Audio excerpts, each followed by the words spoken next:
presence is so godly. Oh, you leave me weightless. 'Cause you are my oasis. Oh, you leave me weightless. 'Cause you are my oasis.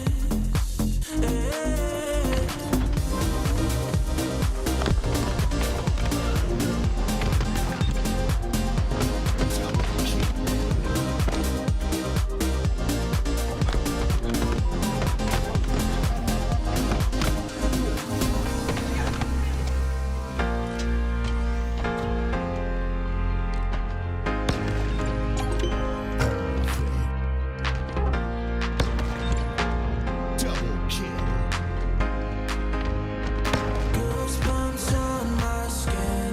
I feel you on my body. Lose my mind within. Your presence is so godly. Oh, you leave me weightless. 'Cause you are my oasis. Oh, you leave me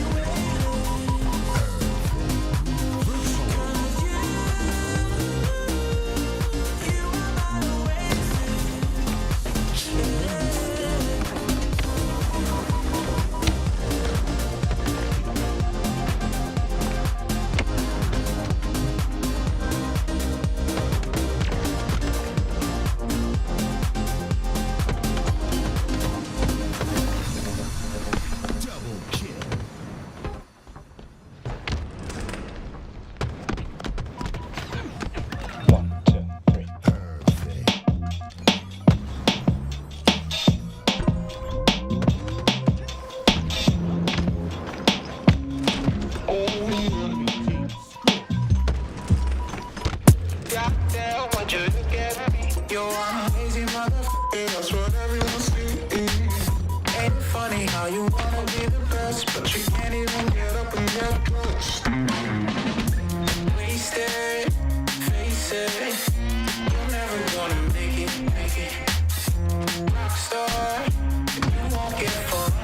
I know you're confused. People tell you you can be anything you wanna be. Wanna go to outer space, superhero in the streets. What damn, what a lie. What time to be alive? How will I survive? Just a battlefield, 1974.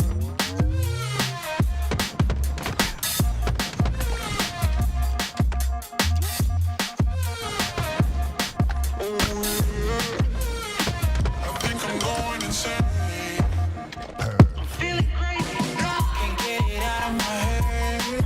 Oh no, if the devil inside takes hold, then I just might wind up dead. Wasted, face it, you're never gonna be the one. Rockstar, you won't get far, but at least you had fun. People tell you you can be anything you wanna be, a king or a queen, as long as you got a dream. Oh no, it's a lie. They just wanna take your life, try to tell you it's a battlefield. People tell you you can be anything you wanna be. Wanna go to outer space, superhero in the streets. What damn, what a lie. What a time to be alive. How will I survive? That's the battlefield, 1974.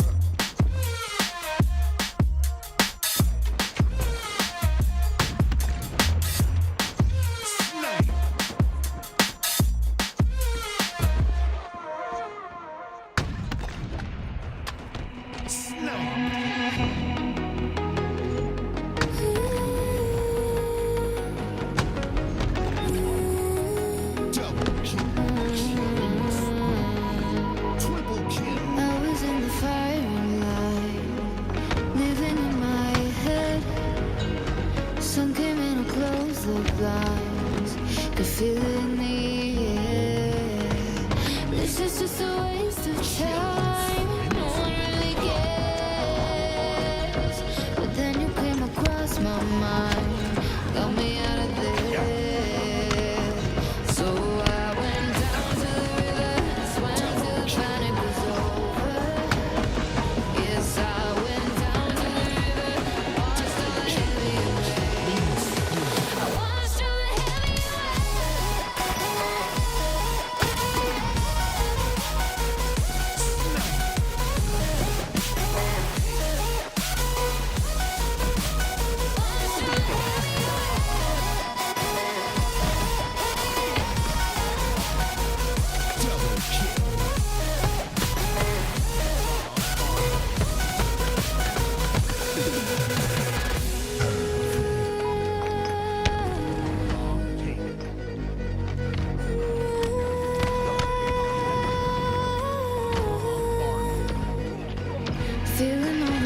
Double kill. All I heard about was all your love, wrapped in lies. Oh, showing off, pretending to be nice. All I heard about was all your love, but you crossed the line. Oh, but I got no heartache, heartbreak, grief about you now. No, I will keep dancing, I will keep dancing till the sun comes up and I'm running out of luck. I'm going until dawn.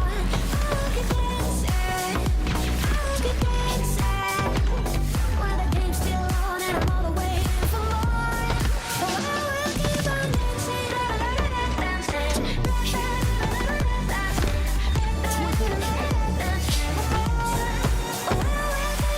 dancing. Tomorrow I will see you on your knees, begging, oh, I need you. Look at me, we could bring this back. Well, tell me how you feel, it's your regret. Double kill. Wrapped in lies, oh, 'cause I knew you were blowing, that's how far again.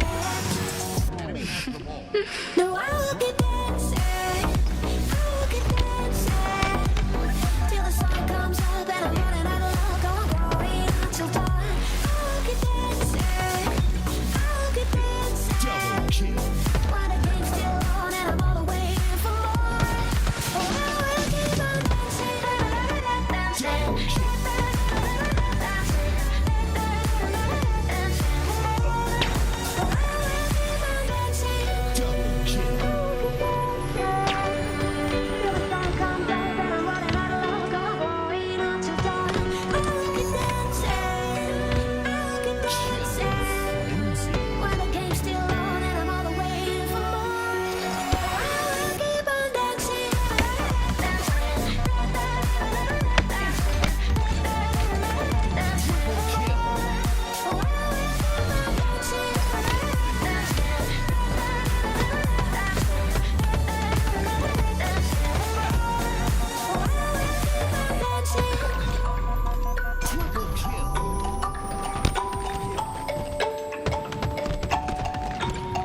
Double kill.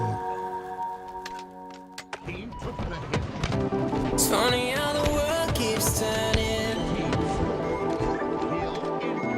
Stars like lighters in the sky keep burning, burning.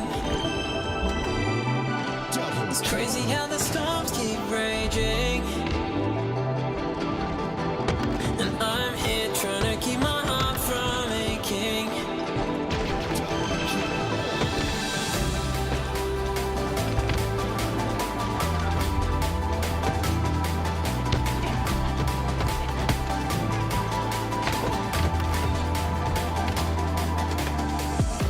It's funny how the world keeps turning.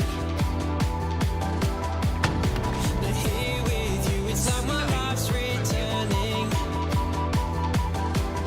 Whoa, it's crazy how we're not just falling.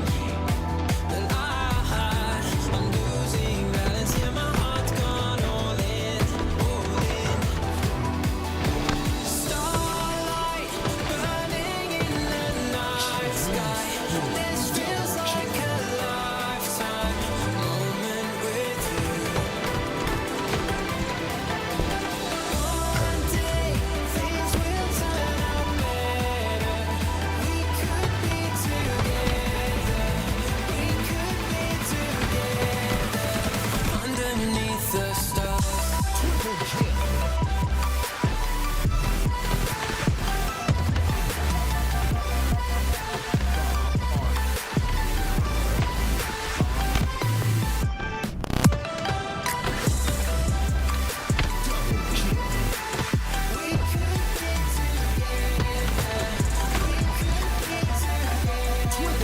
Underneath the stars. When I see you, I see forever. And when I'm with you, we could go wherever. It's crazy, I don't feel the pressure. So take me with you on a new adventure. Starlight burning in the night sky. This feels like a lifetime.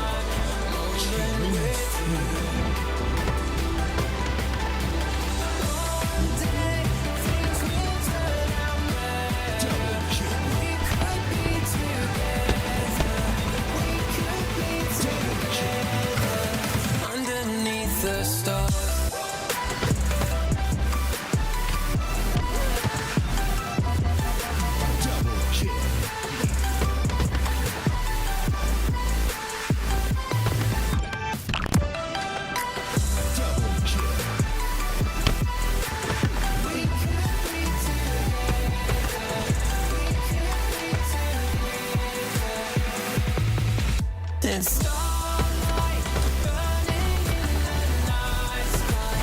This feels like a lifetime moment with you. One day things will turn out better. We could be together. We could be together underneath the stars.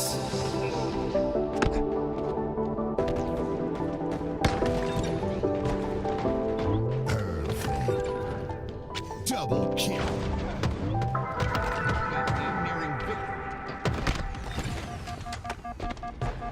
Double kill.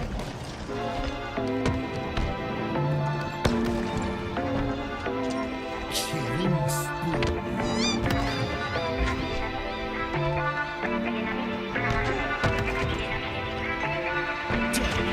In the hills, I ain't got no service. In a white hood, I don't fuck with the Ku Klux. Old girl got mad and she switched up. So I went ahead, got me a new one. Down bad, so I had to move up. Old one like, hey, what you doing? CA plates in different states. Okay, she like how I'm moving. Step to a bag, better get with the movement. When I move, you move like that. Do more, get more, say less. So far, no, don't miss no stairs. Speed up, now catch your breath. Good vibe, good drink, no stress. Out of town, no GPS. In the hills, can't call, can't tag. In the hills, I ain't got no service. Too high up, I don't think I heard you. Head high with the birds be chirping. Going full speed in the freeway, swerving.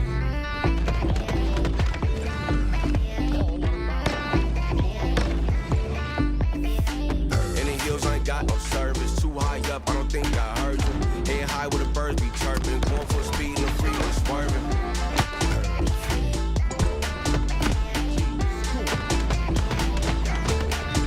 Swerving. Double kill.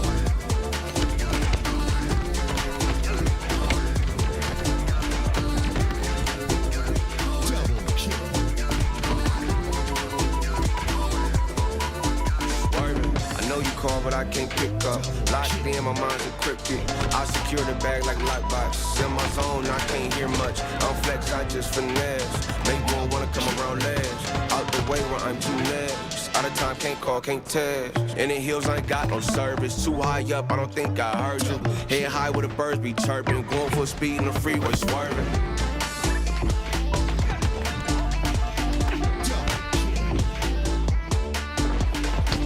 In the hills, I ain't got no service. Too high up, I don't think I heard you. Head high where the birds be chirping. Going full speed in the freeway, swerving.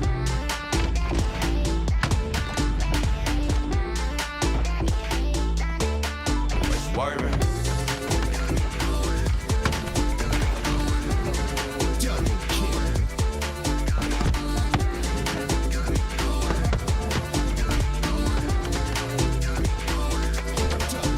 Swerving.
Double kill.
Double kill.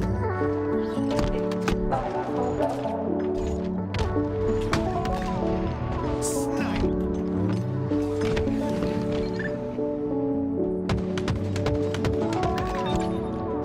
Double kill.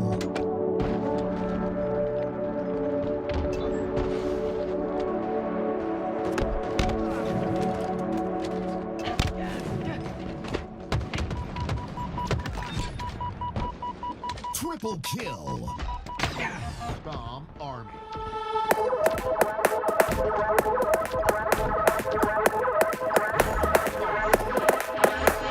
Seen the light in the dark, but it's been a while. And just remember, it's the heat from a heart beating next to mine. Bomb taken. I surrender, 'cause everything I touch seems to crumble, and everyone I love leaves me broken down. Everybody runs when they see me now. So I put my hands up in the sky, revel in the storm clouds as they pass me by. Now there's no escape, I realize I'm death in the land of the living. Double kill.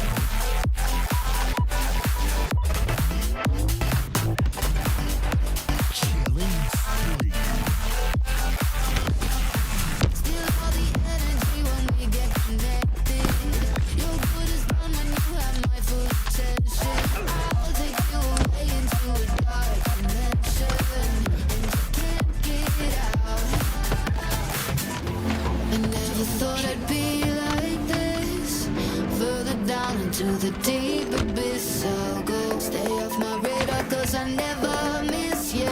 Everybody knows. So I put my hands up in the sky, revel in the storm clouds as they pass me by. Now there's no escape,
trusted you with treasures I don't hold. And though the shine is dull, that's how I'll always think of you. You were a young one then, but everyone begins. We were just children, heaven was a dream away. Running from monsters, I wish I could say that the keys that you were searching for and the giants of the past have turned to dust. The world is ours to take, and I know it's not too late.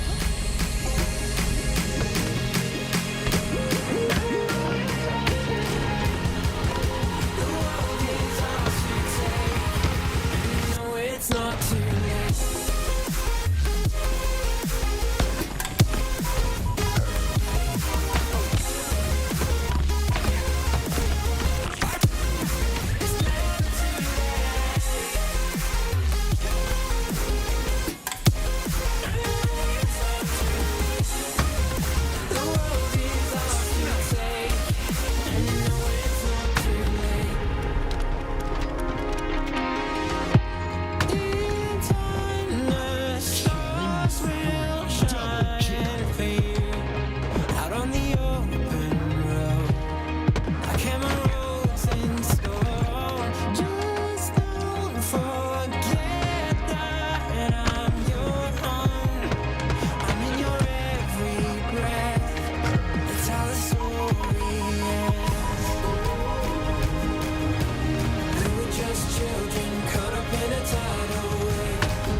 Children, heaven was a dream away. Running from monsters, I just wanna say that the keys that you were searching for and the giants of the past have turned to dust. The world is ours to take, and you know it's not too late.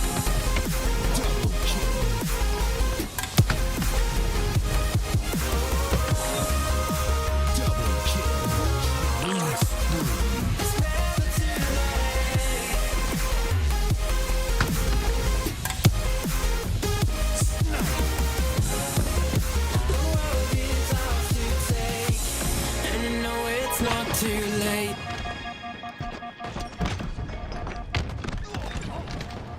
Double kill. Are we just backseat lovers? Am I just wasting my time? Moving fast undercover, 'cause I know you'll never be mine. Loving on the low, can't left me kinda lonely.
Get lost in the sound, go back to the start. Get lost in the sound, go back to the start. Let's go out of the dark. Let's go out of the dark into the light now. Let's go out of the dark, out of the dark.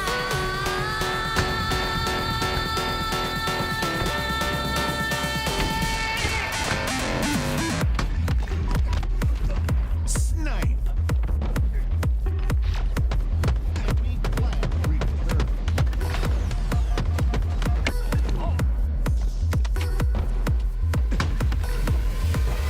Get lost in the sound, go back to the start.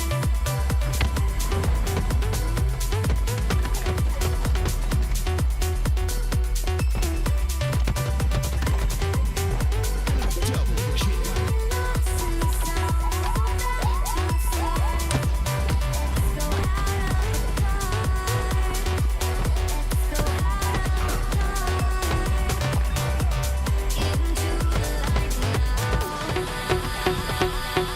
Double kill.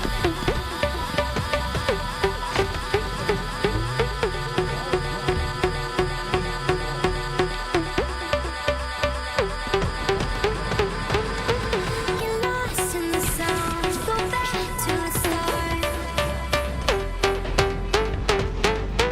Get lost in the sound, go back to the start. Get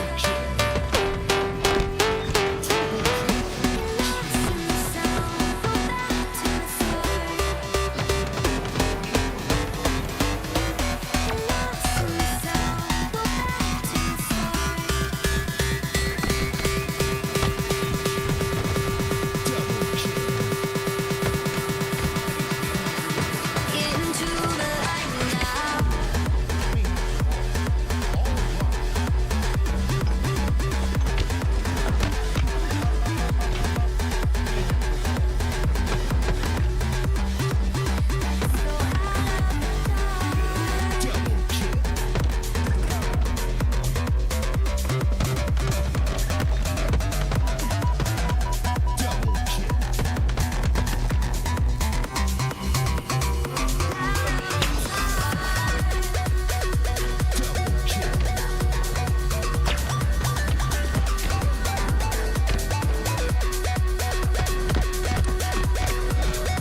welcome to the HCS Open Series, everybody. Week number 3 and the first day is Saturday. A lot of games to get through, a lot of awesome series to do.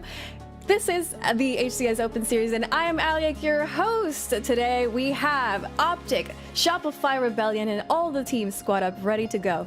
This weekend, Shopify Rebellion will be looking at getting a back-to-back win. The squad showed that they have what it takes to take down OpTic Gaming in their tracks after a hard-fought grand finals reset.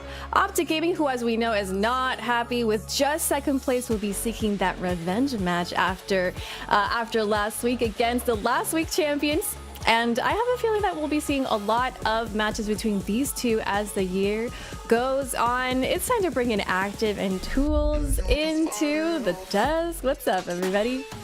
We got to talk about these two. We got to start the day with them. Come on. I mean, dude, Shopify Rebellion looks insane, Tim, but OpTic Gaming also looks great. But I have to say, before we start anything, Shopify Rebellion, I have them as a champion some point this year. I don't know how many they're going to get, but I think this team has LAN aspirations that can go far. In particular, keep an eye on the young guns, Cycle and Last Shot. Those two keep impressing me week in, week out. I think OpTic Gaming might be in danger of not coming out and winning that first event because of how well Shopify Rebellion is competing at the moment. I actually have a question. What is making this squad so scary and so effective against OpTic Gaming? I think it comes down to how they're built. I think this team is built to combat OpTic Gaming. When we look at what makes this team work, you have two young guns that play in completely different play styles. Cycle being that methodical, staying alive player, while Last Shot infiltrates and is entering those front lines so often. Because of the way that Cycle plays, it facilitates how Last Shot's able to be successful on the map. At the same time, you have two of the best players ever in Halo, Royal2 and Frosty, to back that up. They can fill in whatever spots necessary, and I gotta say, it feels like Frosty and Royal2 in particular are playing with a chip on their shoulder. I think they felt that they were left out of the whole roster mania this off season and decided, hey, like, we don't need to be with these established pros. Let's just get someone new. And so far, New's been working well. Yeah, I mean, they stopped OpTic in their tracks, got number 1, which I'm sure OpTic Gaming is not happy at, as we know, at having second place as their placement. So they'll be looking at Shopify Rebellion for their revenge match. Yeah, OpTic Gaming, honestly, this team is filled with some great individual talent, and one of the big things that we noticed last weekend is just the fact that they weren't being individually mechanically sound last weekend. You saw Renegade in that grand finals, in the reset, not performing as well as you'd want him to, and we know Renegade to take over games, and when he's not taking over games, it makes it a bit difficult. There's a large gap there, and that's what we found here. You saw in the beginning, it was a 3-1, caused the reset to happen, but then Rebellion came out swinging, and yeah, their teamwork and chemistry really gave OpTic a problem because, again, that individual prowess wasn't being shown in that reset. Now, let's talk a little bit about the squads that are right outside the top 2. So we've seen Better prove themselves against SSG both weekends, and they've established themselves in the last 2 weekends at top 3, preventing SSG from even getting near it. Let's talk about Better's top 3 twice in a row. Yeah, Better. This is a team that simply just looks a little bit better at the moment than Space Station Gaming. They've been giving them some problems in those top 4 matches, and I think this is probably the biggest shock from the offseason, right? Better was supposed to be this team that was going to potentially find some upsets into the top 3, but wasn't supposed to be firmly in that conversation as top 3. And the more that these weeks go on, the more that they've established themselves in that spot. I'll always say that this team was criminally underrated going into the year because of the composition, right? What did Falcated and Penguin need to fill out their team? Who did they lose? They lost Lucid and they lost Formal, 2 main slayers for their squads. So who do they bring in? They bring in Suppressed and they bring in Falcated, 2 of the main slayers of last year. 3 out of the 5 lands, they have the top KD at those events. They were consistently top 5 in damage dealt, consistently top 5 in kills per game. These are 2 slayers that are ready to handle some damage. Well, ready is our first series of the day, TLF Jr. versus the Pink Lambos. Ladies and gentlemen, it's Neutral Bomb Aquarius for game number 1, and we're going to get started with two teams that maybe one of them we haven't seen before, but Pink Lambos we've seen many times. It's, of course, Maysky on the squad. Nathan, I mean, these guys are insane. Tricky as well. Maysky's been performing tremendously throughout these weekends. Can he do it again here on the squad of Pink Lambos for TLF? This is an upset possibly waiting to happen. We'll see what they can do. Prophecy just in the back trying to laser down with that BR, but unfortunately for him, he wasn't able to get that damage to turn into kills, and the rest of Pink Lambos just started to put that pressure, showing that not only is it important to be able to sit back with that BR, but you have to get the kills, right? If you're gonna sit back and you don't get those kills, you give so much space for Pink Lambos. And I mean, look, it took them 30 seconds, Tim, to get their first capture. And TLF, they went 4 down off that detonation as well. They could be in danger for a back-to-back. Yeah, that's how you recover right now. You gotta kind of get your footing once again, and it looks like they have. It's not base control that is maintained for Pink Lambos. But yeah, 100% agree with that BR. Not enough damage being done from the window. Pink Lambos, though, once again, take top center control. A lot of damage that's being done without any answer of damage taken, and that's a problem. You gotta be in a situation where you take advantage of these angles, and it looks like, once again, Pink Lambos are getting control of the base. Quick to get inside this space. This is what I love about Pink Lambos, is they're not hesitating whatsoever at moving the objective, getting the win condition closer and closer to where it needs to be. Now, there's going to be moments where that's not going to be successful each time, but as long as you keep working towards that goal, you're just putting on pressure. And so often, the teams that aren't used to going very far into these tournaments can't handle that sort of pressure for prolonged periods of time. All that pressure once again on the top center of the map. You see that bomb rotating into utility. Driven knows he's going to be the first point of contact inside the base, and his job at this point is to stay alive along with Prophecy. Here comes the push. I like this. Damage comes through. They're not able to clean up that kill, taking the same angle here, and that kill is still not cleaned up, and that's a bit of a problem. That's Maysky. He's going to be in your base. He's going to come back, and he's going to turn things around. Now, once again, the pressure is on TLF to defend this base. Yeah, Maysky, one of the most decorated players in College Halo's history, has been able to really facilitate some damage and camo ball. So the camo ball is interesting, right? Because the ball does glow in the camo player's hands, but if they're not moving, it's very, very hard to see. And you can see them. They understood what general area they were in, but they couldn't quite get that reticle on place. Well, to be honest, Tools, he actually turned around to the other way so you couldn't see the bomb light, which is such a smart play. You turn around, you put your head down, that bomb light is snuffed out, and what a, like, I don't know, heads up play by him to do that, if that's what he meant to do. But yeah, it made him very difficult to find. Now it's again a 2-0 lead here for the side of Pink Lambos. I actually coached Prophecy, and I told him this is going to be a tough match. This would be an upset potentially if you were able to make this happen. This is a very good team, and again, you can see the pressure mounting on the base of TLF. Yeah, Prophecy, fun fact, right? I see him in these tournaments. Well, it's flashing, third capture. Nathan gonna put it in. I mean, great job by Pink Lambos and getting that job done. But Prophecy, I always get a little kick whenever you talk about him, because you're coaching him, but obviously he's playing in these tournaments. We see him every once in a while. I think I used to play Call of Duty Advanced Warfare back in like 2014. Wow. With Prophecy. I'm pretty sure. Hopefully he's in awesome. chat, because I vividly remember Prophecy from like Call of Duty Ghost, Call of Duty Advanced Warfare days, where I would play like 2v2 GBs with him and stuff. So shout out. He better not be in chat. I told him to lock in. Okay, it's time. This is possible, man. I know it's crazy. Pink Lambos has done really well. Tools, we've watched him week in, week out. This is week 3 of watching Pink Lambos. These guys are really good, right? And you can see it in the slays. But if there's one game type to change things around, it's the Slayer. I want to know is it the individual skill that we're seeing there? I felt like obviously, they're getting out slayed, but was it the individual skill? I felt like they did a good job of like controlling top center, that we're talking about TLF here. What exactly was the big difference there in game 1? I mean, facilitating the slays is the big part of it, right? I mean, you got Zoom with 11 already. Gotta say, also shout out to all the college Halo players on this team. Big Basky and Zoom, both college Halo players. They got first and second last year, respectively.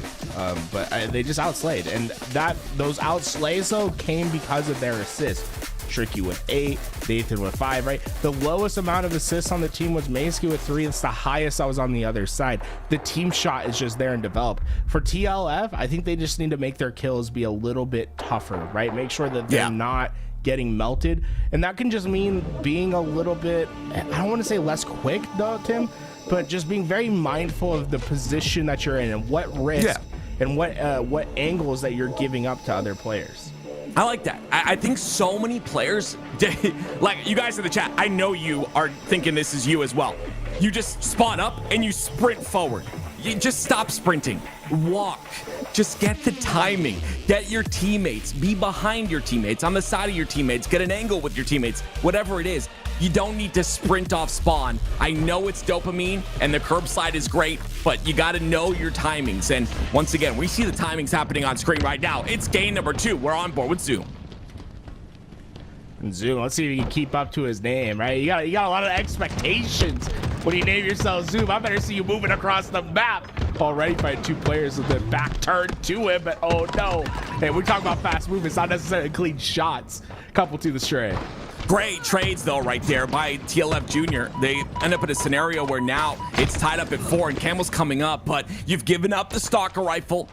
You've given up the B Street, and that lane completely owned by Pink Lambos as well as bottom Tram. So full control here for Pink Lambos once again. Well, Driven knows being the only one alive. It'll be up to him to try to get back to his teammates. Props he did get that PD spawn. If he can maybe find an unsuspecting player, he can maybe do some damage, but Maysky has been just a one-man army. Oh, let's call it a triple. It doesn't pop up, but we might as well give it to him. I can just tell by the way this team TLF Jr. is playing is just the comms are chaotic right now. Pink Lambos have taken full control and they're picking them apart one by one. Here comes the push on to C once again. This is the problem here. It's staggered spawns. Prophecy looking to push up, but has to stay alive. Too many players spawn on the C side. Not able to get the piv, and he'll go down as well. It's 16-6. Things are getting out of control. Well, the problem for TLF has been the staggered spawns. They have not been able to have 4 players up at the map ready to fight.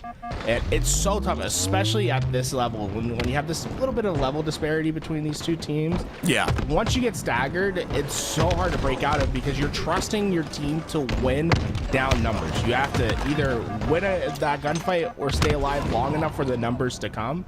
And Pink Lambos is just not, they're going to suffocate, right? They're not going to let you get comfortable. Yeah, again, it's the 1v1s that you're kind of forcing here on the B side. Maysky's going to win those every single time. His shot is so solid, but now they get the spawns on to C, and now they can force themselves out, but they've got to do some damage first. Maysky down to no shields, and look at the angle he's taking. Baits out the shot. Zoom comes in to clean it up, and now they just push into C freely. It's 3 down once again for TLF Jr. My goodness gracious, I hate to see this. This is my boy Prophecy, but this is a meltdown on a TLF Jr. But so far, I mean, there's been nothing really to not love about the way Pink Lambos are playing. They're playing fast. They're playing as a team. And these opening rounds, a lot of times for these teams that are in that top 24 to top 16 range, right? This Pink Lambos team is going to try to compete to get to day 2. These are the ways you need to start your tournament, right? Be comfortable, get all the, this should be stuff that they can sleepwalk with, right? And no matter matchmaking level, like ease to their gameplay. Not that this game is going to be easy for them, but if you are having problems at this point, it could be concerning. And so far, I mean, I haven't seen one problem. Oh, that was a really good bait and switch there. But yeah, you're right. The Pink Lambos have done so well this entire game, and they look solid. They look warmed up. I don't see a lot of individual pivs being lost here. Like you said, essentially able to sleepwalk. And I like, again, right there we see it, right? The solid double lane push, but it's after a mid lane push that they're able to take advantage of that purple side and infiltrate once again. 39-19 stake on the menu here as Camel comes up at 10. Well, we'll see this slow down just for a second. TLF try to overload on that purple lane. They get a couple of those trades, and for them, right? Let's just get stake off the menu. You can go 1-for-1 with these next few kills and get yourself close enough to try to take that stake dinner away. Yeah, 100%. Do what you can at this point. Camo, I think, taken as well by Pink Lambos. On board with Prof now. Some damage, and again, doing a great job of staying alive. This is I'm impressed. I'm impressed. Double Prophecy kill. with a double. All right, hey, stakes almost off the menu, boys. Listen, it's only 5 kills, 6, I mean. Make it happen. But this is good. This is good play here out of Prophecy. And Pink Lambo's just so good. Like, these guys, 12-6. Macy's not losing a fight. 16-7 out of Zoom Doctor. You said he's got to live up to his name. He's absolutely done so. 47-27. Okay, 1st to 2, right? That's what we're looking for. You gotta stop the stake. Oh, let's go. Infinity got there just in time. Okay, we'll get 2 more and we'll stop the stake here. This is important. We gotta make this happen. Lethal Vixen on the back of A. The Shroud Screen being used here. Tripled up on the purple side. Prophecy all alone on PD, though. He's got to play smart here. Lots of players on his lane. Ends up playing his life. Not giving up that kill. Comes in. The damage is there. Dude, they're playing really nice right now, but it's a little too late. There it is. The stake off the menu. Yeah, that's great. I mean, they've been, if they would have played like this early on, I think they would have had a great shot. I think what happens in these games usually is one team is just so far ahead, they start playing a little bit more loose, a little bit more risky. But those are great moments for you to be like, okay, like, it's not like these teams, like, individually, they're just that much better than us. They play a macro game that's cleaner than us. Yes. So it's understanding that, okay, if we can make the game dirty, if we can make them start panicking, then you'll have your pockets of opportunity to make runs happen. And I think at the end there was a lot to like about the team help that was starting to come through. In particular, Lethal Vixen, Infinity, I felt like they were really working with each other well at the end. Prophecy started making some great just individual plays. I think I saw some of that coaching coming through. He really approached that flower side really well. This play in particular, I mean, he's just doing a great job of working towards his team. It's not every game is going to be competitive throughout a tournament, but there is always something to learn from each game that you play in a tournament. 100%, and we'll be VOD reviewing that game next week. But again, love to see it, but it's just a tier difference here, and Pink Lambos are on another level. I'd like to see a bit of a competitive game here. And Tools, you make a great point. We always see those comebacks, right, where it's like, okay, a team is up like 40-10, and then all of a sudden, no, the other team's coming back, and you're right. It's a let up of energy, right? It's like that team that's up by so much. It's like, okay, a little bit of a weight off the shoulders. They're starting to play a lot looser, and you can expose. But the reason I'm bringing that up is because you start to see that Halo Infinite is a game of centimeters, right?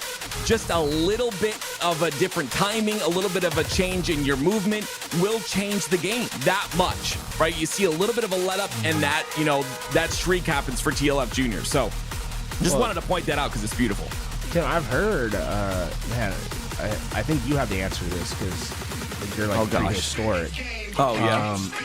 Back in the day, wasn't there like some crazy Slayer comeback? It was like on Beaver Creek or something with Final Boss and stuff. That was like that insane. There were so many good moments on Beaver Creek. That map was so bad, but there were so many amazing moments. Charge Because We Can't Lose is one of the ones I remember. I believe it was against Carbon. 50-29 was the score. But this is great. Put you on game. This is great. This is why that nade is there, Jules. Obviously, I think you're the one who talked about it yesterday or last weekend. But there's only one plasma nade there on the back of base, and it's for that reason right there. Rockets. It's so sick. And now he's got rockets.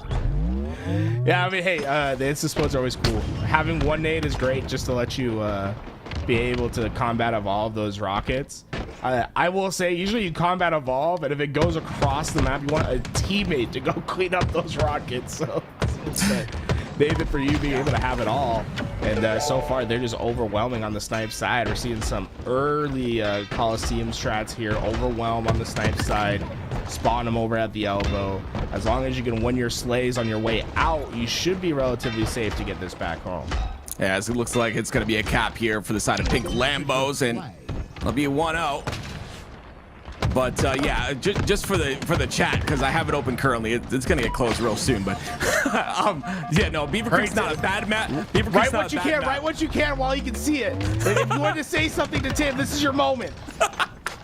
Beaver Creek's not a bad map. It wasn't a very good competitive map. Okay, I understand all the boomers like me, like, you know, great Beaver Creek, but wasn't very competitive. Let me put you on game, bro. Let me put you on game. Oh gosh, what? Beaver Creek and you know, like, not my favorite.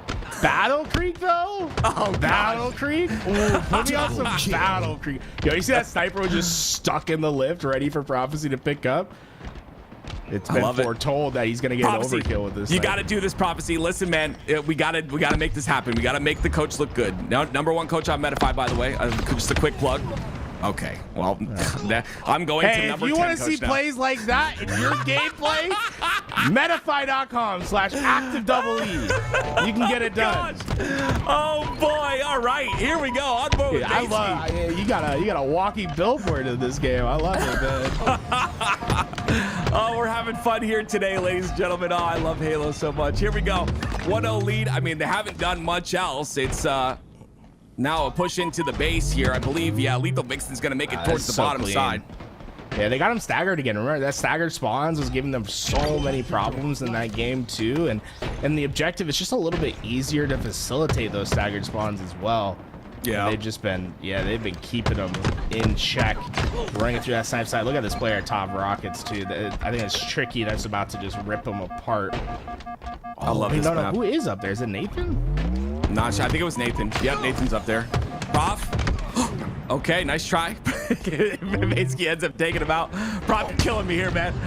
Nice rocket kill out of Nathan. That's going to be a flag run towards the middle side. And oh gosh, I remember, Tools. I thought I was so cool on Halo 5 because I would take flag towards the front of window and then jump on that little arc and then do the what is it called, the ground pound to get flagged to the other side. Yeah, I thought it was really cool. It was the very beginning of Halo 5. You know, I didn't play Halo 5 very long, so it was the very beginning. I thought it was cool. Last week I was being an observer for the Luminosity games before I was on my casting block. Yeah. And let me tell you what, Mortally and Luminosity, they put me on game. I've seen some slide tech on this map with flags that are a little bit game changing. I'm wondering how many of the pros do it. Let's see, Prophecy, you got it? Is he gonna go for it? No, doesn't go for it. See, if he would have knew the slide tech, he would have been gone, dude. I'm telling you. Yeah, every time you say slide tech, it makes me sad, and I know it's a really weird reason because you're talking about Origin, but it makes me sad that we the sliding as well. No, we don't have the midship remake, and it makes me sad because I remember the slide tech I saw on Twitter, the flag runs. Oh my gosh, yeah, they were crazy. Yeah. I thought you were gonna talk about some slide accident that happened when you were a kid. Like, something pushed you too far, and it like just hurts every time you think about sliding down something. Oh man. Well, ladies and gentlemen, it looks like this flag is going towards that snipe side. Prophecy trying to clean up a kill here on a Nathan. Prophecy. Nathan got some shots for you. You know what I'm saying? He's definitely got some shots. And they're not the ones that make you forget.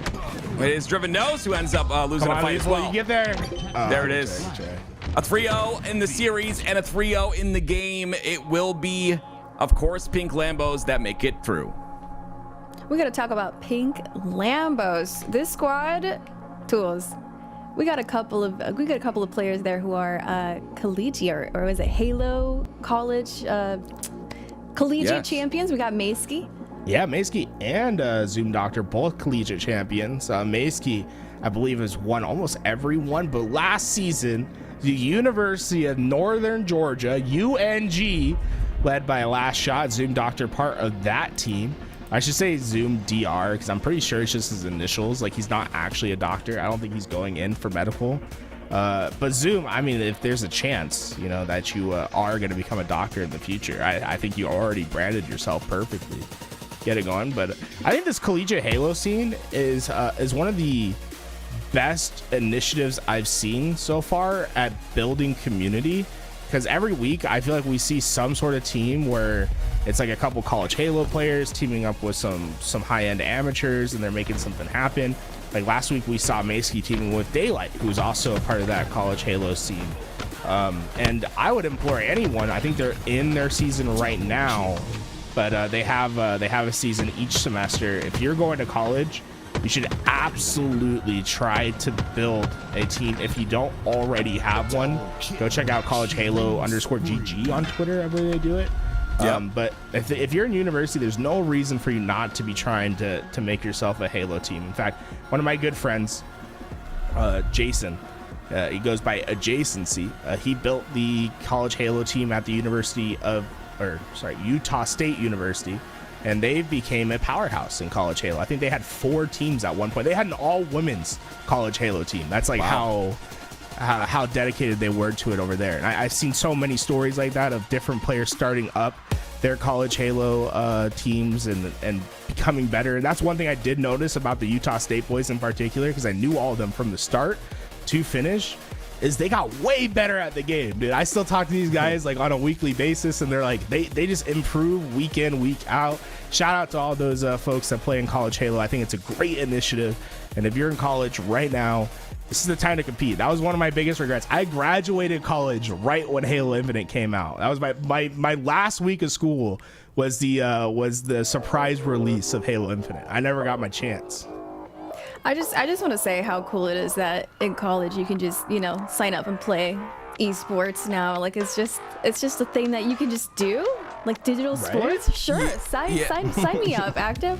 Yeah, it's apparently there's scholarships. I don't know about the Halo side of things, but there are scholarships being given for esports now. And gosh, man, I wish this was 2006, because I was actually good at video games back then. And now they're giving out scholarships, which is so cool. You can do multiple things. I got to give a shout out to players like Macy, right? Juggling multiple things, doing college and also competing. I think that's so cool. You're doing, and we saw that back in the day with Final Boss and a lot of the top teams as well, doing college and competing at the highest level. I think it's it's commendable, right? Because it's a lot of time, and there's not a lot of time in the day. So props to anyone that does that. I just recalled a memory. I don't want to say, just a little bit ago, I was in school, and I was making esports tournaments as my project for awesome. School. And here we are hosting an esports event. Now I've never put those two things together. I guess I was on my way to be a part of something like this. So cool, guys. College, Everything sign up for college. I know you were like, I don't want to be like it was that long ago, but you're like, it was kind of long ago. It was a hot second ago. I was like, wait, how many years is it? Yeah, full circle, guys, full circle. Shout out to College Halo and everybody who is a part of that, and shout out to everybody who is in the chat today. We have a level 2 hype train right now. Let's go, guys. Starting the day right. Starting the day right. But if you want to make your day even better and you haven't copped any of the LVTTs, then what the heck are you doing? Because we only have 28 shirts left. That's it. I'm buying one. I'm buying one right now. Wait, I thought you already got one. Nope, I'm buying another one. Fake fan. Another one. Sweet. Yeah. Let's see. We got 28 shirts left. So there's a few sizes that are sold out, everybody, already. Let's see. We got, let's look at the sizes. So this is not showing me. Oh, yeah. Mediums. We only got 11 mediums left. We got one less extra 8 large. Smalls. One less extra large. There you go, guys. Pick up your LVT Halo tees before they run out, and you're gonna, you don't want FOMO. Click on that link. What? I gotta call out Tim real fast. Yeah, I know. I'm gonna get you. No. What size I don't think you realize it. So you said you bought the XL? I'm about to right now. You're just about finished. to? Okay, I just want to let you know there's only one XL available. So you are taking GG's. the last extra got large. it. Sorry, all done. Wow. Okay, no more extra large. Damn. Hopefully we didn't have anyone that needed an extra large in our chat, right? Too late. Or if you did need it and you weren't able to get it, message a specific person on our broadcast, and he can maybe hook you up with a free extra large shirt, right, Tim? No, it's mine. Sorry. What a shame. Well, he needs to wear it on Saturday, and then he needs another one for Sunday. Yes. So I can see why he'd need two. Yes, that's right. Yeah. I always love And the merch at events, and I can just wear them. I can wear them every day. I hope that I mean, I love the design so much. I'm hoping that we can maybe get some different colorways going. You know what I'm saying? It's like I want something special for Land. I love that. I feel like I look at the art, and we should have like a LVT content house. And we should all have our own LVT content house? spaces. Oh, Yeah, I mean, just yeah. look at the design. There's like multiple rooms. We got the broadcast area. Like that would be Only sick. good things have happened when we've had gamers living all in the same house. I couldn't imagine doing that. Imagine man. how productive we'd be. I don't know. Tim, I think Tim famously can imagine what that's like. Elliot, have you ever heard of Tim's gamer house story? No. Gamer. Wait. When I was contracted You were in a gamer house? in the back in the day. Yeah. Team 1118. Yeah, we all lived in the same house. We had a maid.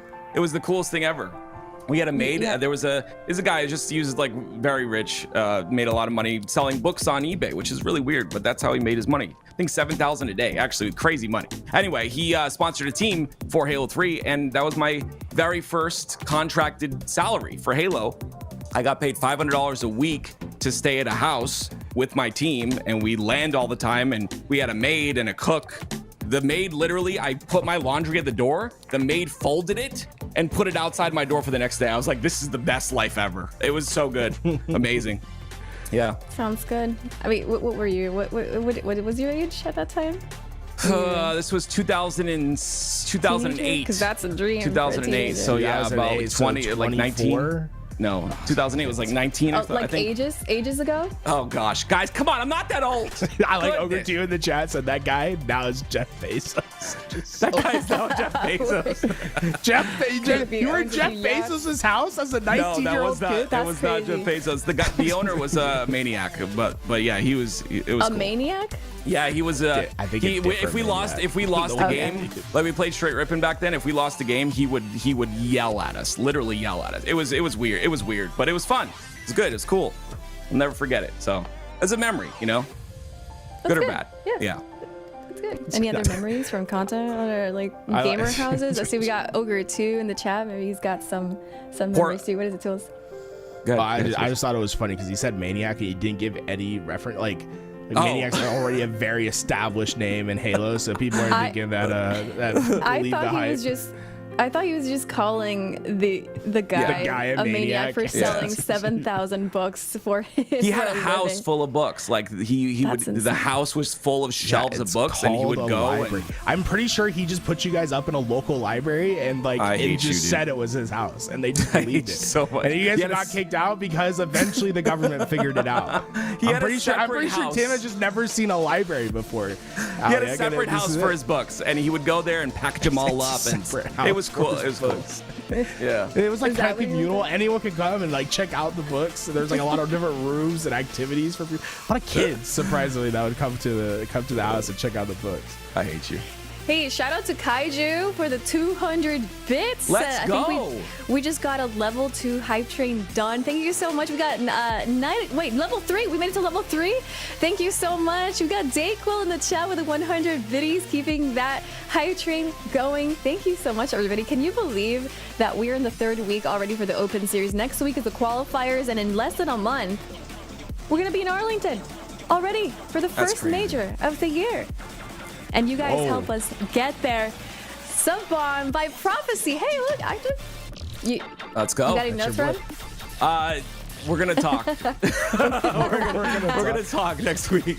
Hey, ask Prophecy if he remembers me, Tim. I swear ask we used to him. play Call of Duty Advanced Yeah? Warfare together. We definitely played some Halo 5 together because I remember I remember his emblem in Halo 5 like clear as day. He had like a little ball that was like looked like a giant germ ball. Yeah, he's in the chat. So, Prof, do you know tools? And I want to talk. Aliak, I'm so sorry. I just want to talk about what Onset said. The season not begins. The season begins. Purpose returns to life. He is so right. Without LANs, life is weird. I mean, I have 4 kids, but they're great. But LAN is great. Like it is just beautiful to be able to go to these events. Absolutely. I think we just plan our entire year. Just, okay, when's the major? What month are we traveling to the majors? What's happening the rest of our life? It just shapes our entire year. Yeah. Onset. So you're right. You're right. Does it change your life, Tools? Famously, no. It's like Just another day. just another day. No. It's, I love lands. I'm really excited for Arlington. I'm very excited. I think me and Tim are gonna stay up late all night. I'm gonna cook breakfast for Tim. No, you're gonna make me watch animes again. No, I don't want to. Oh yeah, dude, we did. Yo, I got a great one for you to watch, Tim. Have you ever heard of man, I can only think of the character's name right now. It's Forfin. Guys, someone in chat, you guys know what it is. The Viking anime. Hurry. Free Run's also very good. But I don't. Are you into fantasy, Tim? Do you like Lord of the Rings? Yes, I love Lord of the Rings. Dude, you should actually, for real, watch Free Run then. Free Run is like Vinland Saga. Thank you guys so much. Vinland Saga. Dude, let's watch Vinland Saga together. I want to be honest. People have been trying to get me to watch anime forever, and I don't know. Nothing pulls me into it. You know what I mean? Like it's just like. Oh, I think Free Run will get you. If you actually really like Lord of the Rings, Free Run will get you. For sure. Okay.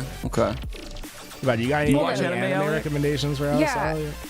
Yeah. I've just finished. Is it Dun? Oh, it's so good. Dun was really good. Dun. And I just started the Dragon Ball. Was it the kids? They like get shrunk into kids. Daima? Oh, is it Daima or something? Oh, they're gonna say Honey, I Shrunk the pop in Kids. his mic and talk about it. That's all he talks about. Every time, I every loved Monday. it. I just watched the first 2 episodes. I absolutely loved it. It's just Dragon Ball is just part of life. I think.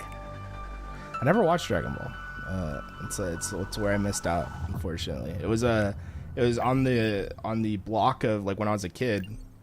I could watch the Yu-Gi-Oh and Pokemon block, but I would always have to. I think I had to go to like some sort of school thing whenever the Dragon Ball thing would start playing. So I never had the chance to watch the Dragon Ball.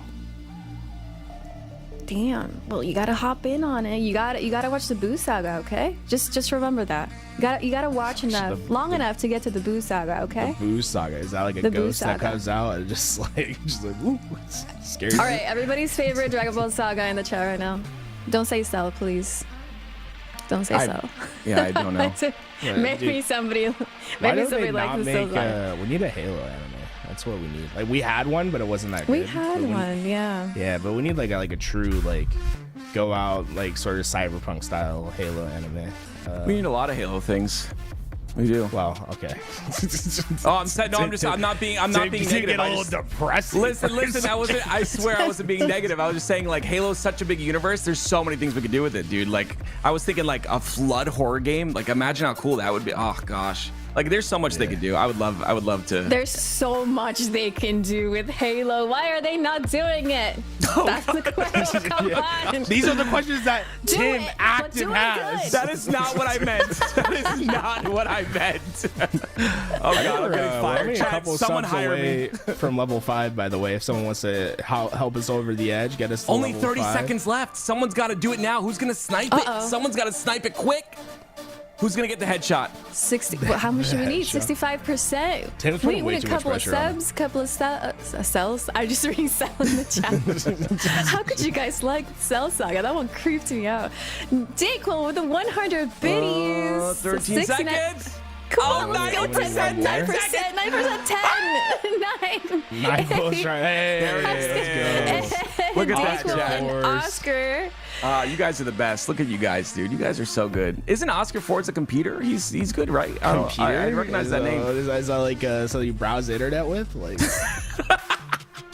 what did you Tools is say? on one. Tools, you're on one. You're making me laugh today, Tools. I'm gonna be honest. You're funny today. I don't know why. I don't know what you ate this morning, but you're kind of funny Wow. today. Yeah, Compliment. It never happens, but today you're kind of funny. I'm gonna Hey, make yo, you two hold hands at the If we major. get to level 15, I will draw. I have I want to call it a mixtape, but I have Wait. a recording of Active rapping in the car at SLC when we went to dinner. He did like Don't release it. a full 16 bar freestyle. Oh my goodness If gracious! we get it, I will post it on Twitter. Level 16, because one for each bar, right, Tim? Goodness me, dude. It's I need to actually. see this. Oh yeah, you weren't at this SLC event, were you? Were you, Alec? Were you there? Wait. The SLC event, yeah, Yes, she was there there. was, Yeah. there in was the a car, though. Was she? Were you in the car with us? She was not in the car, no. no. I don't. I'm trying to remember. Wait. This is I like don't when think it was this is just. this last year. I think it was just me and Active were the only two working the event. It was like me, Active. It was.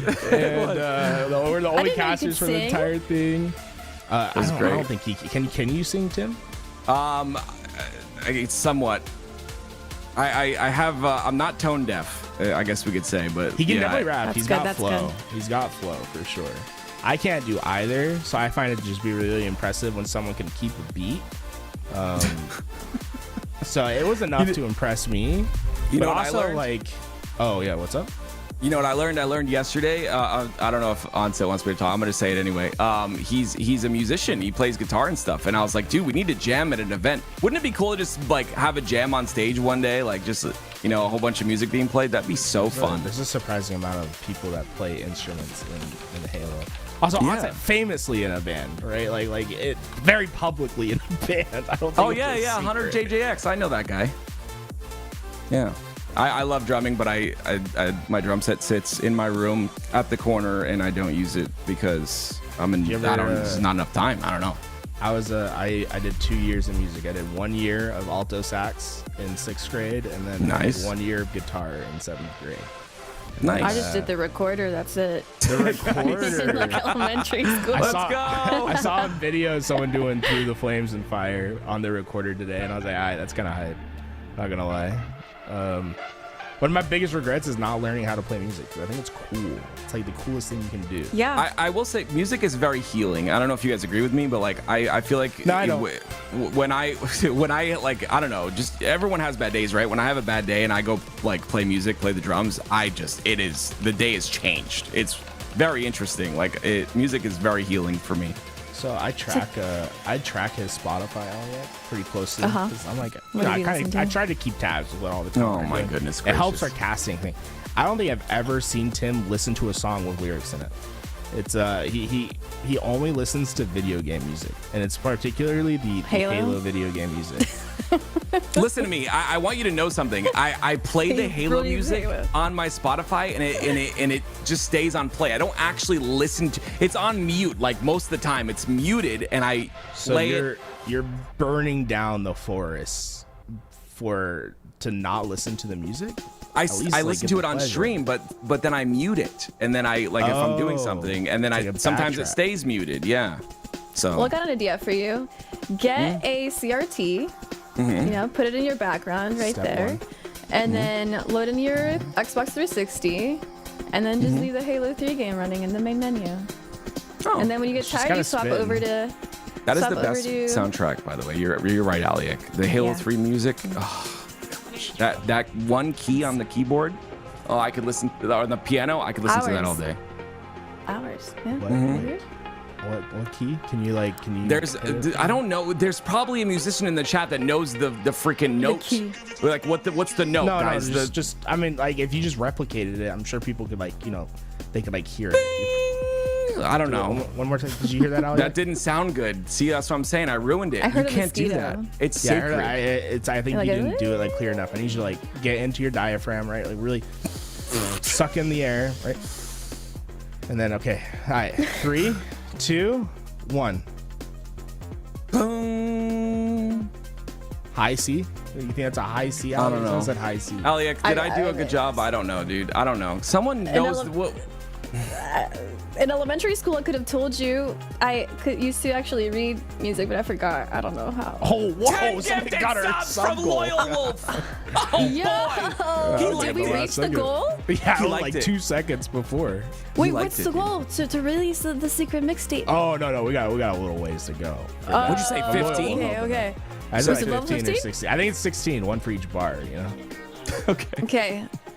Active I can singing. play a little sneak peek of it. You want to play a sneak peek of it? Oh Yeah, goodness it me! You exists. It actually have? exists. Do you listen to this daily? I mean, What- it's what not are- like I imported it to my Spotify and it's on my playlist. Like, come on, dude. Wait, what? We already Wait, have. What else do you have? He we already stalks everybody's Spotify mixtape of active singing. I feel like he's just collecting things on us. We have a To mixtape use because against us later. the stream got to a level something Pulled hype it up train. and He's immediately rapping in the video. So, yo, Tim, I want to get your consent before I play this first That's 10 fine. seconds. I don't care. Yeah, I don't. Okay, care. Thank you for 3 asking. seconds just because we reached our next sub goal. Goodness Okay, me, let's man. do this thing. It's not going to come through the mic very good. In the dirt. It's not coming through. It's not coming through the mic at all. No. Damn, guys. That's a shame. No. That's a Official shame. Well, he'll release put it on on Twitter. Twitter if we get to level 50. Wait, did we lose the Oh hype wait, train? I think there are words Did that we? cannot put out into the world. I don't say bad words. Try again. I don't do that. I'm a family-friendly caster. Couldn't even try to get it over there.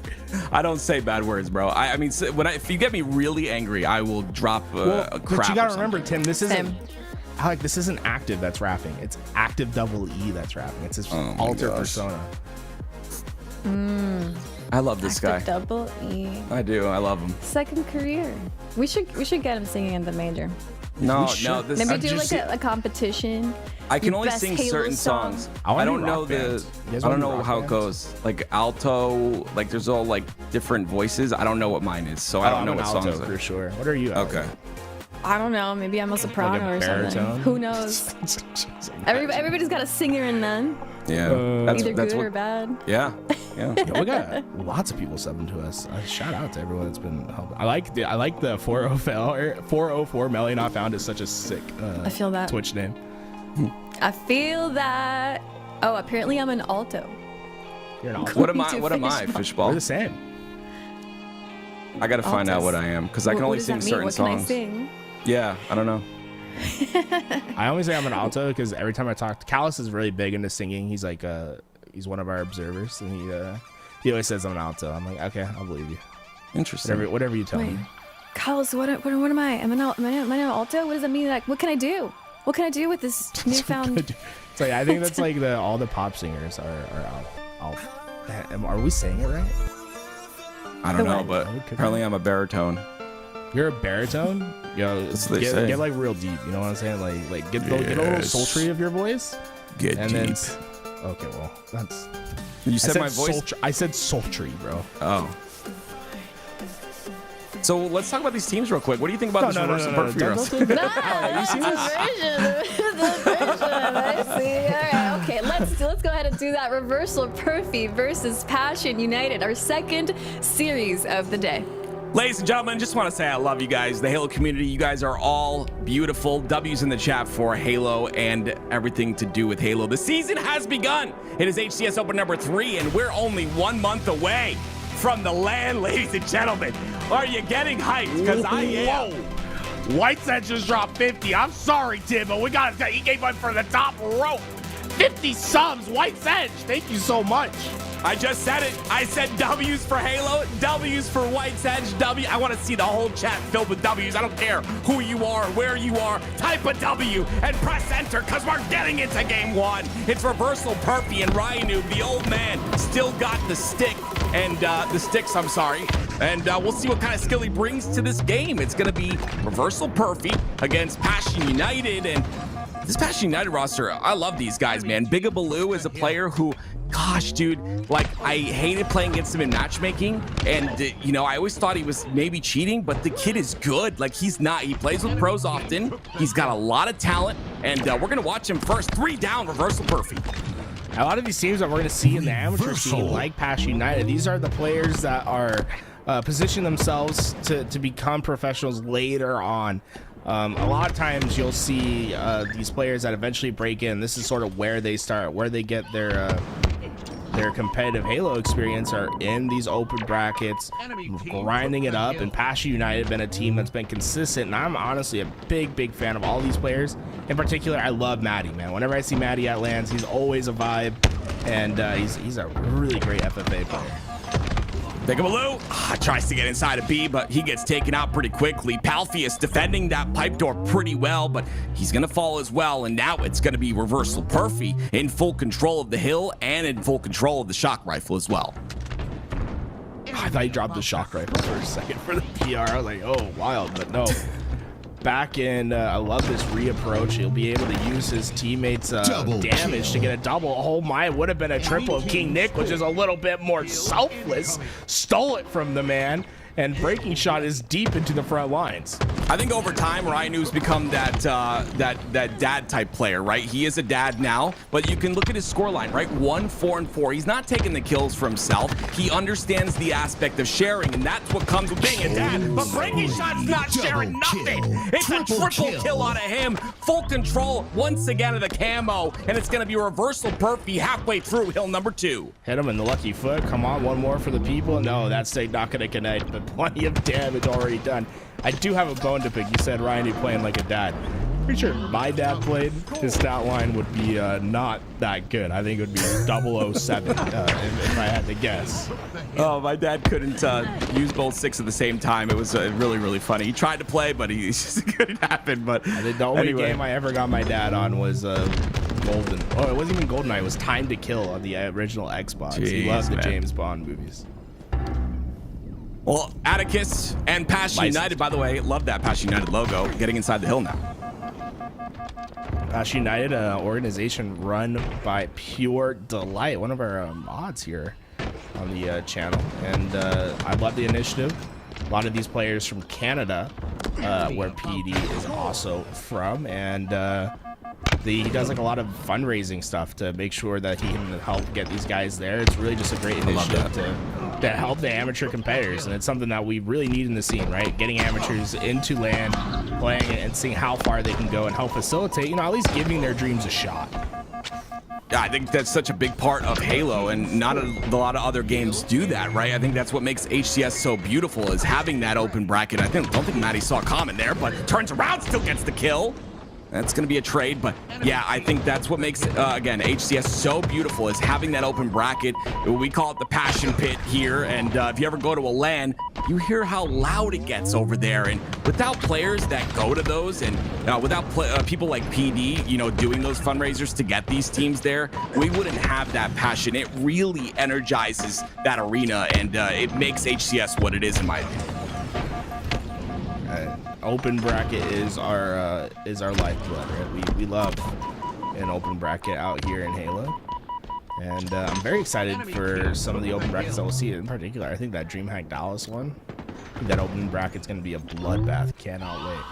So DreamHack is the first event where we have Halo, Call of Duty, and Counter-Strike under the same roof, if I'm not mistaken, right? Yeah, I don't know if but only one of those has an open bracket, folks. You know what I'm saying? That's right. That's right. Halo represent. Yeah, we should. Bro. Call of Duty needs an open bracket again. Yeah.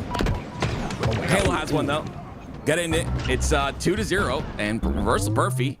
Once again, it's very important. And for those of that don't know, maybe you're new to Halo, but that elevator, which is on the left side of breaking shot, the most important spot to control, and you'll see players overextend there, and that's okay. You can overextend a tower, but you've got to be careful to not overextend when the spawns are coming up. Right now, there's 3 dead. They're gonna not have elevator control, and look, it's Passion United that spawn on that elevator side because of the kills that Maddie was able to facilitate. Maddie able to get a little bit more damage in, but not gonna be enough to stop King Nick from being able to take control of these pipes, and that's the first step for Reversal Perfy. They want to control pipes, facilitate their push throughout that gold side, and then let their back player swing through and pinch. And they did that just about perfectly. I mean, when you look at how you should break this hill, it all starts with those steps, right? Overload one lane, get through. Once you get through, wait for that back help to come, collapse, finish. Oh, that was so beautiful by Big Baloo. He even gets a melee on the second player. That's definitely value out of his life, but the way he used the verticality and all that in that fight was beautiful. Right, noob? It's a trade at least. That's gonna open up the lane though towards elevator once again, and it'll be Big Baloo who gets this kill, and it's Passion United now. After, ooh, King Nick. A massive win by King Nick, right? He backs up now. Now he has elevator control. It's 3 down for Passion United. He's got to be careful of the spawns potentially. That nade might influence things, but no, his teammate's right behind him on that elevator side, so it's going to potentially be 3 hills here for Reversal Perfy unless something happens in the camo in the hands of Common 2. That's 3 in a row for Reversal Perfy. Everyone kind of getting their job done. at the moment. And Passion United, although they've had great moments in these fights, they haven't quite been able to pull it all together until now. A clean 4 down. Reversal Perfy will be on their back foot going into this hill. This is truly the opportunity that Passion United has been waiting for, and there's plenty of time on the clock to potentially facilitate something if they can play these next moments right. Unfortunately, though, Atticus, you saw him right there, right? Common was on that long haul side. He turned his attention to the long haul, and because of that, he missed the timing of the players pushing from A. And that's going to be a factor, right? You've got to understand, okay, I have 2 teammates on the long haul side. Just leave them to kill that guy, and I'll watch my cross. But unfortunately, that timing breaks through, and that's going to be a hill broken here. And Reversal Perfy for 2 minutes may just play time. I like Ryanu's play. He said, well, I'm kind of concerned about these players at top gold, and let me just go take care of them. He ran right up the red stairs, and that aggression is just something you don't normally see, even in like a high-level matchmaking lobby or these scrims that you see on the amateur side. And Ryanu giving them a lesson on what pro Halo is like. If they know you're somewhere, you can expect a player at least putting a little bit of pressure on you. I mean, look at Ryanu. People think Ryanu is just this player that is so objective, efficient, and makes right plays, but he'll get in your face. He's very, very aggressive with his life, and you're seeing it right now. And notice how he's staying alive as well. Look how much effort it took for Passion United to take down Ryanu. Ryanoob's only the first piece to fall, and that clock continues to count down. Just so you ladies and gentlemen know, this is HCS Open number 3. This is a 2-day event. And of course, we've got this stream, which we consider the main stream, and we've got also 2 streams as well with Bravo and Charlie. And those, of course, the links are in the chat. Bravo and Charlie are not started yet, so don't worry. But you can keep up with multiple games here watching LVT. A minute left on the clock. It is finally Passion United that stepped their feet inside the hill, but immediately taken out, and 2 go down. With less than a minute on the clock, time is just running out for Passion United to make this comeback happen. Reversal Perfy have no plans to step in this hill anytime soon, and this is a monumental task that's ahead of them. I've never been invested in an org like Pure Delight is, by the way, one of the nicest people I've ever met, and I haven't really got to talk to him too much, but just the vibe of that guy, love him. But yeah, I've never been in his position where I've had to watch a team I'm invested in. It's got to be nerve-wracking to just watch these guys, and you cheer for them so much, but Ryanu taking them out one by one. Honestly, Tim, I think that was a little disrespectful. Oh gosh, why? Piggy, what did I? Piggy, King J, Diagram. You know what I'm saying? The Sab. What are you saying? What is that? Team LVT at Fort Worth and Worlds, bro. Oh, that is true. You're right. You're right. No, that's you're what right. I'm saying. Hey, I'm fake sorry. fan. I'm Am sorry. I right, chat? Fake fan. Fake fan. Didn't care about the Team LVT. Did you not see us beat SSG at Fort Worth? Do you not remember how loud I yelled when that happened? I think the entire arena heard me. Obviously, you didn't. Oh, I hate you guys so much. Everybody, I hate all of you. Anyway, game number one. Game number one, once again, Passion United, you know, a little bit of a struggle on that game 1, but we always talk about Slayer, and things could change here. I want to can I get a hot take from you, Tools, real quick? Well, Slayer game 2. I know a lot of people say, of course, Origin, I know you'll take Origin over anything, but Slayer game 2, a lot of people say that Slayer game 2 should go, but Slayer game 5 should stay. And then in place of Slayer game 2, we have something else. What are your thoughts on it? I mean, just get rid of Slayer, right? The whole, like, you want Slayer gone, period? If Seek and Deploy is good, yeah. Big if on it. If it's good, I'd say take out the Slayers. Really? If Seek and Deploy can live up to what Slayer should be, yeah, absolutely. Okay, I mean, I don't know. That if it's good, yeah, that would be very interesting. I just want to point out, KB Smasha in chat said that you took their XL shirt that they were gonna buy, which I think is. I'm so sorry. I'm sorry. I really needed one. I didn't have one. Let me get on my high horse real fast, Tim, because someone already chatted and already said it. Play CS:GO. Then guys, give it a shot. Like don't just think like. Don't put Halo in a box before you give something a shot. At least try it. Agreed. And if it doesn't work, it doesn't work. Like, the worst thing that happens is you play a couple days of a game mode that you didn't like. Best thing that happens is it changes the way that we think about Halo competitive.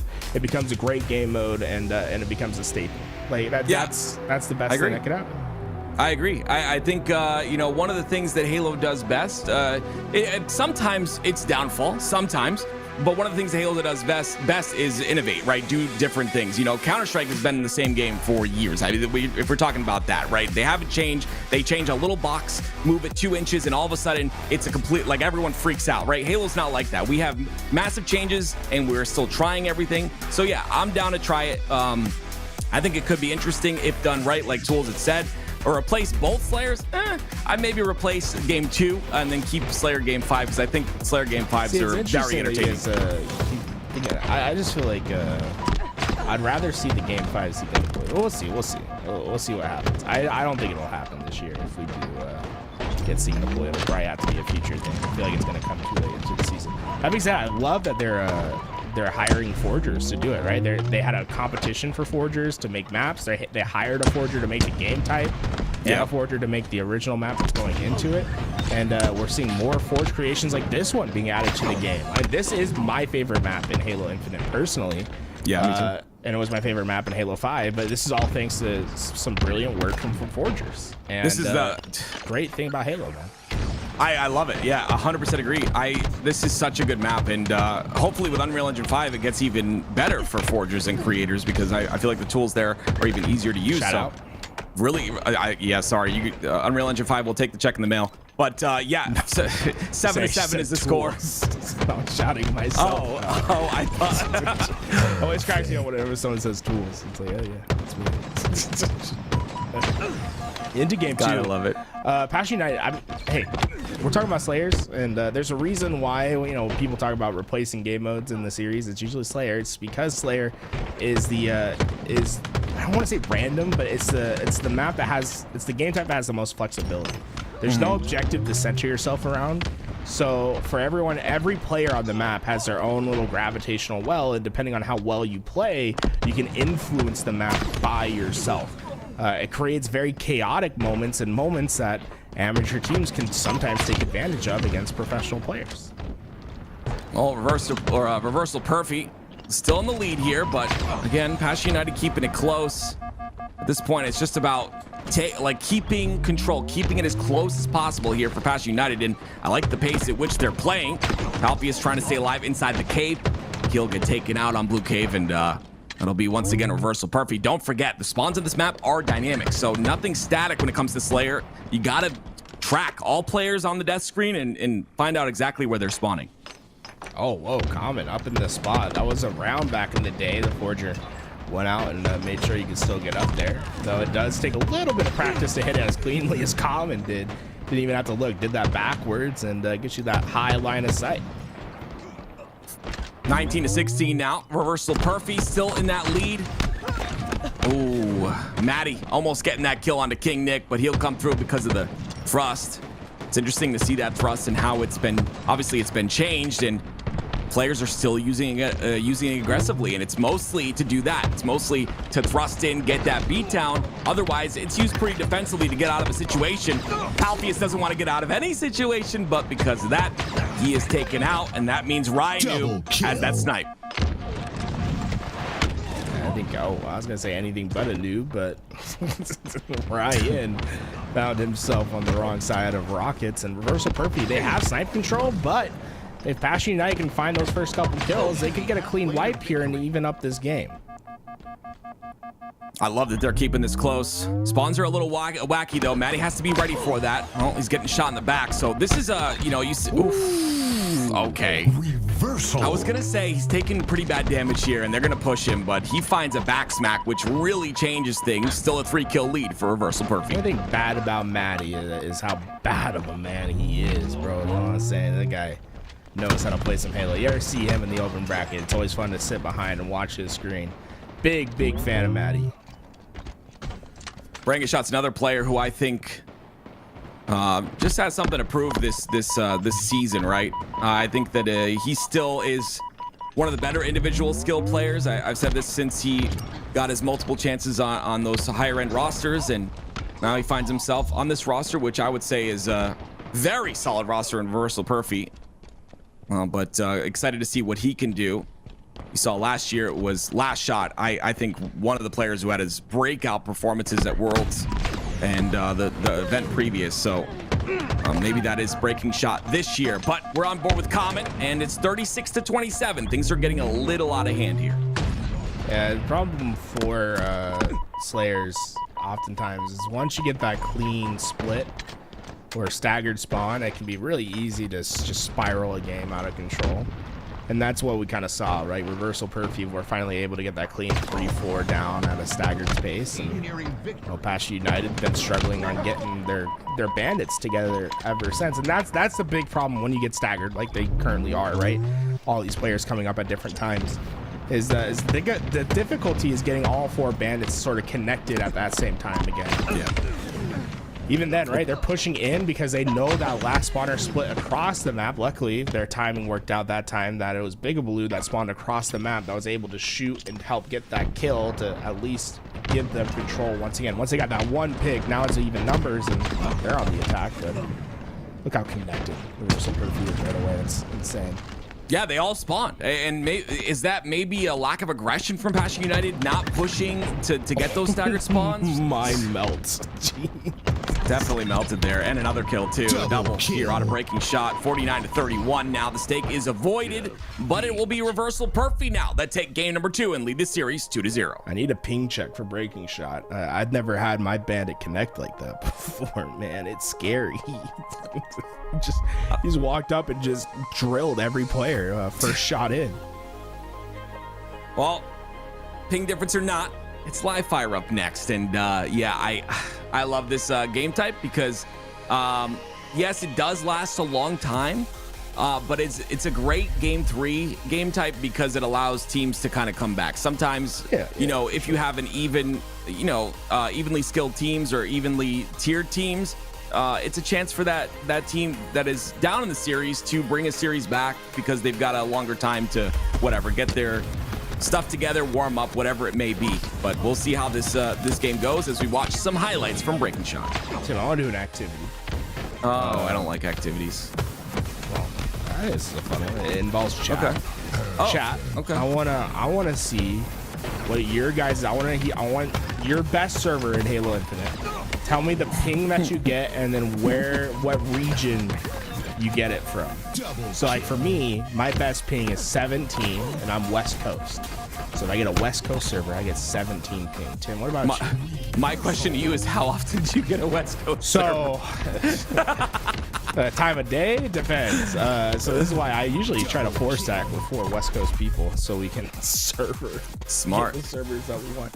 I get a 16 ping and it's East. I don't know what server it is. But you get that every game. It feels like, dude, I watch your stream. I'm like, does this man never not get 16 ping? Like, what are we doing here? And you know what the shame is? When I do get my West Coast server, a lot of times it gets double. I get 34 ping for no reason. Oh, that's rough. Sorry to hear that. And it doesn't happen with any other server. It's just the West Coast server. I don't know what that's like. I hate playing on anything above 30 ping. It's I can't do it. But here we go. Live fire. I want to see all these single digit gremlins in chat. Midwest they're all from Midwest Texas. 9. Oh my god. Breaking shot. Reversal Perfy up 2-0 here. Great shots by Breaking Shot. He's got 2 players in front of him. They don't clean him up. Somehow he scurries away and plays his life, but is it for long? There's a spawner on the A side. It will be Pasha United that gets some ball time and set up on the tower. Oh, Ryan takes him out. Nice shot by Ryan. And I always love to see Ryan with a sniper. You know, one of the players that doesn't usually get to pop off with the snipe. You know, especially when you have a player like Breaking Shot or King Nick on your team. Like those guys love to pick up those snipers, but we know Ryan D could be proficient when he gets a chance. Great movement as well, staying alive, avoiding that spike grenade damage. 3 dead, it will be spawns on to B, so Ryan Noob's got to play as a bit smart. He's looking for those B spawns. It's Bigabaloo, the first one. Palfius is already down there. He was in the mud. He got through pretty quickly, but it's 3 different players, and Bigabaloo going to avoid that repulse, using the QT to get back towards back B. Comes out, chows King Nick, but that's one thing I deal with often as well. King Nick always, most of the time at least, winning those individual pips. Great shot and another one onto Palfius.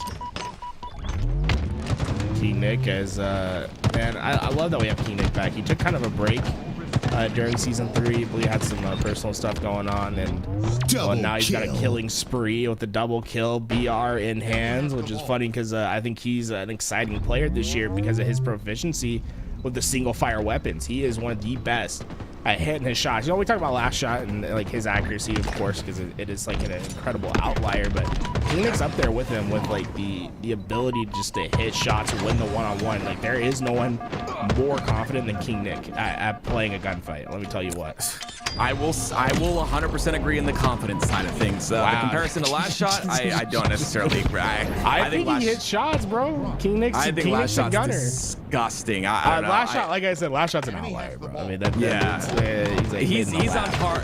He's on par for me to, like, I said this to him too. I think he's got like everything, the entire equation that adds up to one of those like X factor players, like one of the players we always talk about. I think he can become that over time, and his confidence this season is great too. If you had to make a comparison with like a sports player, who would you put last shot? Oh, you can't. I can't do that. I don't watch sports, man. I haven't watched sports in years, so I can't. You're gonna hear like CS:GO terms. Oh, I can do that. Wait a minute, I can do that. He's like a Rops from previously FaZe. I think Rops is he's on a different team now. Yeah, but yeah, like I don't know. He just got that X factor. Like I think his confidence is a lot higher this season as well. I think he believes in himself more. But hopping back into the game, it's Reversal Perfy still up 2-0, and Ryan starting to pop off here. That's going to be an unofficial triple, but 3 kills to his name as Reversal Perfy continue to get the ball time, and you see breaking shots the one with all that ball time. 51 points here starting off.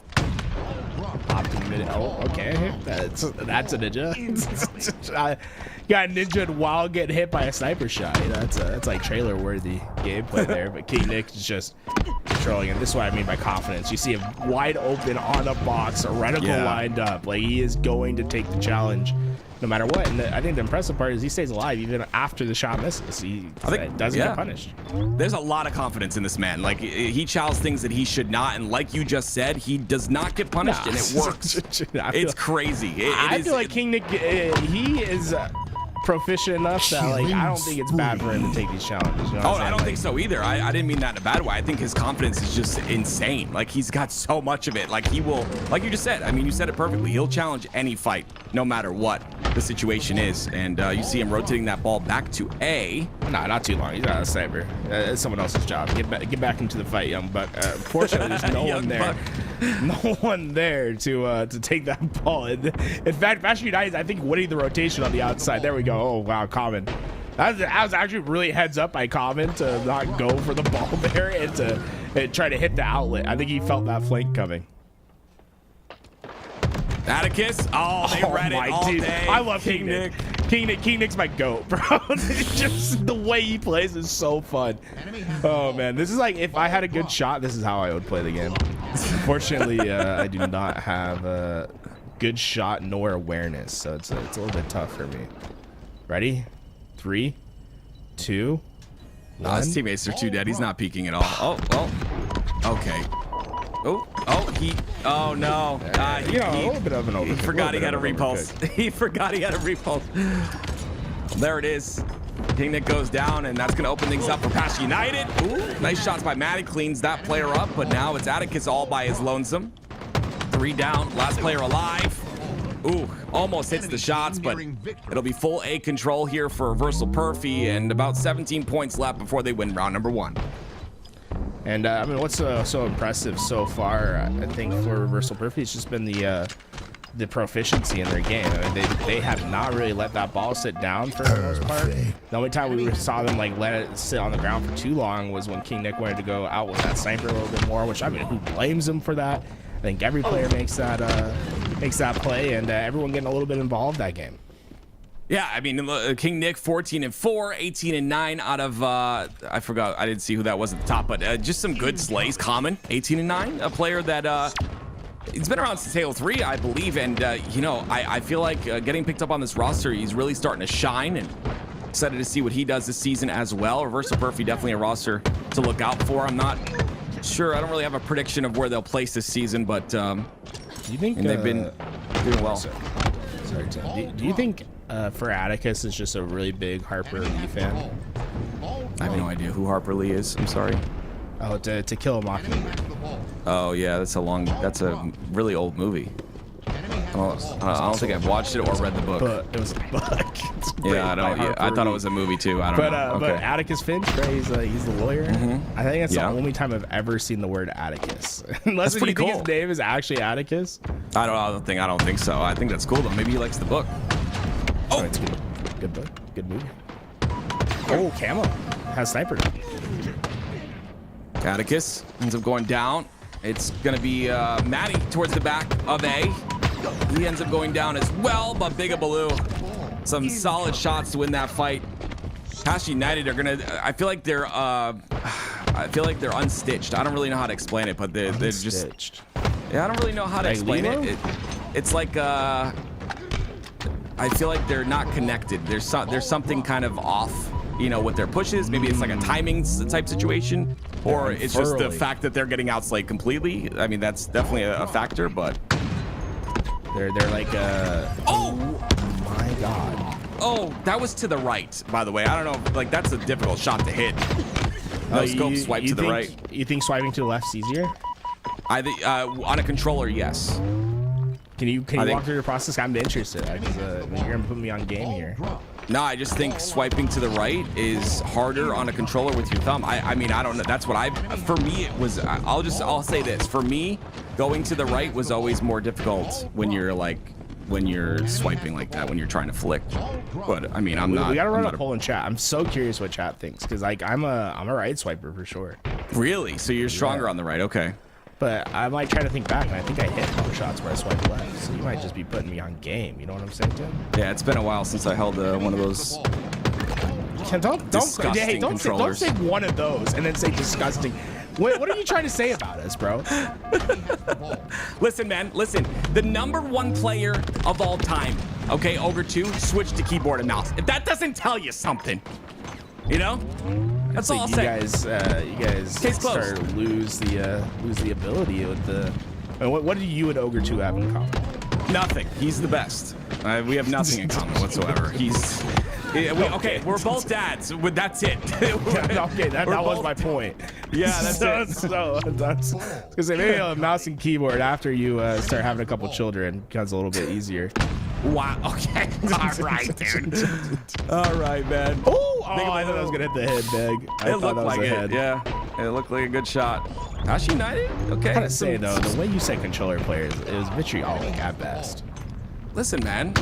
We need more M&K players. We need more. We need more of them. I just say you treated us like we were less than nothing. I mean, we're the players that play the most, the controller players. I just like to rage bait the kids that are like, this game should only be on Xbox, only controllers. I like that. I like that. Yeah, No, I like to do that. Yeah. I'm not gonna keep doing the voice now. 31-26. Pash United have a lead here in round #2, and they're gonna get some ball time. It will be good though. They can milk here and then play at the last second. Ryan going in for infiltrating here. Ryan is so aggressive. He's done Yes. this. Oh wait, he went into all four. He got two, and he also got some damage. That nade went a little bit further. He might have gotten them both one shot. But you see how quick like they had to play. Pash United, although they've been able to have a lead in this game, I mean, Reversal Perfy is certainly not making these seconds easy for them, which I think is like why it's so impressive that they have the lead that they do right now. I mean, Pash United are playing hyper efficient. They're playing very very mistake free at the moment.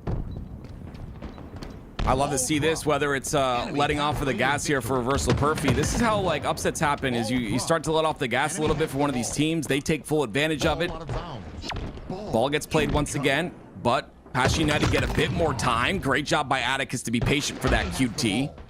And this camo, 10 seconds away. Very important to grab this camo. Clean once again by Atticus. His timing is phenomenal right now, but as I say that, he ends up going down. And it'll be 3 dead for Reversal Perfy here. Yeah, there's 2 players live on the map, and they just took each other down in a trade. So that was the definition of chaos. We love chaos here. King Nick confidently challenging 3 players on the elbow. Look, I like that angle break right there, though, too. He's still, and he gets the kill as well, and that's a clean break by Reversal Perfy. It'll be 4 down for Pash United. And that'll get them a good stretch of time here, at least 10 to 15 seconds of ball time for them. King Nick on your screen, 24 and 14 with 11 assists. Very solid out of him. Breaking shot with some great ball time as well. And now the aggression comes out once again. Like I said, letting off of the gas a little bit here for Reversal Perfy. They've pushed down on the gas once again, and now Pass United are in trouble. Yeah, Cyber's going up in 10 seconds as well. This is going to be an important junction for Pass United, right? Not only do you need to get in the sniper, but you need to break this ball control at the same time. And, well, when you needed it the most, that's when they went silent, like a million voices being ceased all at once. 4 down, man. That's Vader-esque, the way that Reversal Perfy just obliterated them. Common trying to go for another kill there. He thought that player top sandbags was going to stay alive. Tim, I'm not even mad because he goes for that. He saw all 4 players on his death screen. He's just telling Breaking Shot, like, don't worry. No one's coming anytime soon. Don't worry. it's like I died, but then they are making the trek across Mordor right now to try to get to you. On the other end of things with Pass United, we haven't talked about them too much. Atticus 22 and 24. That was close. Go for it He's again. okay. He's throwing. I thought he was. Oh, he got him. Oh no. Oh my God, it was so close to extra time. I was thinking about what I was saying, and sometimes anyway, but that good game, really good game, good series. Good game, good series. Yeah, I agree. GGs. I want to talk about what's at stake for these squads, guys, because we have Reversal Perfy, who are currently sitting top 8 after the second weekend of the Open Series. And as we know, we're closing in on the qualifiers next weekend. And there's got to be a lot that these teams are looking forward to. The big thing, right, is how the qualification happens for this Arlington event that's coming up, the HCS OpTic Major. We have this open, but after this week, we have the pool play qualifiers. Top 8 from the pool play qualifiers will get their spot. After that, it'll be the top 2 in pro points. And right now, with how the top 12 have looked, it's really interchangeable. That 6 through 12 spot, we've seen teams just flying up and down from there. Reversal Perfy and Complexity in particular, they're going to need all these pro points possible, right? That they are on the edge of potentially being bubbled out if we see a setting baseline have a good tournament, but also just having Reversal Perfy, they want to find that separation from Complexity pro point wise. That way they can get the highest available seed no matter what. Now we have our next series is actually TSM, between TSM and BTC versus Complexity and Wild Hunt. So we got a series that we're waiting to see the results for, but assuming that we do get to see TSM, I would love to talk about that squad. We got Cherish, Druk, Soul Snipe, and Talik, who are also top 8 alongside Reversal Perfy. Yeah, this TSM roster, I need to see more out of them. I mean, these guys with Last Shot, I mean, they play so well at Worlds, right? They were disgusting. They upset so many teams, but now obviously Soul Snipe coming back to the roster because he's been on this roster before, and it seems like they can't find the footing that I'm expecting out of them. Obviously, top 8 is great and all. I just feel like they are capable of much more. This is a roster that has always really impressed me with their aggression, with their individual skill. Now you're under a big org's name as well, so it may, a little bit of added pressure. But one of the things I kind of wanted to point out is the tweet coming from Trey, and this tweet was him talking about the roster. He says, "We settled into a rhythm and are feeling confident going into HCS Open number 3. The guys are at peak vibes." So something to look out for this week, right? Are they going to be the team we know them to be, right? Are they going to start to take over games? That is the question here. TSM, a big part of Halo now, the newest announced roster, a very well-kept secret. And I'm sure this team wants to impress the org. Another team that I think was looking at, we mentioned teams that are on the edge of, potentially missing out on coverage or like just sitting right on the edge, which is such a scary spot. Complexity, a team that I believe can be great and we have great expectations for them. We have Spartan, we have Precision, we have Mental, who played with Shopify Rebellion, and Huss on that squad. Yeah, this roster, Sparty is another player. We got a tweet from him, but like this roster is also capable of so much. Sparty's the player that I'm looking at, right? I think he is one of those players that completely can take over games, and I feel like, obviously, I've talked about this before. He's playing for a bit more this season. He's playing for his brother that passed away, right? This season is dedicated to Travis. So, I mean, you know, he tweeted, he said, rough couple of weeks, but I'm actually very confident in the squad.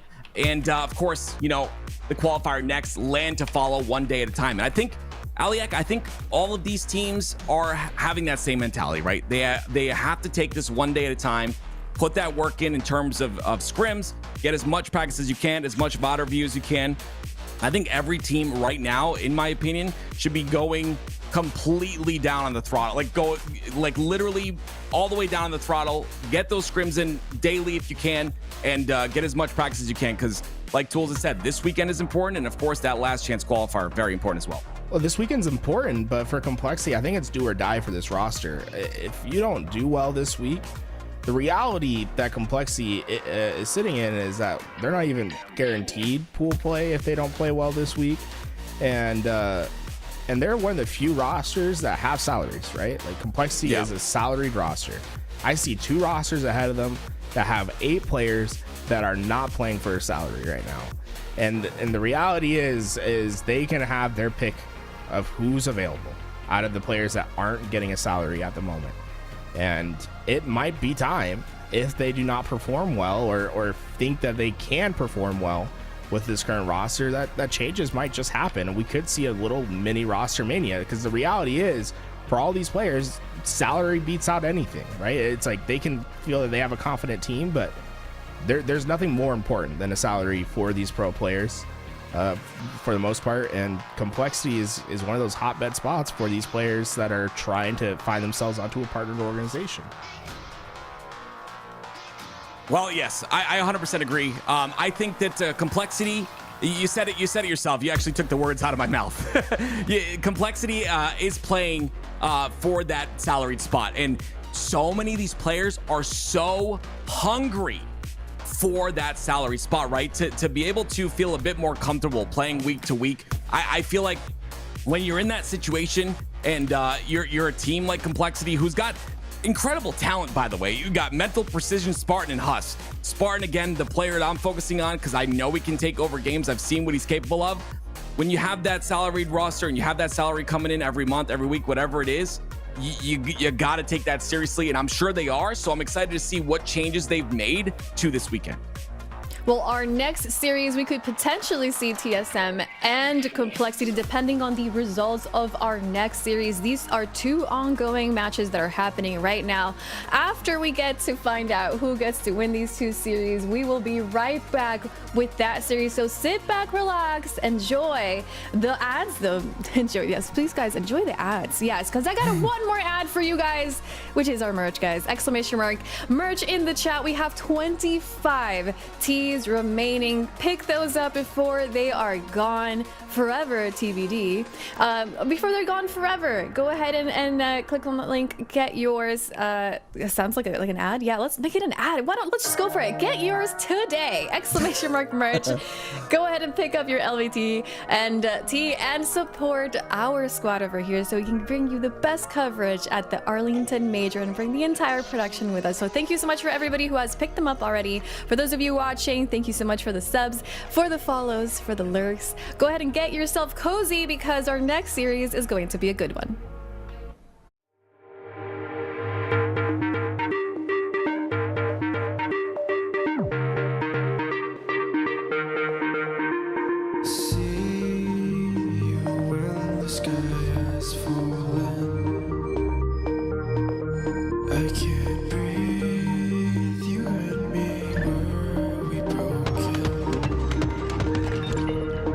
Double kill.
Double kill. Killing spree.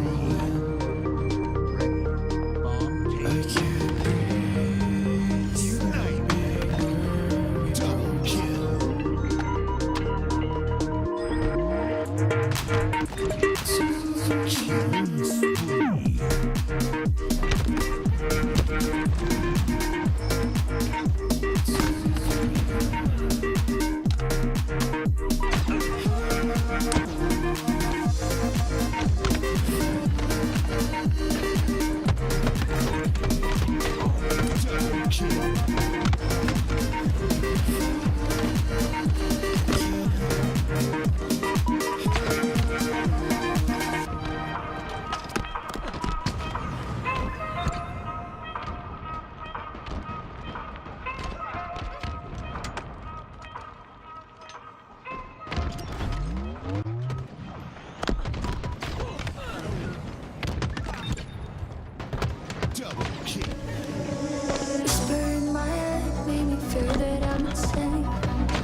have moved on it's all on new. But I'd rather be in the storm than in the calm without you. I know I will feel in the morning. Maybe you'll be leaving me sad and blue. But I'd rather be in the storm than in the calm without you.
Double kill.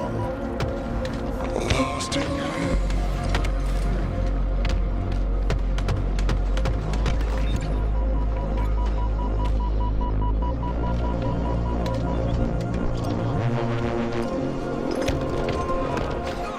Lost in you.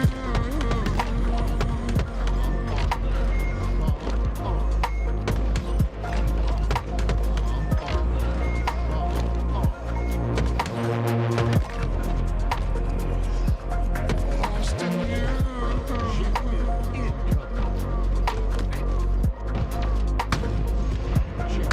Lost in you. Lost in you.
wish we stayed the same. I got way too many thoughts in my brain, but I got memories that run through my veins.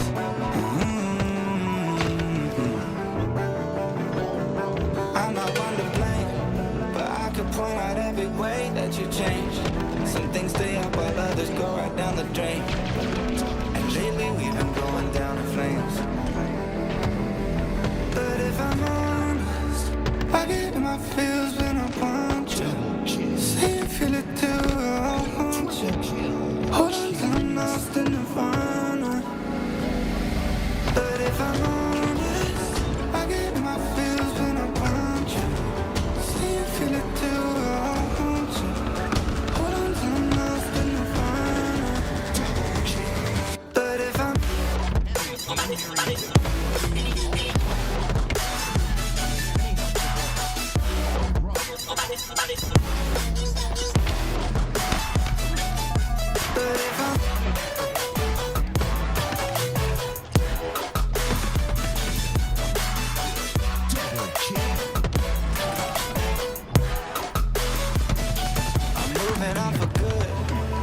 my therapist is saying that I should.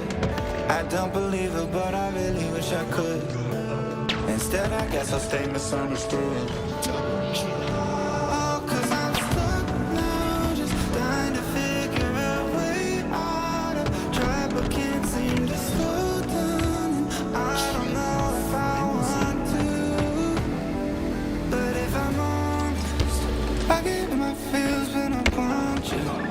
Say you feel it too, I want you. Hold on till I'm lost in nirvana. But if I'm honest, I get in my feels when I want you. Say you feel it too, I want you. Hold on till I'm lost in nirvana.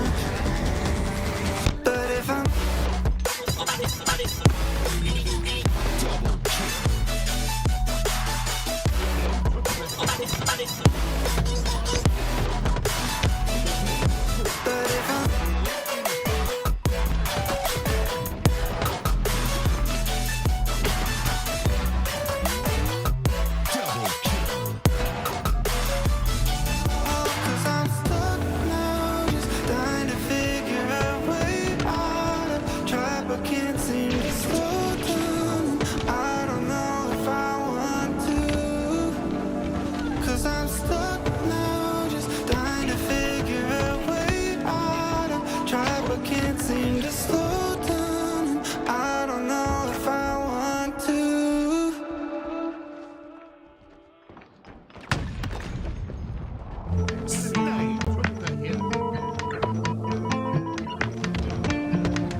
took a little longer this time. Finally, open the blind. Double kill. Every time I look at the sky, reminds me it's 2,000 miles between us and this us. The distances are worse than I thought. Is this what I want? Triple kill.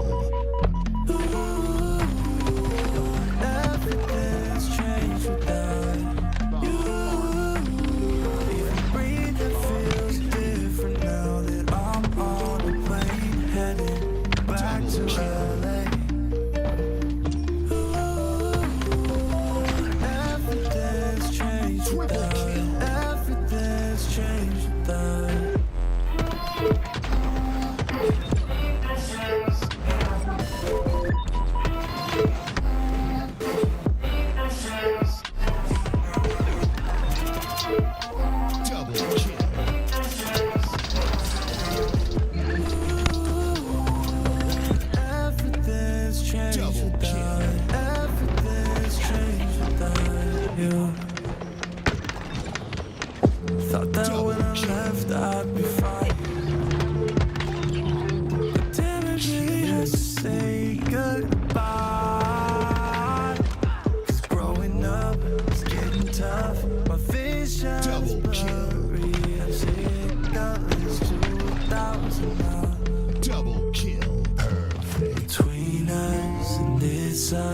Distances are worse than I like. Is this what I Double kill.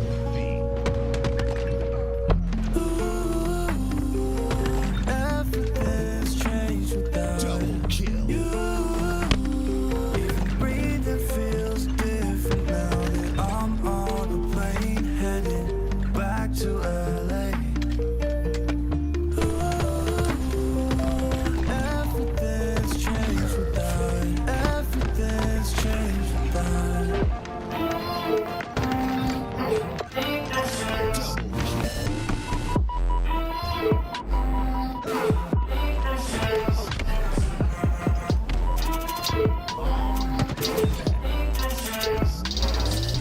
Triple kill. Everything's changed without it. Everything's changed without you. Double kill.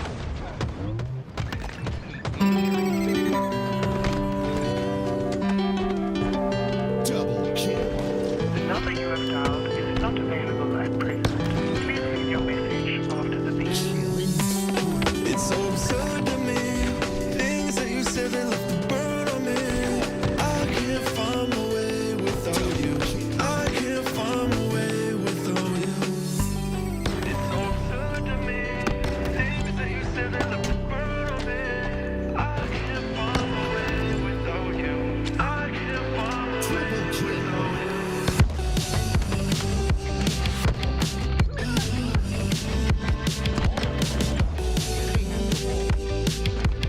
I can't find my way without you.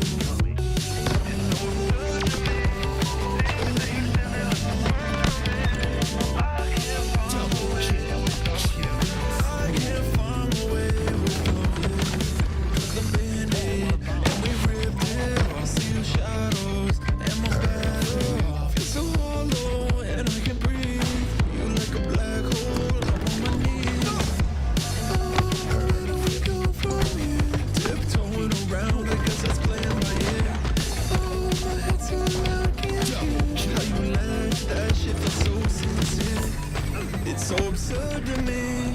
Things that you said that left a burn on Double me. kill. I can't find my way without you. I can't find my way without you. Double It's so kill. absurd to me. Things that you said that left a burn on me. I can't find my way without you. I can't find my way without you.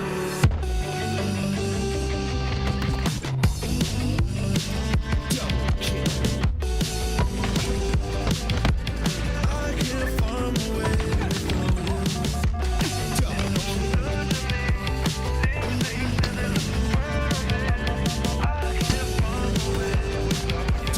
I can't find my way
you need a little wild card, I'll be the one you call.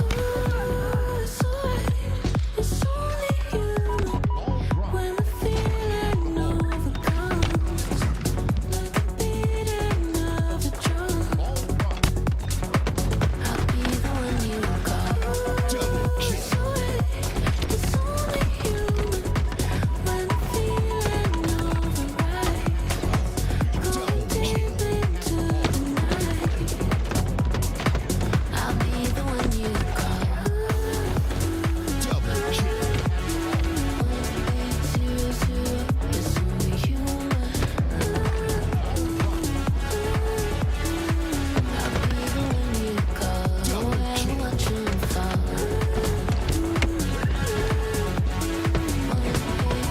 1800, it's only human. Double kill. I'll be the one you call and watch him fall.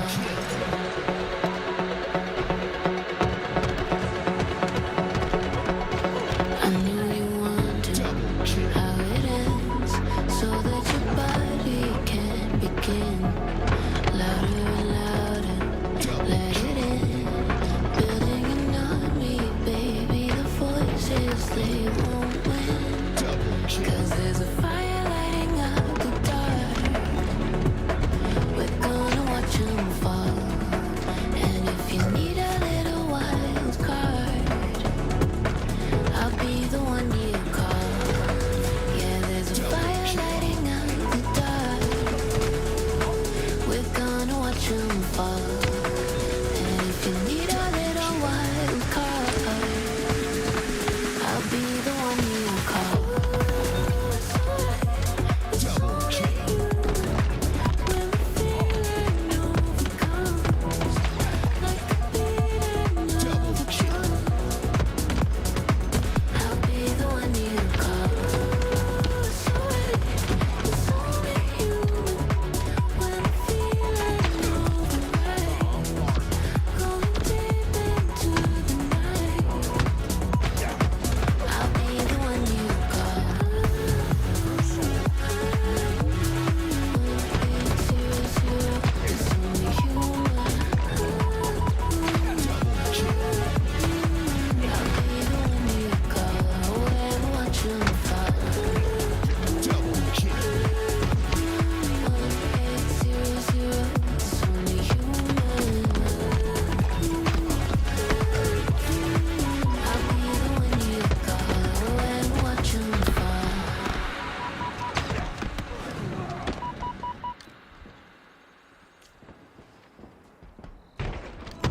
You got me hypnotized.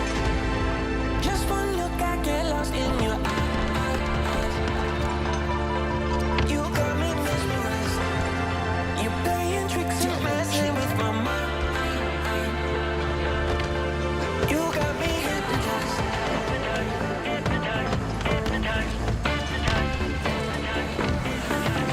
You got me hypnotized.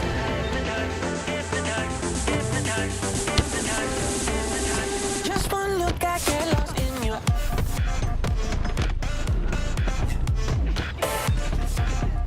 Double kill.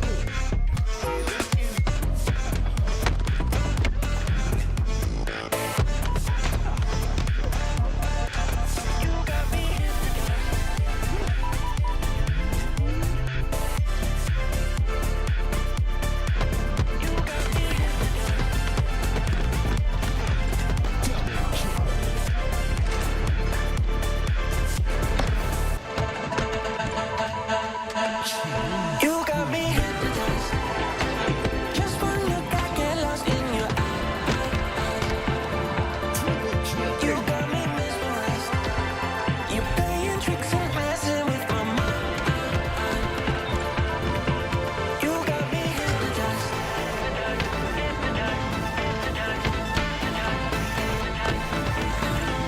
You got me hypnotized.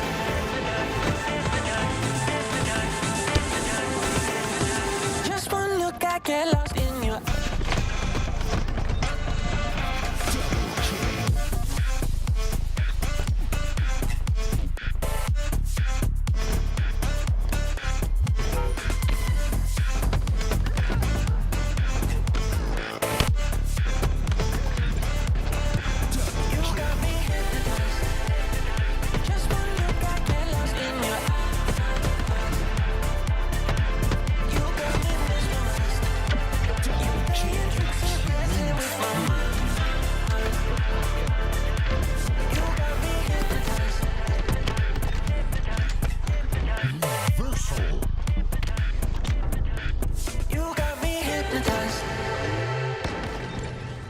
Double kill. Double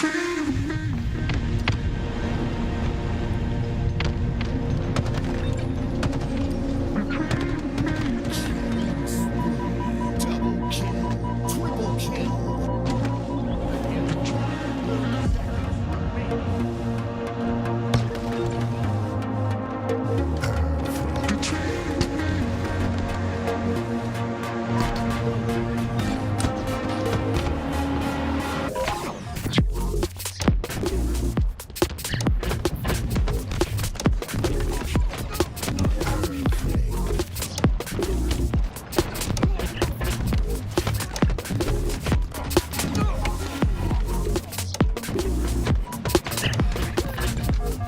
Double kill. Double kill.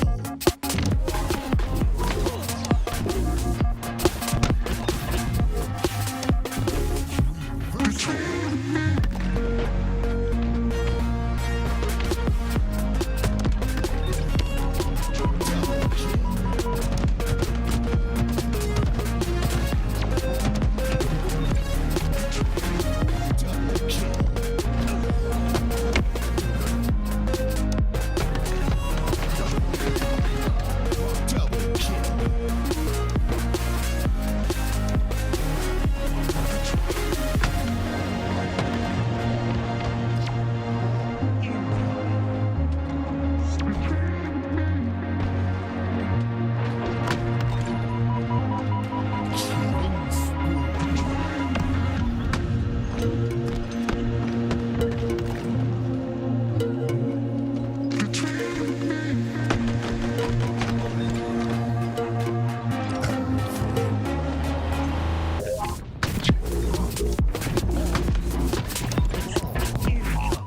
Double kill.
Hold on, it's getting too much. So long, but don't start to rush. Take your time, clear your mind. You're worrying enough. Don't make it too tough. We made it. We made it. Yeah. We made it.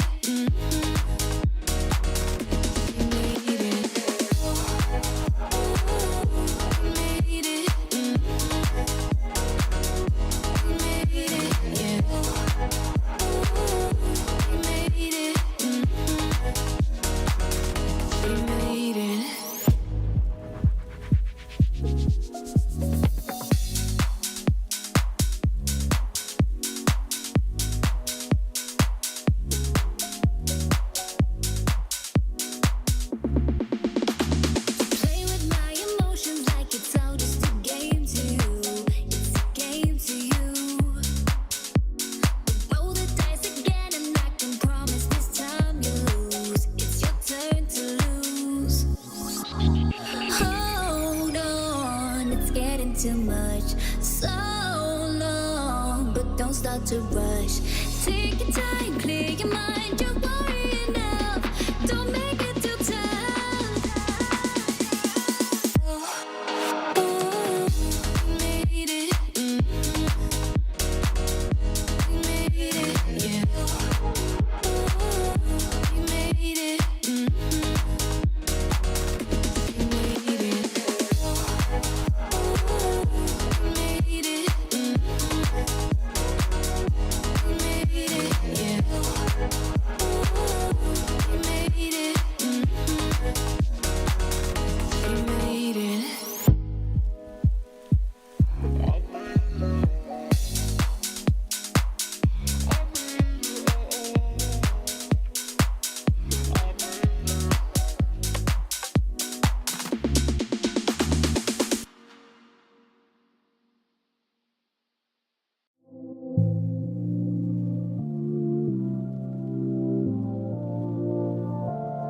The way that you make me feel like I've never been felt before. When look in your eyes, I found the one I've been waiting for. I'm feeling electric.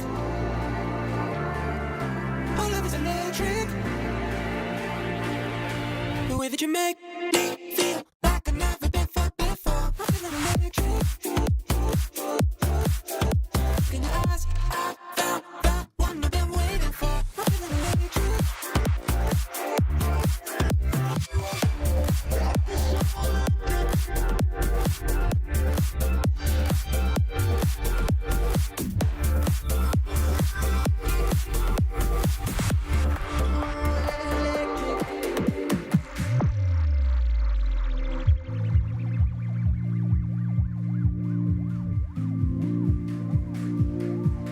The way that you make me feel like I've never been felt before. Look in your eyes, I found the one I've been waiting for. I'm feeling electric. Our love is electric. The way that you make me feel like I've never been felt before. I'm feeling electric. Look in your eyes, I found the one I've been waiting for. It's like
Welcome back to the HCS Open Series week number 3. We're going to hop on over to the leaderboard, the Arlington pool play contenders, and see where everybody is sitting in the North America leaderboard so far. Now, this weekend will be all about getting the highest possible placements in order for these teams to collect as many HCS Pro points to secure their pool play spots. The top 8 squads after the Arlington Major qualifiers next weekend will secure themselves 8 of the 10 available spots for the pool play at the Major. Now let's take a look at the bottom teams in this leaderboard. We have TSM on top 7, but we want to point out Complexity. This is the team that is currently sitting in the number 10 spot. So a pretty scary position for this team to be in, because they could be knocked out, potentially even from getting coverage. So depending on how they perform today is where they will be sitting next week, and a lot more pressure for that team. Let's go ahead and bring in Active and Tools to fill us in on the implications and the pressure that Complexity could be feeling right now. Yeah, absolutely. Complexity is definitely feeling pressure because of the fact that last week, this exact series did happen. Obviously a very different series layout, but last week TSM won 3-1 against Complexity. So just like you had just said, Aliek, if you're Complexity in this situation, you gotta somehow turn this storyline around. And yes, I've talked about TSM and I say I want more out of them, but at this point, Complexity are still gonna have a rough time. So this team is composed of Spartan, Precision, Mental, and Huz, and I feel like a lot of people have great expectations from this squad, and they should be placing higher than they should be. Do we have any thoughts on why this could be?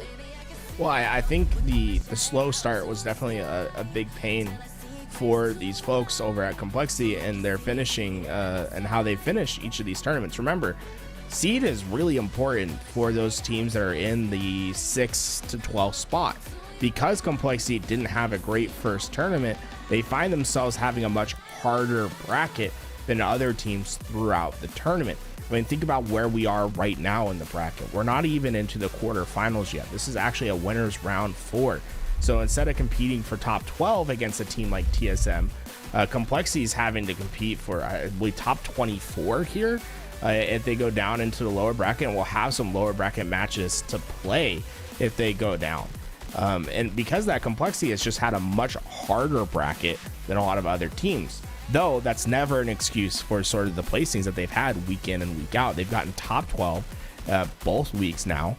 And it's been a huge crushing blow to let the expectations and what people are thinking about this Complexity roster going into the year, right? Because this Complexity roster, people were thinking top 6, top 8 is like their sort of bottom baseline, and they're going to try to compete for top 4. So far, they just haven't shown that to be true. And I think a lot of people are circling and thinking, hey, you know, maybe there's a change that needs to happen if they can't break this top 12 barrier. Because to me, like, the talent that's on this roster, not being able to break past the top 12 barrier is inexcusable. We have a tweet from Spartan in which he said, quote, "Rough couple of weeks out of us, but I'm actually very confident in the squad. One open left and then the qualifier next, land to follow. One day at a time." So maybe we just need to wait and see what the day, how the day turns out for Complexity. It looks like Spartan is feeling confident in their squad, and maybe you're right, Tools. Maybe they just have had a rough couple of weeks and a rough bracket start active. Yeah, 100%. They have been scrimming. I think their last scrim was actually yesterday, I mean, I think they may have learned something from that scrim, but it was a 12-2 loss to Shopify Rebellion. And you can take a scrim like that and say, okay, we talk about the levels of importance in terms of scrims, online play, and LAN play. And obviously there's a big difference there between all of those things. Tools was talking about this in the green room. He said TSM is a LAN team. But these online tournaments are very important, like Tools also said. Obviously, pool play is what you want to guarantee.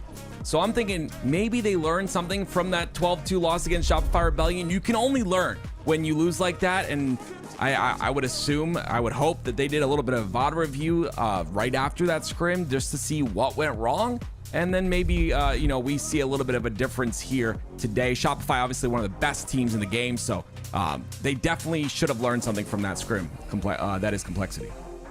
We heard Active say that TSM, you were looking to see more from them, but on the other side, Tools, you had a more positive spin on TSM's performance? Yeah, I mean, let's just go look at the history of the players that are on this team and the history of the placings in Halo Infinite. When we look at year 1, outside the top 4, who's made it to Championship Sunday?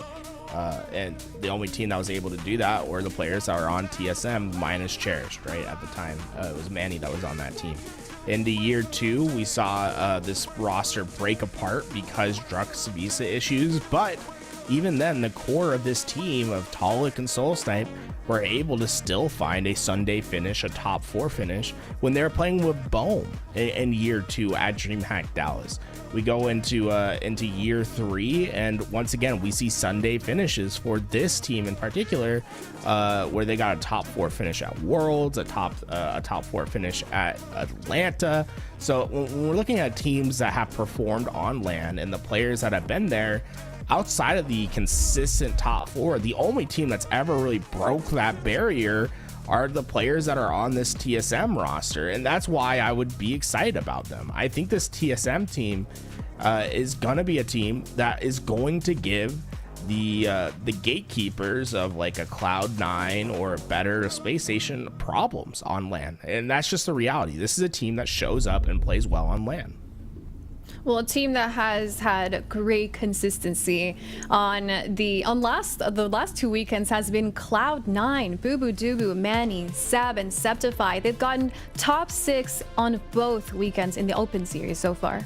Yeah, really impressed by that. Bubu always finds himself on a team that really just fits him, and obviously you can't say enough about Manny. Obviously Manny, essentially was with those TSM guys for so long, split up last year, and hasn't been back with them since. So kind of finding a new road, and I mean Sab, a player who's I think very underrated. This team just fits well, and that would be why they placed top 6 right there. Their chemistry seems to have come together very quickly, and I hope that pans out as the season goes on. I think that a lot of these teams, when you have team changes, I say this often, you're going to have that honeymoon stage where you guys just work out. It works out at the very beginning, but then you go into that little bit of adversity, and sometimes teams break. Sometimes things start to get exposed, or however that may happen. So I think things will definitely shift. I want to stress the fact that this is all online right now, and that's not to say that this roster of Cloud9 is not going to perform on LAN. That's not what I'm trying to say. I'm saying that the importance of the tournament influences the way some of these players play. So when we get to LAN, things are going to be different.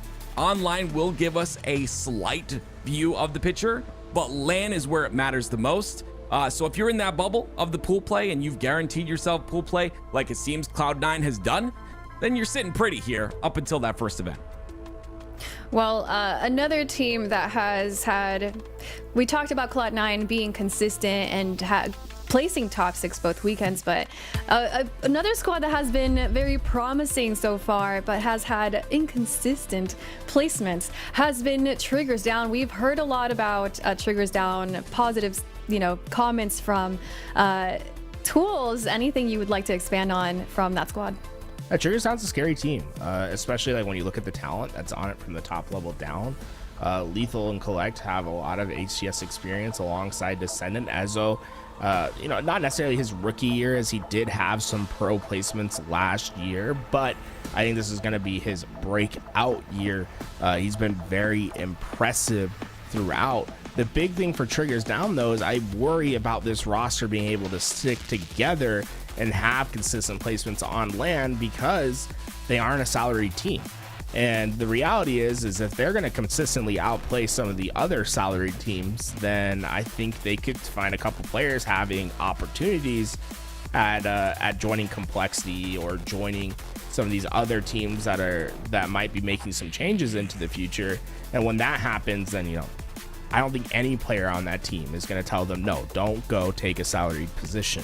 So my concern almost for this Triggers Down roster is that they're too good, right? That they're going to overplace their what people were anticipating at the beginning of the season.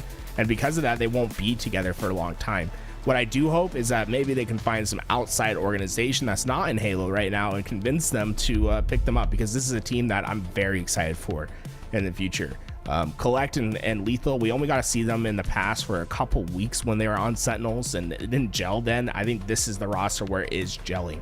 Descendant and Ezo are two extremely fast and young players that have that cracked mentality. Lethal keeps everyone sort of in check. He's always been a a fantastic player at playing that glue position, being in the right spot. Players like Lethal are so valuable for teams because he makes the game easier for everyone else. I'm sure when you go talk to these up and coming pro players and you ask what it's like to team with Lethal, that's what they're going to tell you, right? It's how easy the game becomes for them because he's where that player wants them to be. Oftentimes you'll be like, oh man, like I wish I had team help here. Lethal's going to be there ready to find that team help. He's a fantastic player. I'd love to see Triggers Down have a little bit more consistency throughout these off-season events, but I have very high hopes for this team. Yeah, when you talk about Lethal, by the way, Lethal, it's good to have you back, man. You know, it's good to have you back. Lethal's back, ladies and gentlemen. He's performing great, but no, I'm just trolling. He tweeted about that on Twitter. But regardless, yeah, I think this Triggers Down roster is great. But you made up a good point about them sticking together. Do you think there will be some team changes? Like, I'm curious, what will happen before that very first event, before the roster lock goes into effect? Like, what will change? Do we see another roster mania right before that event? Because, like you said, some of these players individually are playing phenomenal, and have they found their solidified roster? And again, you talk about the orgs, you talk about that salary. It's important, man. Some of these guys, spend a lot of time on Halo, and, with that time, they'd like to be compensated. So I think that's also another driving factor. It's so tough about these roster locks because we have the pool play qualifiers next week, but that's it's still a long time before we get to Arlington, Ali. It's like, if you want to make a change, I believe the rosters get locked after pool play, so you'd be taking a big blow, or I think it has to be like 3/4 or something like that. I'm hoping maybe one of our rules aficionados like Ashman can come in and be like, yo, this is how the roster locks work, because they're always up to date with that. But I wouldn't be surprised if we see a roster mania this week. If it is going to happen, I would say it either happens this week, or if there is a possibility for these for this roster lock stuff to not be so definite, maybe we see some changes happen after. But I'm very excited for all the teams that we're seeing here today, and I'm very hopeful for what we can see out of some of these teams that are in that 6th through 8th spot. Well, let's talk about who do you guys think are the biggest threats to this within this top 12? Who could shake things up?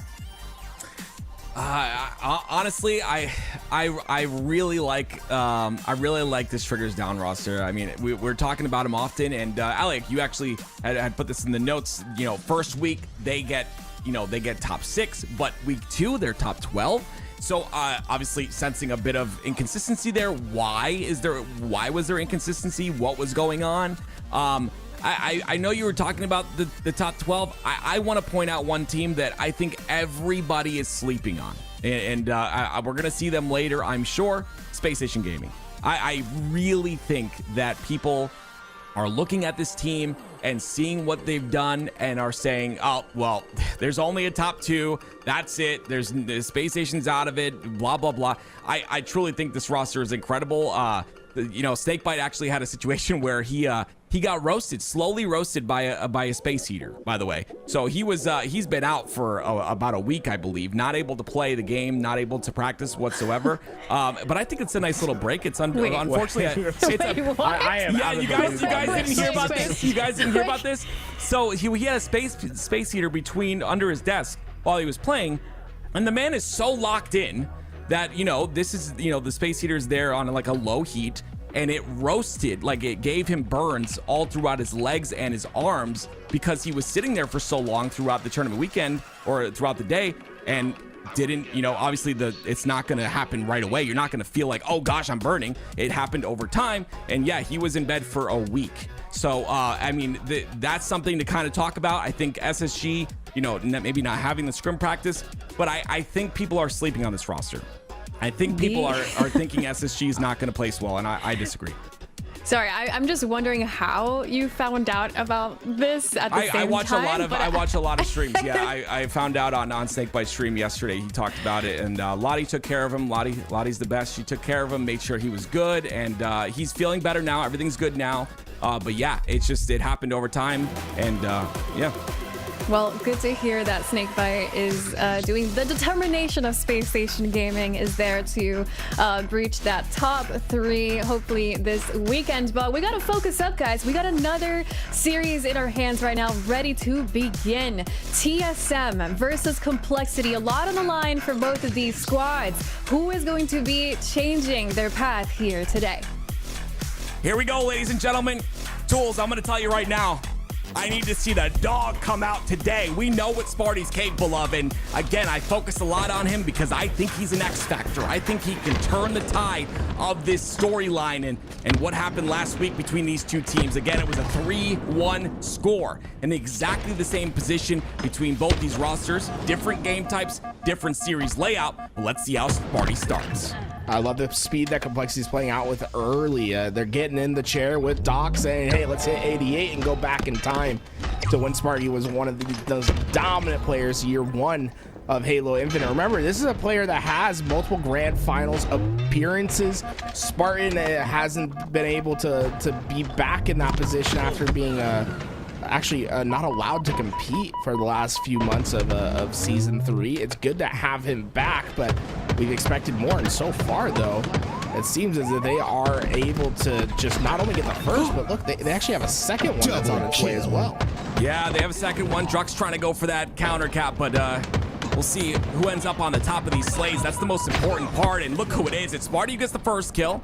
He gets traded out. It's a 2v2 situation. Both flags out for both teams, but Huss going for that touch a little too aggressive there. Going to expose himself, but Precision gets the trade, and that will continue that flag and continue it on while the other one returns. This might be good here for Complexity. 3 down, TSM. TSM hasn't been able to handle the speed hasn't been able to handle the speed well. We keep seeing players come in one at a time, like a stream of players, instead of seeing that coordinated push that you'd love to see when you're trying to break out against a team that's playing as fast. Complexity, it is all pedal to the metal at the moment, and they are playing well, but TSM with an opportunity here. A bit slow in the util. I actually like this. 8-2 out of Sparty right now. This is what we like to see out of the man. Unfortunately, he will get taken out there as I talk about him, and it'll be 3 dead for Complexity. TSM, like you said, have a chance. That's a flag capture. that might be the cleanest play that you'll see. We gotta look at that after potentially, because that was set up methodically by TSM, and this is what I love about this roster. They never really get caught up in what happened in the game. They're always just waiting for their moment. Once they get their clean 3-4 down, they will take advantage, and we're seeing it once again. Look how Complexity, they're staggered. They can't get together, and TSM is ready for another attack.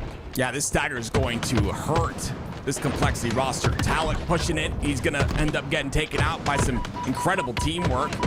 More damage comes in. 1 by 1, Complexity go into the base. Killing spree. They'll end up trying to stay alive here. It is Soul Snipe, who is playing aggressive and not missing a shot. My word, still has control of the P side. And Soul Snipe going against the natural instinct, right? As you get kills, you usually want to go up on the map. He heads back, tries to get their outlet player, and that's going to really stunt Complexity's ability to get this map control that they want to fight out of. Instead, they'll have to be thinking about the players that are still in their base, and they went for a really long overextend flagpole, which Huss is moving up at the moment. But TSM's been in control of their base this entire time. We got to watch Sparty, man. 11-5, massive piv right there as well. He's trying to stay alive on the Card 2 side. Many players inside of util, and he'll continue this flag run and continue to try to stay alive. It's Tog once again in that window, being a nuisance. TSM somehow surviving this with 2 down. Druck goes down, make that 3 as 1 player spawns. This should be a cap unless they can push up top P fast enough. I don't think they're going to be able to get there in time. Instead, it's going to be maybe thinking about how to get into a counter opportunity. But Mental getting that first kill, that's going to slow TSM down. Look at Soul Snipe. He wants to get up high, but he hasn't been able to until he gets all the way to this point. And now he has a chance to contest for that camo, but there's no one necessarily in position to grab right away. Instead, TSM going to have to focus on their outward slays first. Although that works for them in this favor, the Complexity have had plenty of moments to find punishment for TSM. This top center control here for Complexity still, and a couple slays go in their favor. It's 2 down for TSM. And it's Huss at the top of P. Precision gets a kill onto Soul Snipe, and you're seeing Precision and I believe Sparty pushing as a duo very often here. Cherish, the last player alive for TSM now, and Huss playing his life beautifully, cutting that angle onto the blue base. Now the pressure comes through, and this is a very important kill on utility. It's going to be Cherish who's hiding in that corner. Unfortunately, though, Huss takes a lot of damage in this situation, and because of that, he's going to get taken out. Already a flag is out, and this is what's so potent about TSM. They do not wait. Once they recognize the timing window, they will pull flags, and this is the second one that Soul Snipe has been able to pull out while having perfect timing to give them a second flag capture. And this is the danger of TSM, right? It doesn't matter if Complexity gets a 4 flag lead. As long as there's enough time on the clock, TSM can absolutely come back. If Cherish had won that gunfight, that would have been a 3rd flag we would have saw it on its way.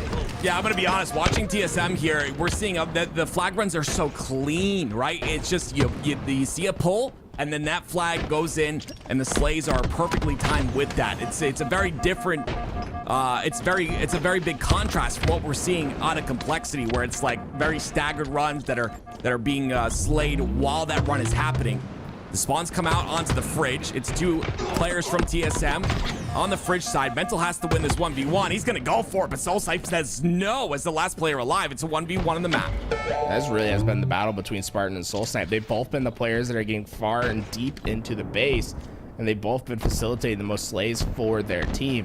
Spartan, isolated on an island in the pack ranks, is just trying to buy enough time. Remember, Camo's also up, so his job not to run this flag, but rather to be a nuisance. And so far, he's been successful at that. It's so successful that he can actually follow this up with a flag run. I mean, TSM never even tried to find him. That was beautiful. Speaking of clean flag runs, that's a clean one out of Complexity. Sparty being the facilitator of that, but Cherish once again finds his way to the back lines, gets a kill onto 1, onto Precision, and plays his life. That's going to be a flag cap, but there's going to be 2 down for Complexity. It's potentially TSM that take this top center control. They've got Camo as well in the hands of Druck. Well, 2 down. This is going to be staggered spawns. And once again, TSM, they pull their flags at what seems like the most opportune moment.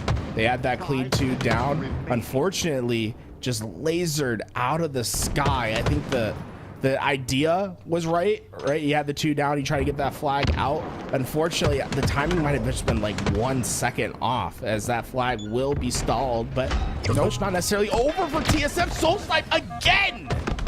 Absolutely massive grab by Soul Snipe. 3 down though. Druck, the last player alive, not going to be in position to do anything here. So instead, he decides to go back into the base here of Complexity.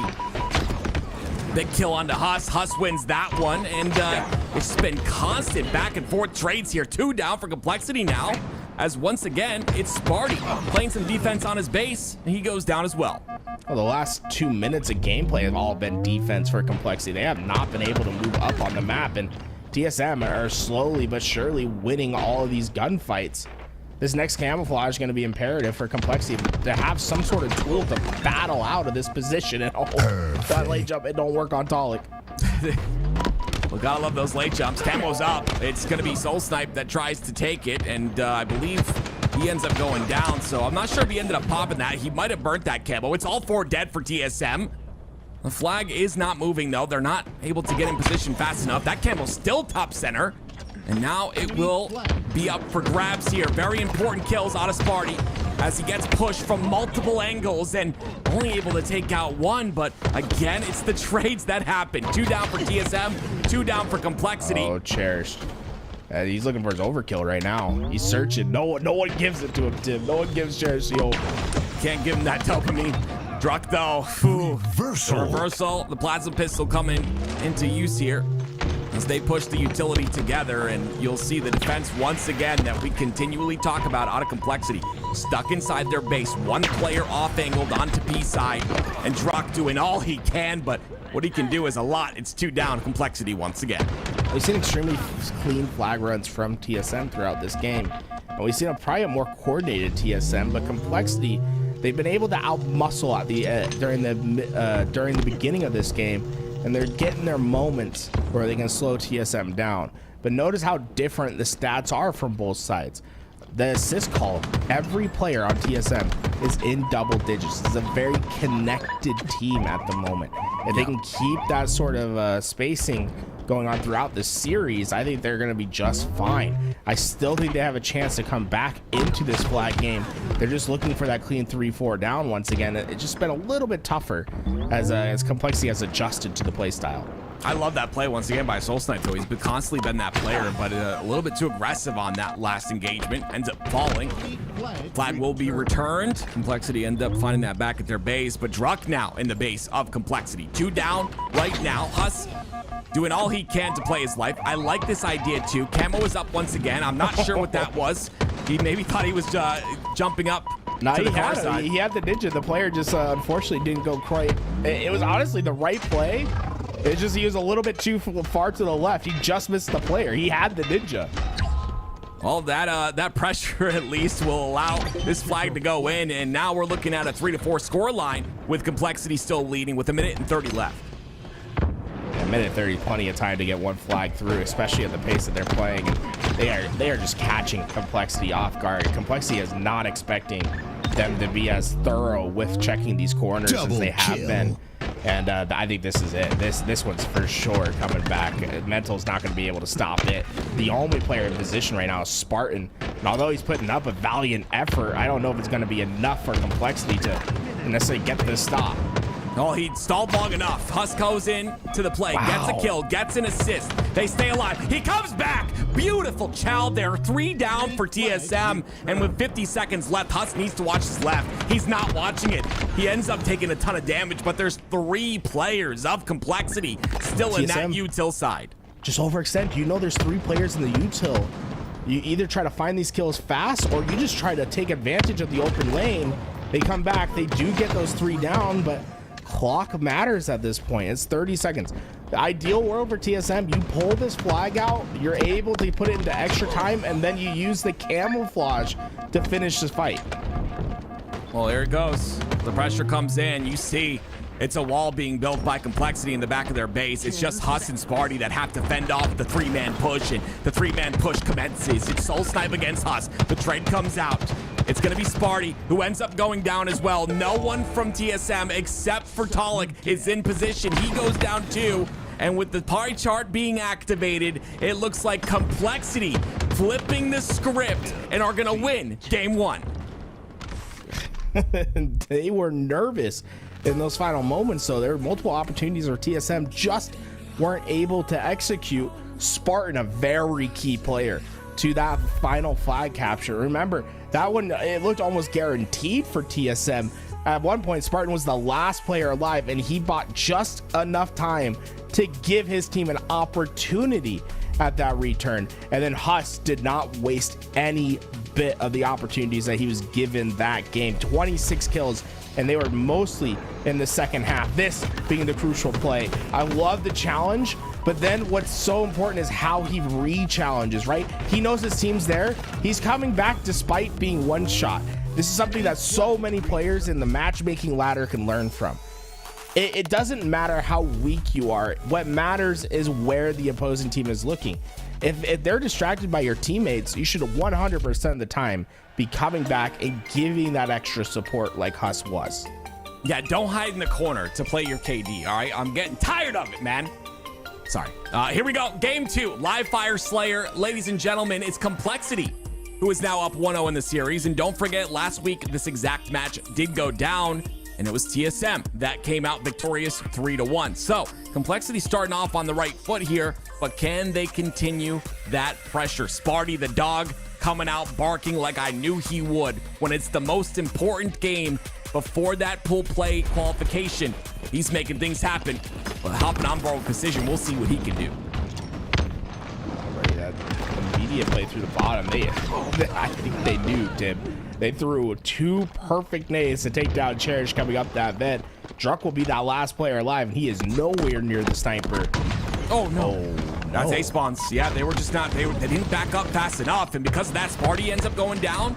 All 3 end up going down. The sniper's on the floor, laying there by its lonesome. It's a camo. It's a critical error. Honestly, they should have been anticipating at least that spawn being open, like a chance of it. very aggressive play with that sniper, and you can see what the impact was. They completely won that opening start 3-1. Instead, TSM has sniper. They had a chance for camouflage, and they're going to be able to play keep away with this thing. This is tough for Complexity to swallow, and what a nade, but sniper off map.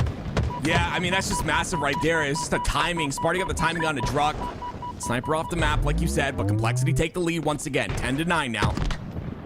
Last player on the tower side is going to be TLF. He goes down 2, and it was 3 down momentarily, and Complexity up by 1.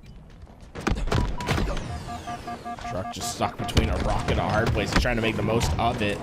He's able to get a couple more bullets of damage down, but Complexity are not giving TSM anything for free. Yeah, I love the capitalization on the damage here. You see multiple players are down to no shields, and you don't see them exposing an angle, but they continue to capitalize on the damage. 4 down for TSM once again, and a 5-kill lead. Not only 4 down, but it's a clean 4 down. Not one player Complexity went down during that gunfight.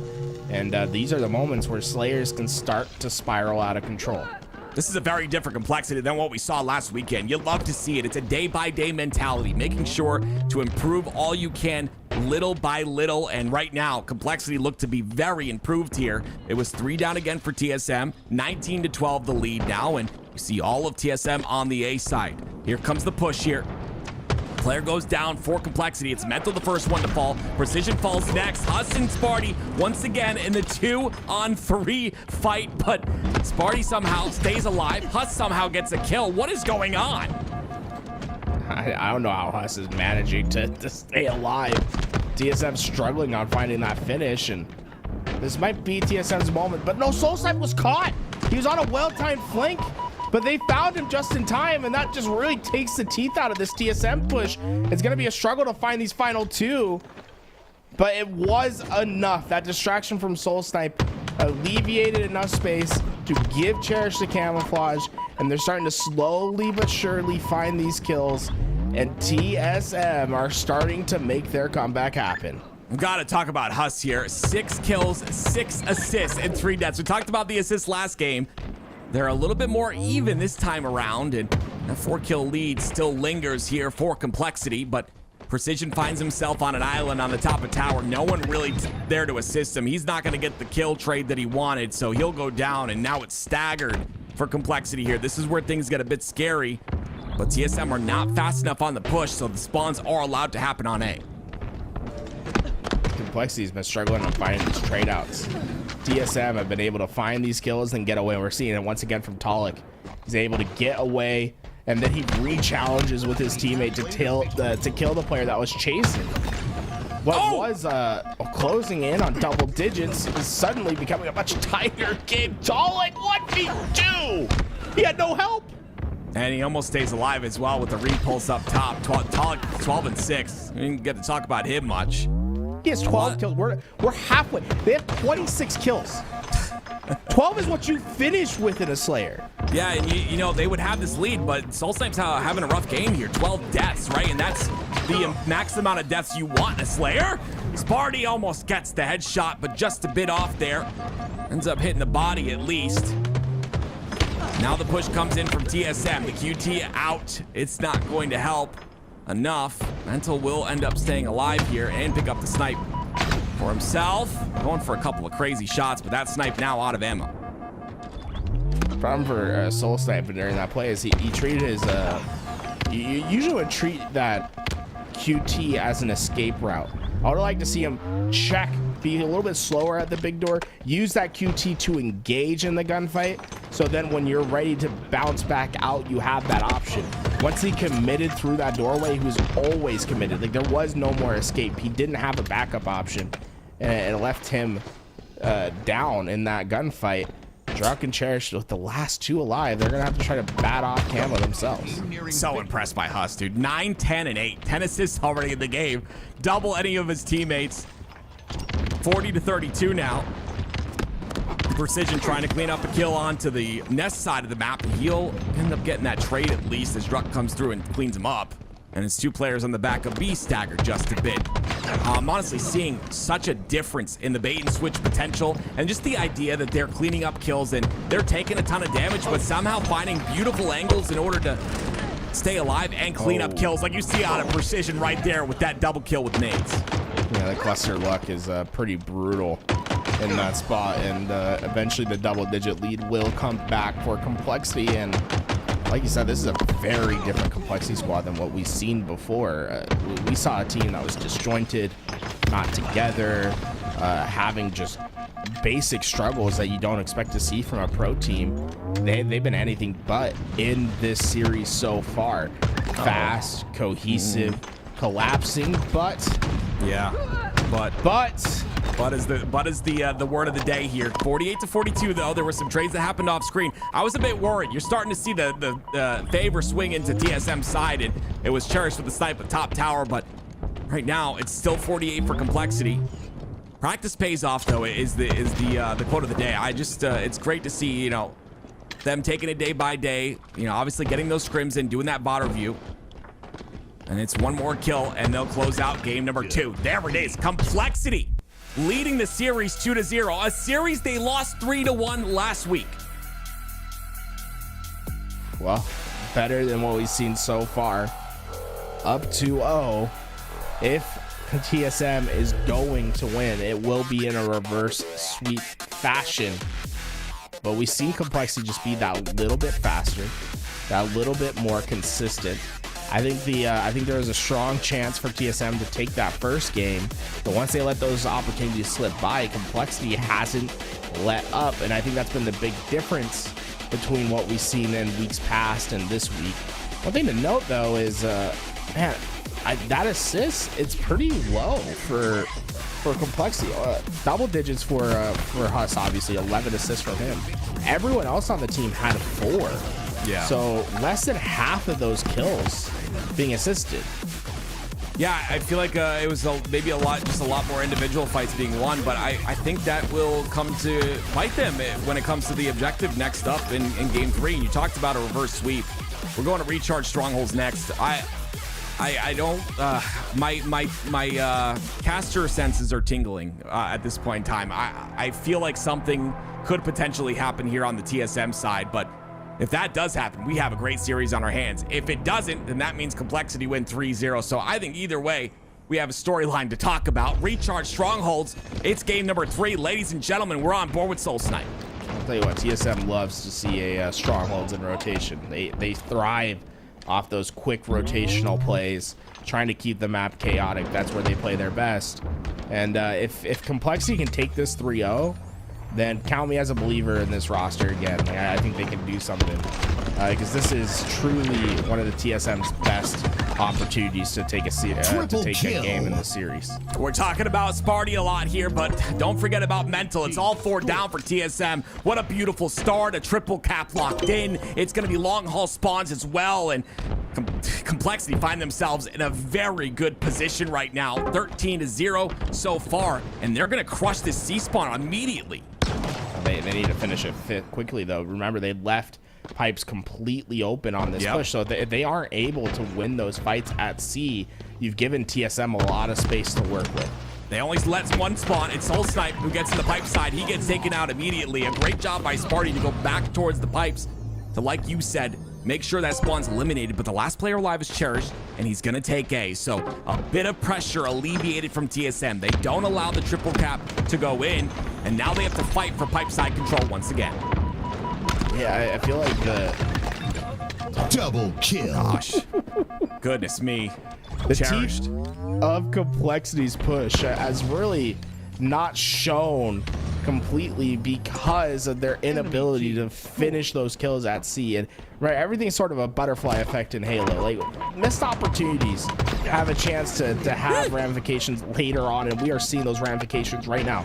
TSM have been able to get a couple more opportunities of spacing on the map, and they've used that quite effectively. They're winning gunfights they should not be winning, and now look at what's developing. It's a trick cap, and it's going to be brutal. Complexity are 3 down, peek the spawns. No one was blocking A, but they're quick to recognize. If they can win this fight, they can keep the trip cap in.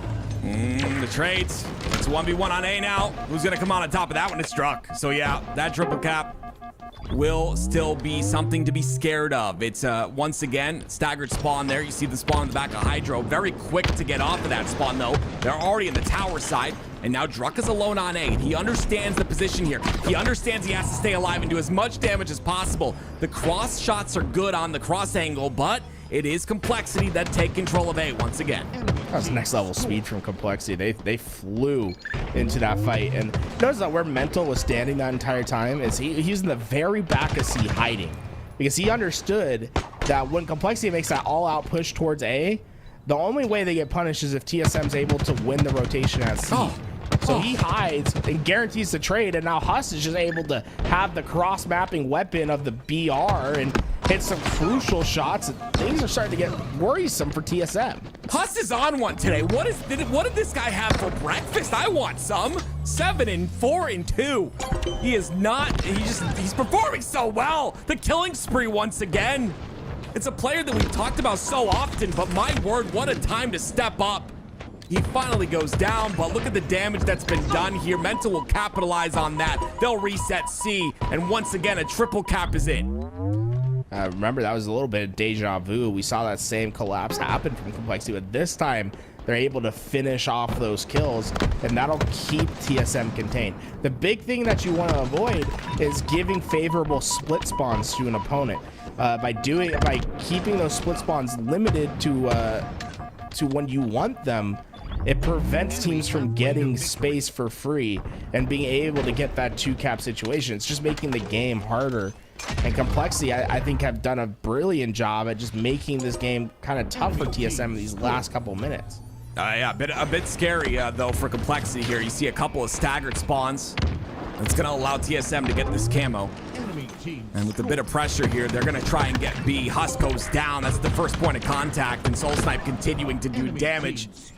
Starting off 5, 8, and 9, but now the impact on this camo is going to be game-changing here for him. If they can take out these 2 players from Complexity on A, they'll have that elevator side control, but look how quick Complexity is to trade out C. And B, for that matter. A great job by them to make sure they continue the pressure and they continue to score, but Sparty taking a bit more than he can chew, and he'll go down because of it.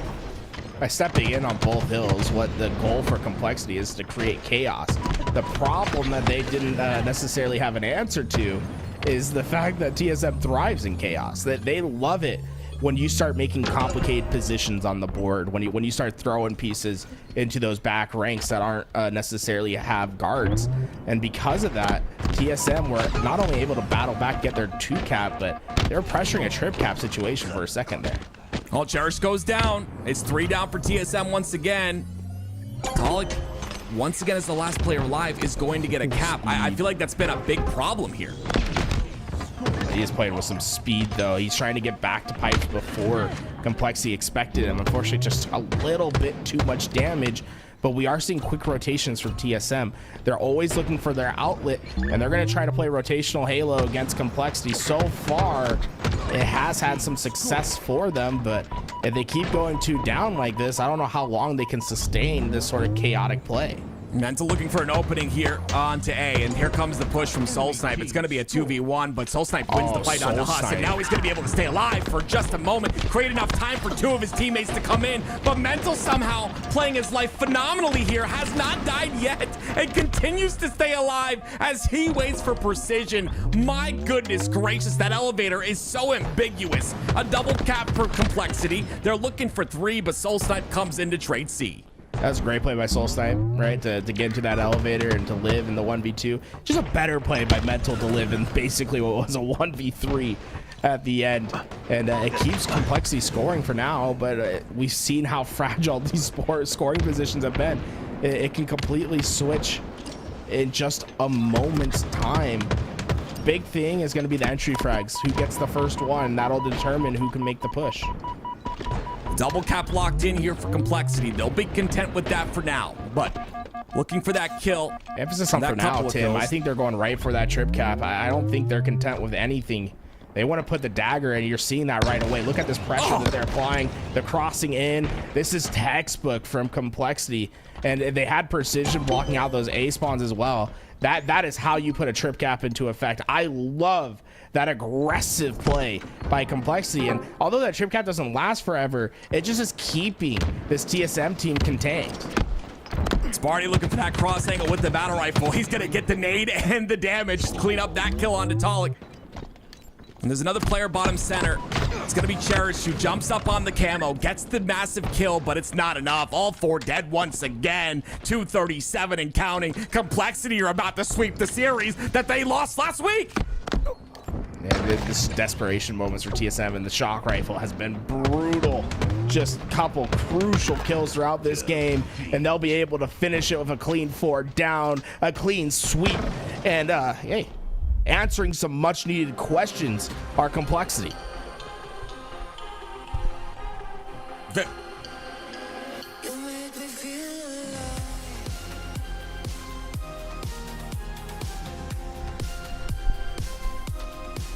Guys, Complexity came in locked in today. We saw a fast, cohesive team, and I want to know, what kind of changes did you all see that this team has done this week?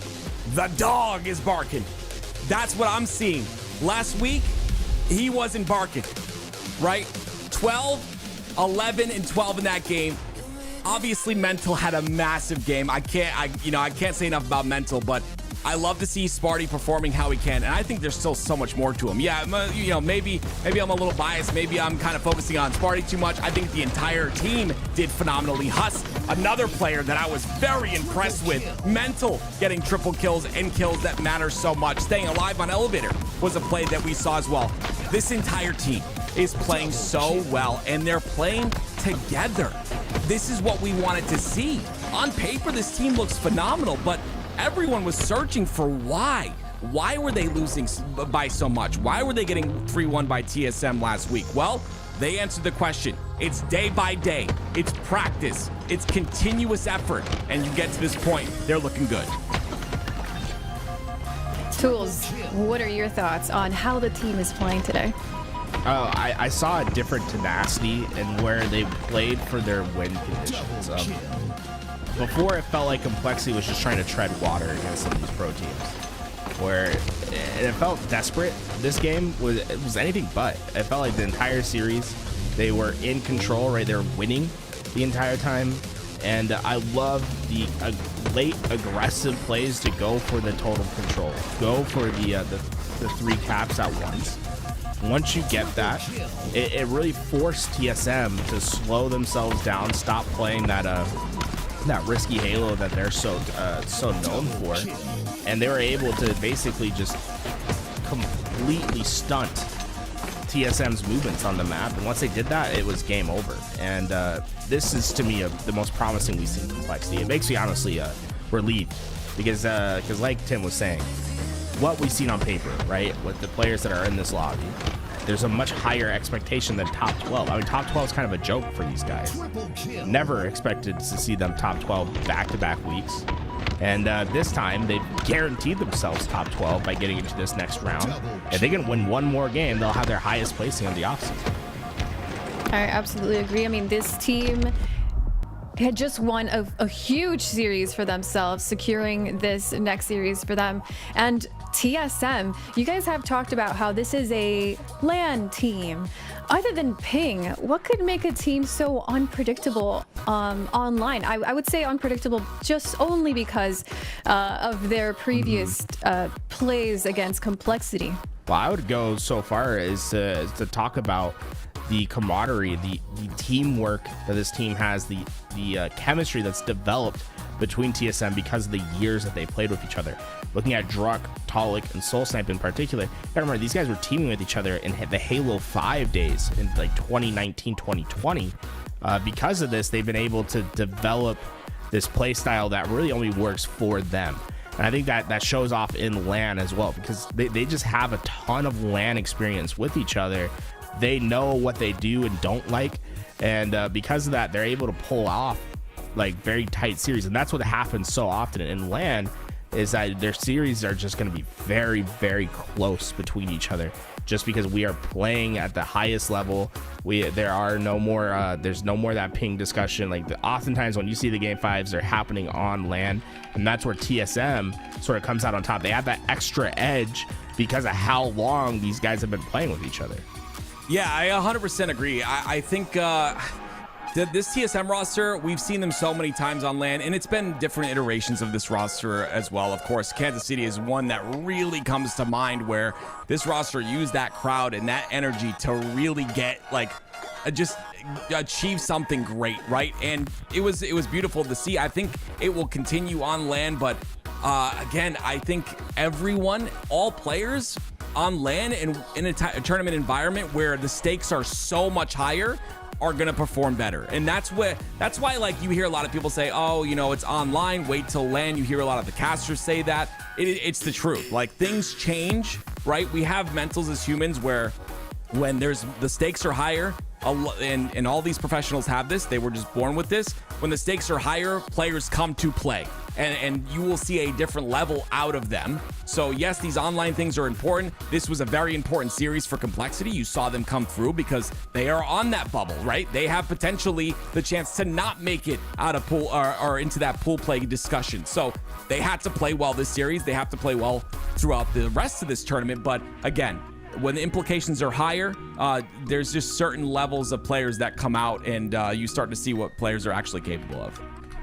Well, Complexity came locked in against TSM, but their next opponent is none other than OpTic Gaming. So they're going to go up against the top 2, top 1. It's so strange calling them. I got to call them top 2 because of their placement last week. But this is a team that, the God Squad. What else could we call them? So this is a huge climb here for Complexity. I think they could give them, I think they could take a game or two, maybe one game against OpTic. How are you guys feeling about this series? I mean, expectations in this series for everyone watching is that OpTic's kind of 3-0, right? So for Complexity, just battling out of those expectations, proving once again that they shouldn't be underestimated, and giving OpTic a fight is their top priority. Now, this is the thing, it's online Halo. These are pro teams. Like, we've seen crazier things happen. It's not outside the realm of possibility for Complexity to continue to be hot and to make this a series and potentially knock OpTic into the lower side early. I'd be surprised if that happened. But if Complexity wants to prove the doubters wrong, this is their chance, right? This is prime opportunity. You got the team that everyone's been talking about since the offseason started in your way. If you want to show people, hey, stop acting like this team is doomed, this is your chance.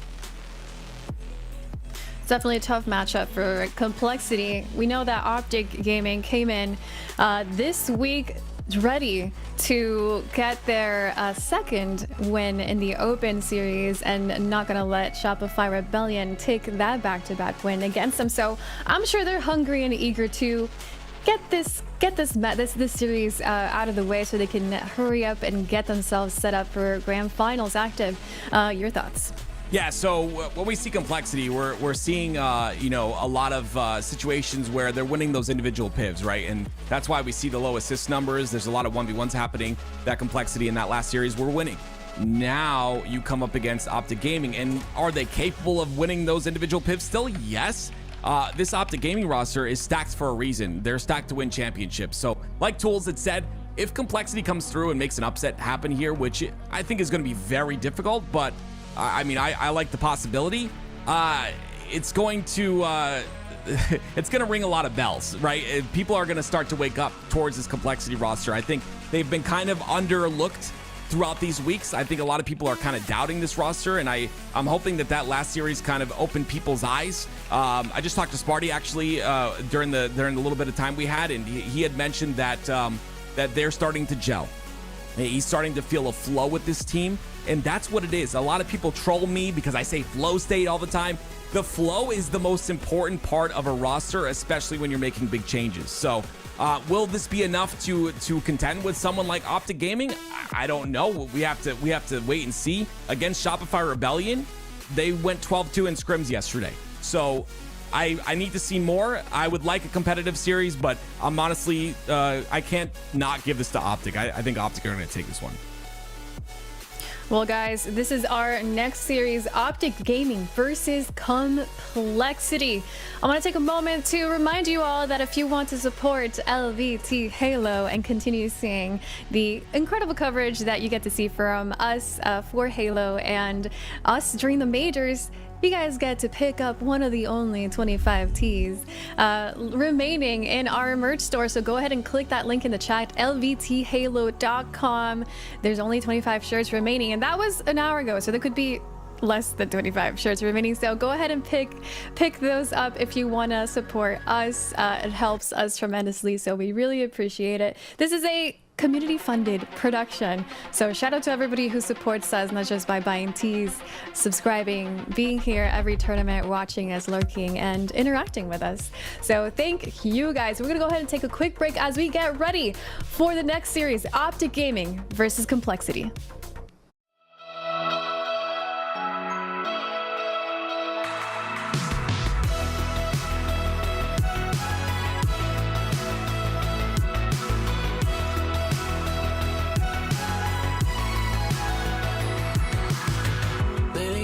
Stuck to my bed, and you're the only one who keeps me moving on.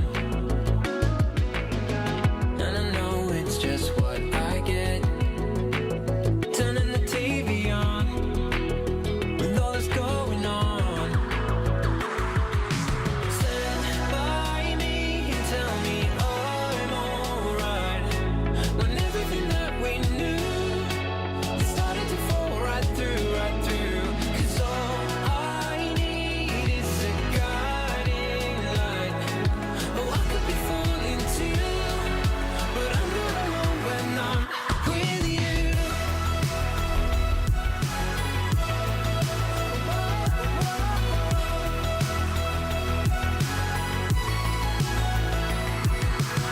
Let's get a ride out of town to the lake and play our favorite song, and we can get along. Oh, we can dance through 100 earthquakes, and when the world is gone, I know where I belong. Yeah, stand by me and tell me I'm alright, when everything that we knew started to fall right through, cause all I need is a guiding light. Oh, I could be falling too, but I'm not alone when I'm with you.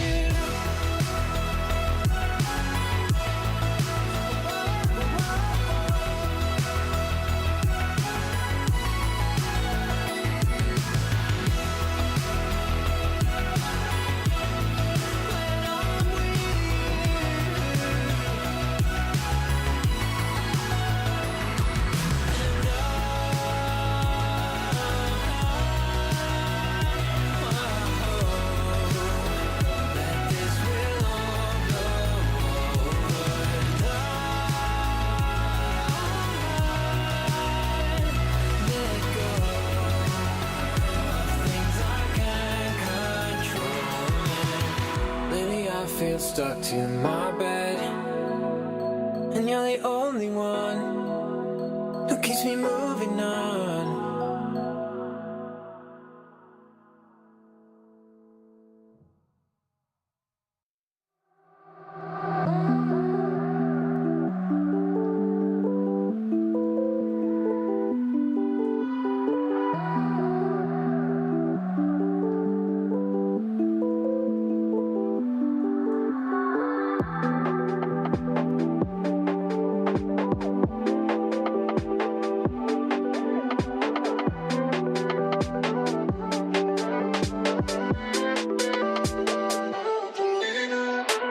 I can't stand the distance. You're over there contemplating existence. Wish I could be of greater assistance. You're putting up this wall of resistance. Yeah, you can call me persistent, but why do we feel so socially distant? My brain needs to know this instance. Is it the system making us inconsistent?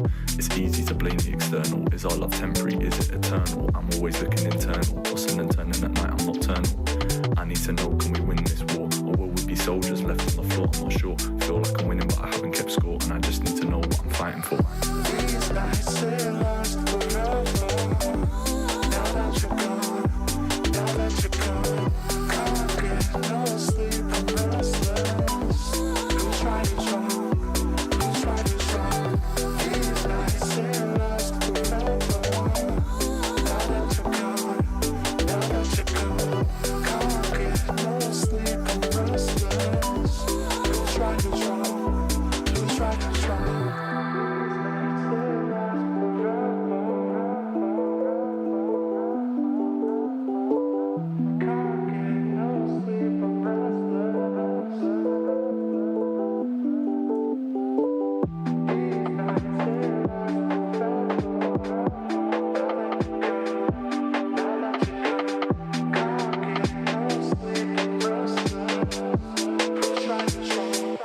Who's right, who's wrong? Yeah, I remember the days before you and I went separate ways. I know that I said that I needed the space, but when I think back I only see your face. It's always gonna be hard to replace the touch of your love and your warm embrace. I wish I could go down my phone and erase all the pictures of you, but I keep them in case. Don't know what I expected to do. Without all your love I didn't know who to turn to. Guess it's kinda funny how the tables are turned to. They told me I'd be better off, but that's not true. Now I'm looking for somebody who's brand new. You are my one love, you are my go-to. Guess I just gotta do my best to pull through, but I feel like I need to say I still love you. These nights they last forever. Now that you're gone, now that you're gone, can't get no sleep, I'm restless. Who's right is wrong, who's right is wrong. These nights they last forever. Now that you're gone, now that you're gone, can't get no sleep, I'm restless. Who's right is wrong, who's right is wrong.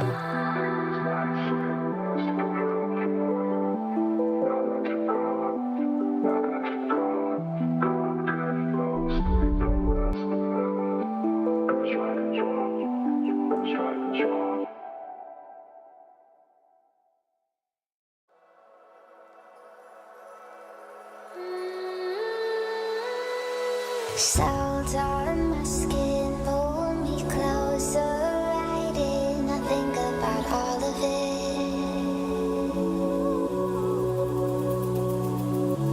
Walk in the city to sunset, we'd sit, talk about everything. Now I can't sleep without you by my side. You are the best part of me, and I can't deny now I'm just someone I don't even recognize. Can't go back, but I'm trying to, 'cause I'm not me without you. I'm not me without you.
And we are back on the HCS Open Series number 3. We're switching gears just for a moment. Well, we're switching gears. We're going to watch this entire series. Shopify Rebellion versus Reversal Perfy. If you guys are wanting to watch OpTic, don't worry. That series, you won't miss it, will be held after this one.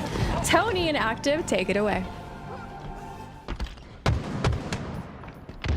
Here, Shopify Rebellion going up against Reversal Perfy, and I'm excited to see a little bit of OpTic later on. But I mean, come on, you gotta agree with me, Tim. Shopify Rebellion have been the hottest team on the block since the offseason, since the early season. They have been looking so good. Yeah, 100% agree, Tony. Yeah, last week they ended up obviously winning the Open, and after seeing OpTic in week 1, I was thinking to myself, oh, we got a juggernaut squad over here, but Shopify says, stop it, don't forget about us, we're still in the mix. But on the other side of things, we've got Reversal Perfy, and it's, of course, Ryanoob, who's been performing really well today so far. Can they contend with this Shopify roster, though? I find it hard to believe, but show me. That's all I can say is show me. Well, I want to see some more out of Ryan. I want to see some more out of Breaking Shot as well. Left off of that Complexity roster, but has been playing extremely well. Reversal Perfy, Complexity also really well last round. Want to see some more out of both of them, and ultimately Reversal Perfy trying to claw their way back into it. But notice it's still Shopify Rebellion to have the ball. Yeah, great job by Kamen right there, though. I like his angle choices, right? Making sure to take that fight when he has the edge and taking out Cycle onto tower. But like you had mentioned, Shopify had the ball, and Reversal Perfy find themselves 3 down. So it's a long haul hold, which is going to be kind of tough. They've got to get a rotation towards Hydro here pretty quickly. But that camo, well, it's actually, I think it's still on the floor, not burned just yet, but that's up for grabs. Not only the slays looking good, but also the objective efficiency coming out of Shopify Rebellion. I was playing some games with Last Shot not too long ago, and he talked about the fact how he hated Oddball. I told him, I said, Oddball might sneakily be your best objective game mode. And he thought about it for a second. He was like, you know what? You might be right. I've been doing the film review. Oddball legitimately is one of Shopify Rebellion's better game types, which is so surprising to see to hear, because I don't think any of them like it. Oh man, it's the things you don't like that you're best at. This is how it goes. But goodness me, Shopify just look really good, and they continue to perform really well. Even in scrims, they're still quietly putting in the work. Yeah, I talked about the scrim against Complexity yesterday, 12-2, and a Complexity roster that, still trying to find their footing, but still it's a great showing out of them. A 12-2 series score is nothing to scoff at. So Shopify just looking real good, and so is Frosty with those nice shots. And K-Nick has a damn decent shot with the Bandit as well, so not an easy kill coming out of Frosty, and prioritizing getting that extra damage from across the bat. Always the shock for himself, but ends up getting mated out. It's 49-5 in favor of Shopify Rebellion. Reversal Perfy need to turn things around. Reversal Perfy finds themselves 3 down once again, and they find themselves trying to fight for that ball. It's constant slays that are coming out from Shopify Rebellion. They're not giving them any space to move, and this is a chokehold you can't get out of. Look at it again. 3 down. Reversal Perfy. Camo coming up in 10. Some perfect decision-making coming out of Cycle right there as he navigates his way towards that odd ball, brings it back toward the seaside. Last Shot already working on the spawning players. Ryanoob fielding Shopify Rebellion's presence the moment he hits the battlefield here, as Last Shot continues to rain down that damage, finally going down. But Shopify Rebellion eventually will be playing this ball. Will Reversal Perfy grab a hold of that camo? Camo still, looks like it was taken here. Came up a little while ago. 2 down for Shopify Rebellion. I'm not sure who ends up having that camo, but Shopify, I mean, this is a great job out of them, right? They've kept this score for a very long period of time, and it just looks like there's no way for Reversal Perfy to come back. A couple of points here and there for them, but how long can they hold this ball for? The rotation comes out on the long haul side. Considering Shopify Rebellion were 3 down, the ball was played by the final player, I'm going to assume that Reversal Perfy did get camo and did get some value out of that camouflage, because look how their scoreline have increased since then. 23 seconds worth of ball time here for Reversal Perfy, who've had to earn every last second on the clock, and things just continue to go their way. When it rains, it pours. Shopify Rebellion having a tough time stopping this Reversal Perfy defense. Ryan Noob scares me with that challenge on the top A. He knows the spawns are coming on the A side. Here's the pressure from A, but he has to be careful, and he does. He stays alive the entire time. He ends up helping and facilitated trade, I should say, but here comes Shopify Rebellion once again. Reversal Perfy find themselves 3 down. They were able to hold off through 1 or 2 rounds of slays, but eventually Shopify Rebellion get that ball out of their hands. What are you seeing from Shopify Rebellion that you're liking in this round 1 of Oddball? Constant aggression, Tony, and like you said, that camo had to have been used by Reversal Perfy because that's the only chance they had to get any sort of score. Otherwise, it's just been Shopify Rebellion consistently Double pushing kill. 4 down once again.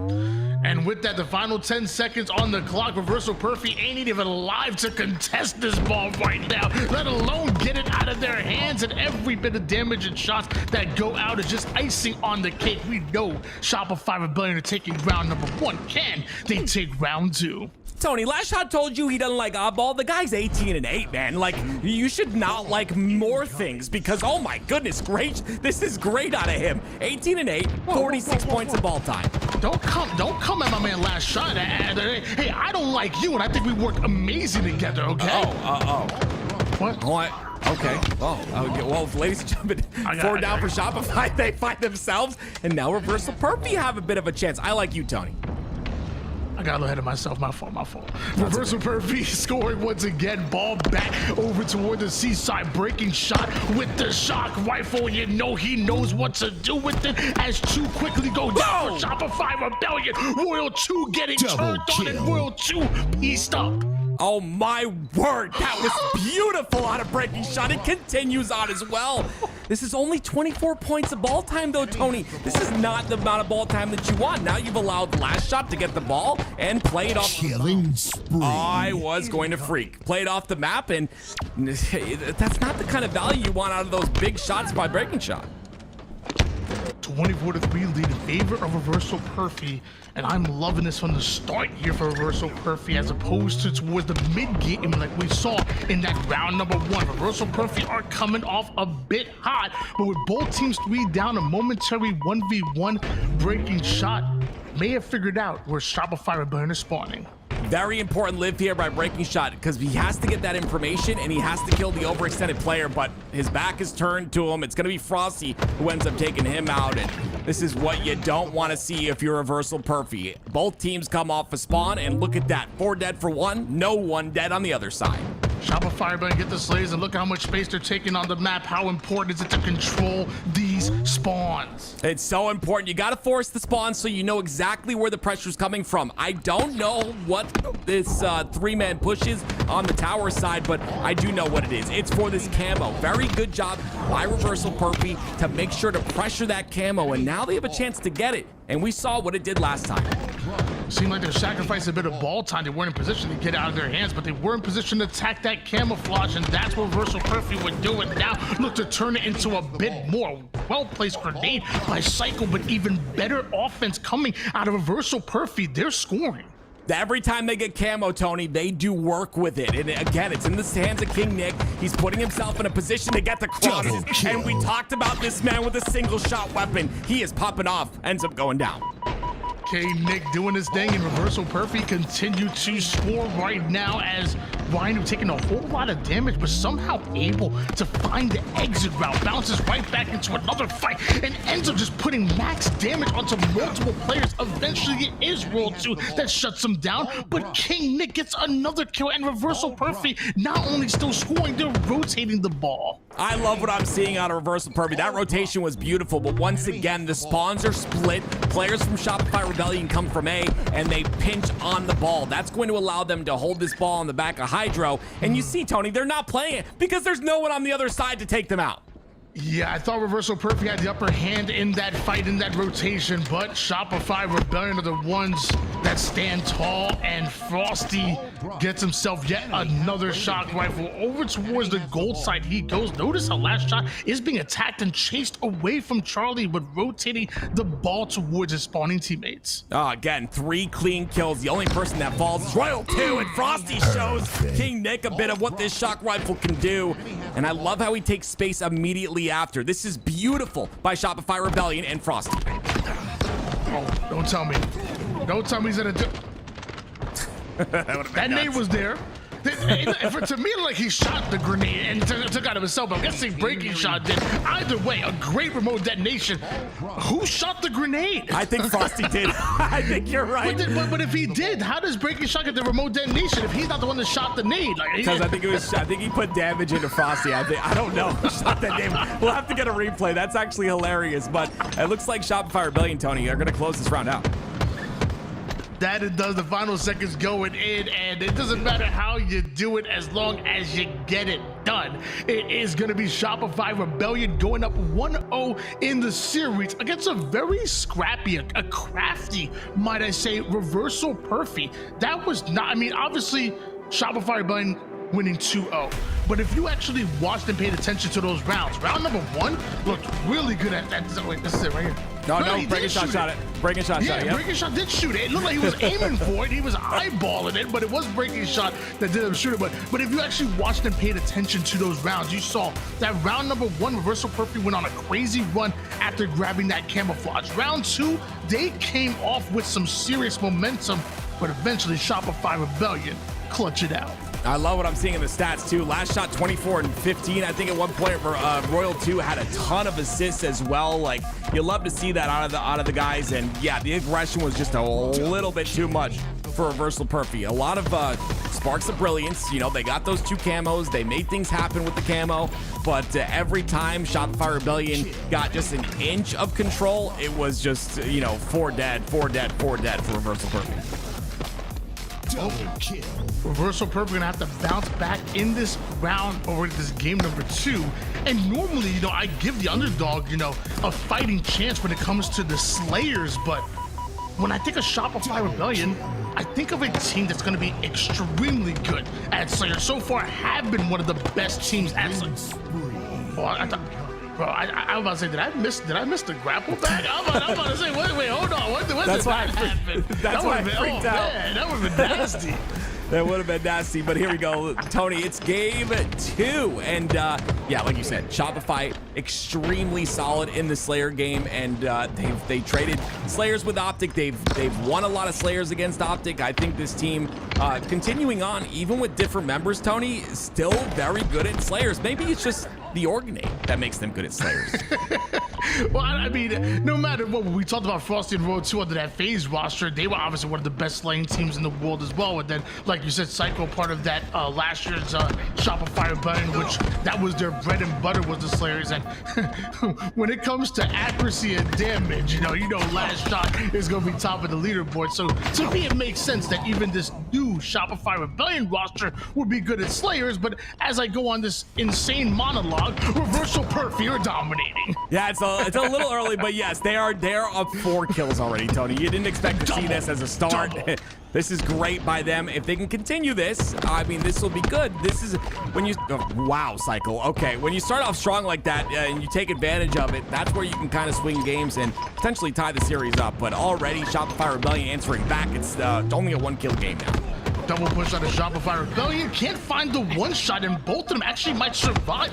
Both King Nick and Breaking Shot were 1-shot in that engagement, but it's Shopify Rebellion that gets squad wiped. Wow, beautiful. I love this out of Reversal Perfy. Somehow they stay alive on the driveway side, just taking angles well enough that they don't end up going down, and now they've maintained and gained this 5-kill lead. My question is, where do we go from here? Camo's coming up. They've got the side where the camo is. Do they capitalize on it? Half the members of Reversal Perfy end up going down. Shopify Rebellion immediately get those slays and start to take space Common on the high ground and is able to take down World 2. Are the rest of Shopify Rebellion going to get the cleanups here? Actually, no. Common finds the exit route and Reversal Perfy holding on to a 5-kill advantage. It's very staggered and just like mistimed pushes by Shopify. That's what I'm kind of seeing here is they're pushing in numbers, but the timing is just a tad bit off. Finally, they have a pick. I want to see what they do with this pick here. A much slower start than expected here from Shopify Rebellion, but as you've said multiple times, it is the early game here. And what they always say, Slayers don't really start into that 30-kill mark, so not quite there yet. No room, no space to panic, but you gotta pay attention. Reversal Perfy are still holding strong now as we're on board Rhino right towards the cafe side. Tries to insta-explode that, but somehow Cycle doesn't take nade damage. She must be rocking that new Shopify Rebellion weapon skin. Or is that out yet? Maybe not yet. I don't know. Not yet, because I'd already have it. 8, 3, and 5 out of Cycle, though. He's doing so well. You love to see this out of him. He's continuing on what we saw last season out of him, obviously on that Shopify Rebellion roster from last season, and I love to see it. His ability to do damage, stay alive constantly is just unmatched. And now Royal 2 with a shotgun in his hands. Loving this positioning right now on the top snipe side. Bit of a 2v2 scenario. The next leg going to be so important. And King Nick, you are playing with fire.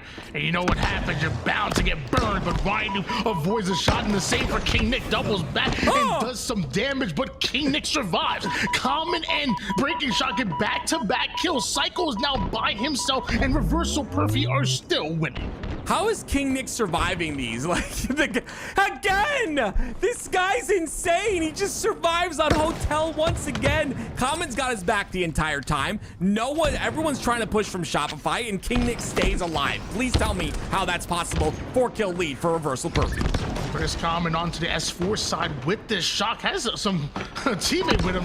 Very rarely see a double S4 push, but it's coming now, and apparently it is working right now. Chris Common is frying Shopify Rebellion.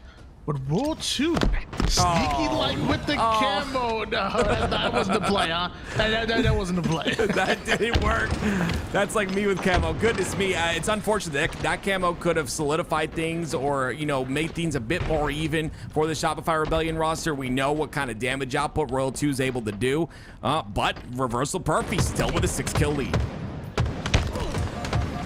Breaking Shot taking a lot of damage there, eventually not able to survive. As you see, King Nick looking to work alongside Chris Common, but Chris Common goes down, and so do 3 members of Reversal Perfy. It's still a 4-kill advantage, but now King Nick's location has been identified. Last shot is able to deal with them. World 2 wins his pivotal fight just like that. Shopify Rebellion bring us within 1 and are looking to tie things up. It's 36-all. It is crazy how fast Shopify Rebellion can bring a game back. It was one pick, catching King Nick out of position, trying to get back to his team, and that opened up the entire map. And now Shopify have their foot stamped on the gas, and they're not letting go. A 2-kill lead for them. Easy cleanups now coming from Last Shot, and the rest of Shopify Rebellion trusting his teammates to handle his light work as he moves on to the next spawners. Creating these staggered spawns is the play that Last Shot and Shopify Rebellion are trying to put down. King Nick trying to get as much damage as possible, but he's destined for the black screen. And Reversal Perfy, their lead is gone, and it's 2 squad wipes away before Shopify Rebellion go up 2-0. It's so difficult, Tony. I mean, the biggest thing is the fact that Shopify Rebellion are like a swarm of wasps, right? They're coming at you from all angles. You're trying to swat them away one by one, but you just can't. Reversal Perfy looking a bit shocked at the moment and not able to really sustain. Again, Cycle, another kill. It's a 5-kill lead. And with that, look at the scoreboard. Sometimes you get the nerd, sometimes you get the noob. And right now, Ryan Noob, 5 and 13, 3 assists. Straggling a bit behind the rest of his team right now, with Shopify Rebellion continue to run house, but King Nick takes down 1. King Nick takes down 2. Now Ryan doing some work onto Cycle, who's by himself right now. Don't count him out, but Cycle with the double back might have gotten a clutch kill there. You have to get those trades if you're Cycle. That's a massive trade by him. It brings it to 48-46. Shopify still lead. Perfect. Just one kill between them. Breaking Shot has the shock rifle. He might just be the most important player on the map. King Nick with some excellent shots to back down Frosty, and it's Comet the one with the cleanup. Frosty goes down. World 2 is out in no man's land, and no. Wow. He hit him in the toe, Tony. In the toe? Yes. Oh, not the toe. The toe, the pinky we won't one. get funny after that. Shopify Rebellion up 2-0 in the series due to last shot. That body, literally the last shot of the game, the body shot is the one that gets the kill. And now we go to Aquarius Bomb. Can't stand you, man. I went 50-49. I'm freaking hyped up out of my mind. You just come out with the talk about toes, man.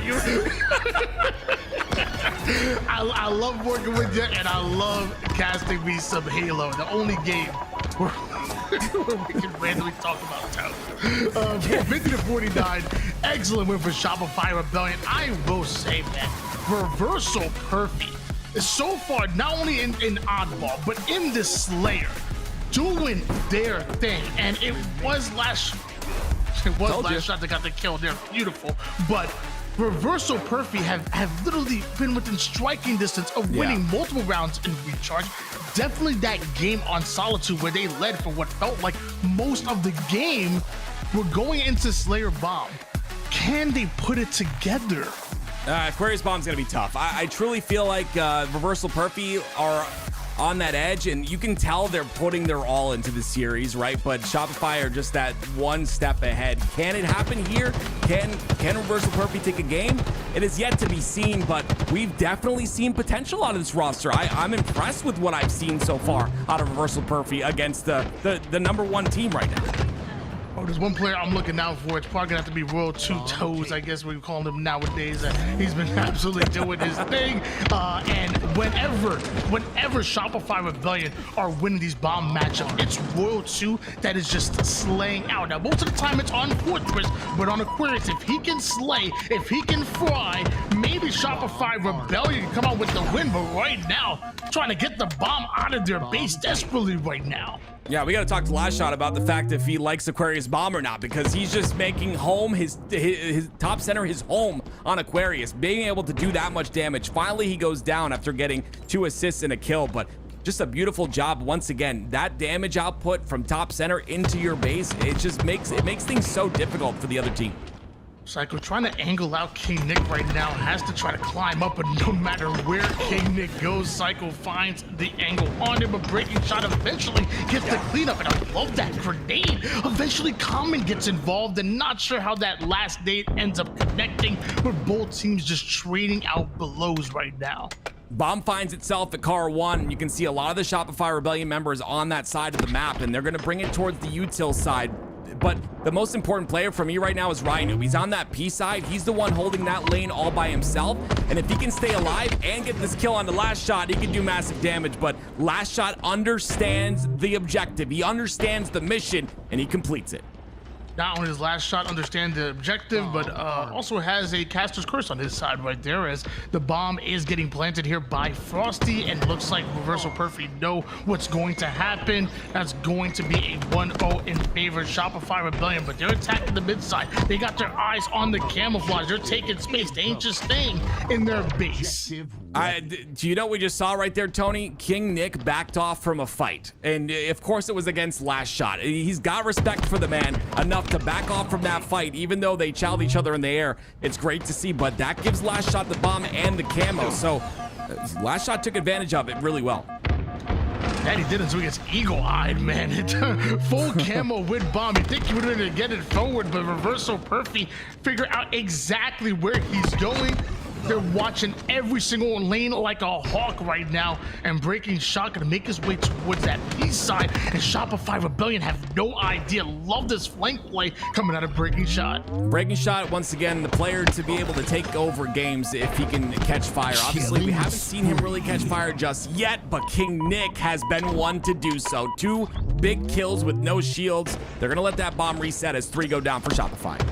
Now they want to attack the car side of the map, but Frosty and Psycho are ready for it. But now it looks like Last Shot is looking to get into position as well. If they want this car side control, they're going to have to fight for it, and King Nick is always ready for a fight. I love this out of King Nick too. His ability to take angles there. He was even pointing his reticle at a nade where if he ended up getting pushed, that nade would have got it shot. But basically all he was doing was playing defense and allowing that ball to reset towards the bottom middle. Now Shopify have to work forward once again, get the slays to get this bomb inside of base. World 2 already pushed up, and World 2 was able to take down Common. Frosty is still trying to create as much chaos as possible. Bomb moves just a bit forward, but you know it takes 1, 2, sometimes even 3 rounds of slays in order to plant the bomb.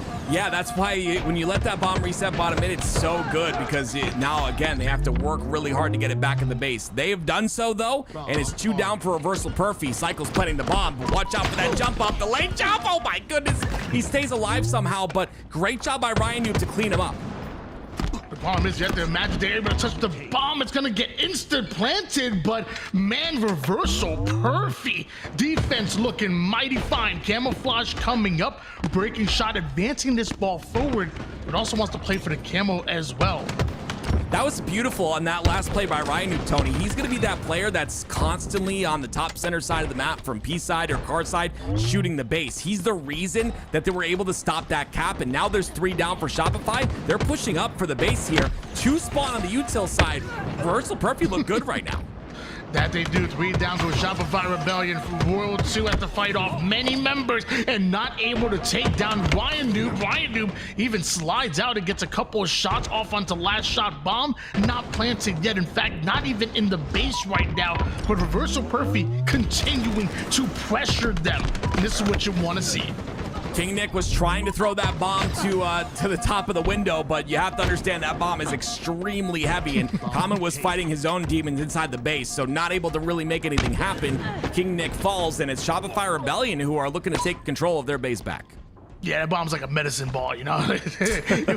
you ain't moving it easy. I don't care what kind of Spartan you want. Spartan 1, 2, 3s, it don't matter, man. Ain't nobody tossing up that bomb easily. 1-0 lead in favor of Shopify Rebellion, and Cycle takes height immediately, wants to capitalize on that first kill that last shot was able to create. But Reversal Perfy sending multiple bodies towards that util side in order to fend them off. Last shot doesn't give a damn apparently, because he takes down 1, make it 2, 4 going down for Reversal Perfy. That is unwavering confidence on a last shot. He gets 2 kills when he only should have gotten 1, and you love to see it, right? That confidence it definitely goes in your favor when you're able to reach out those fights. And that, you know, of course, that verticality angle, very difficult to hit. Beautiful job by him recognizing that and taking that fight. 1-0 lead still for Shopify Rebellion. Doesn't seem out of reach, but time is winding down, and man, it feels quick towards the end of a game. Like bomb games normally take forever, but at the end of the game, it's like 1-0. You're like, damn, where did our opportunities go?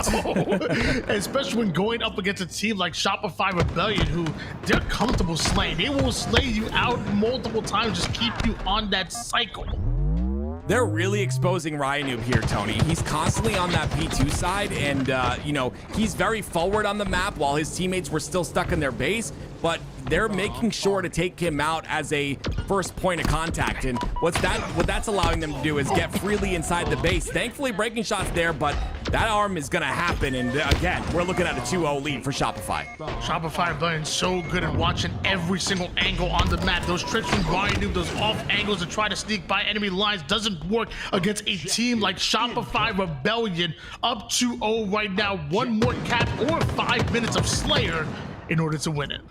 Frosty just threw away his life to get bombed towards the base of Reversal Perfy. Looking to end it is what he's looking to do, but they're going to need a couple more slays, and Royal 2 is there, so this is a big 1v1 for both these players. Whoever ends up winning this one is going to have control of that util. Onward now with Common has some great shots from the cross map. Is able to take down last shot. Love to see that. But the bomb's still advancing forward. Shopify Rebellion are 3 down, and somehow World 2 is still pressuring them with that bomb. That relentless pressure is serious out of Rebellion.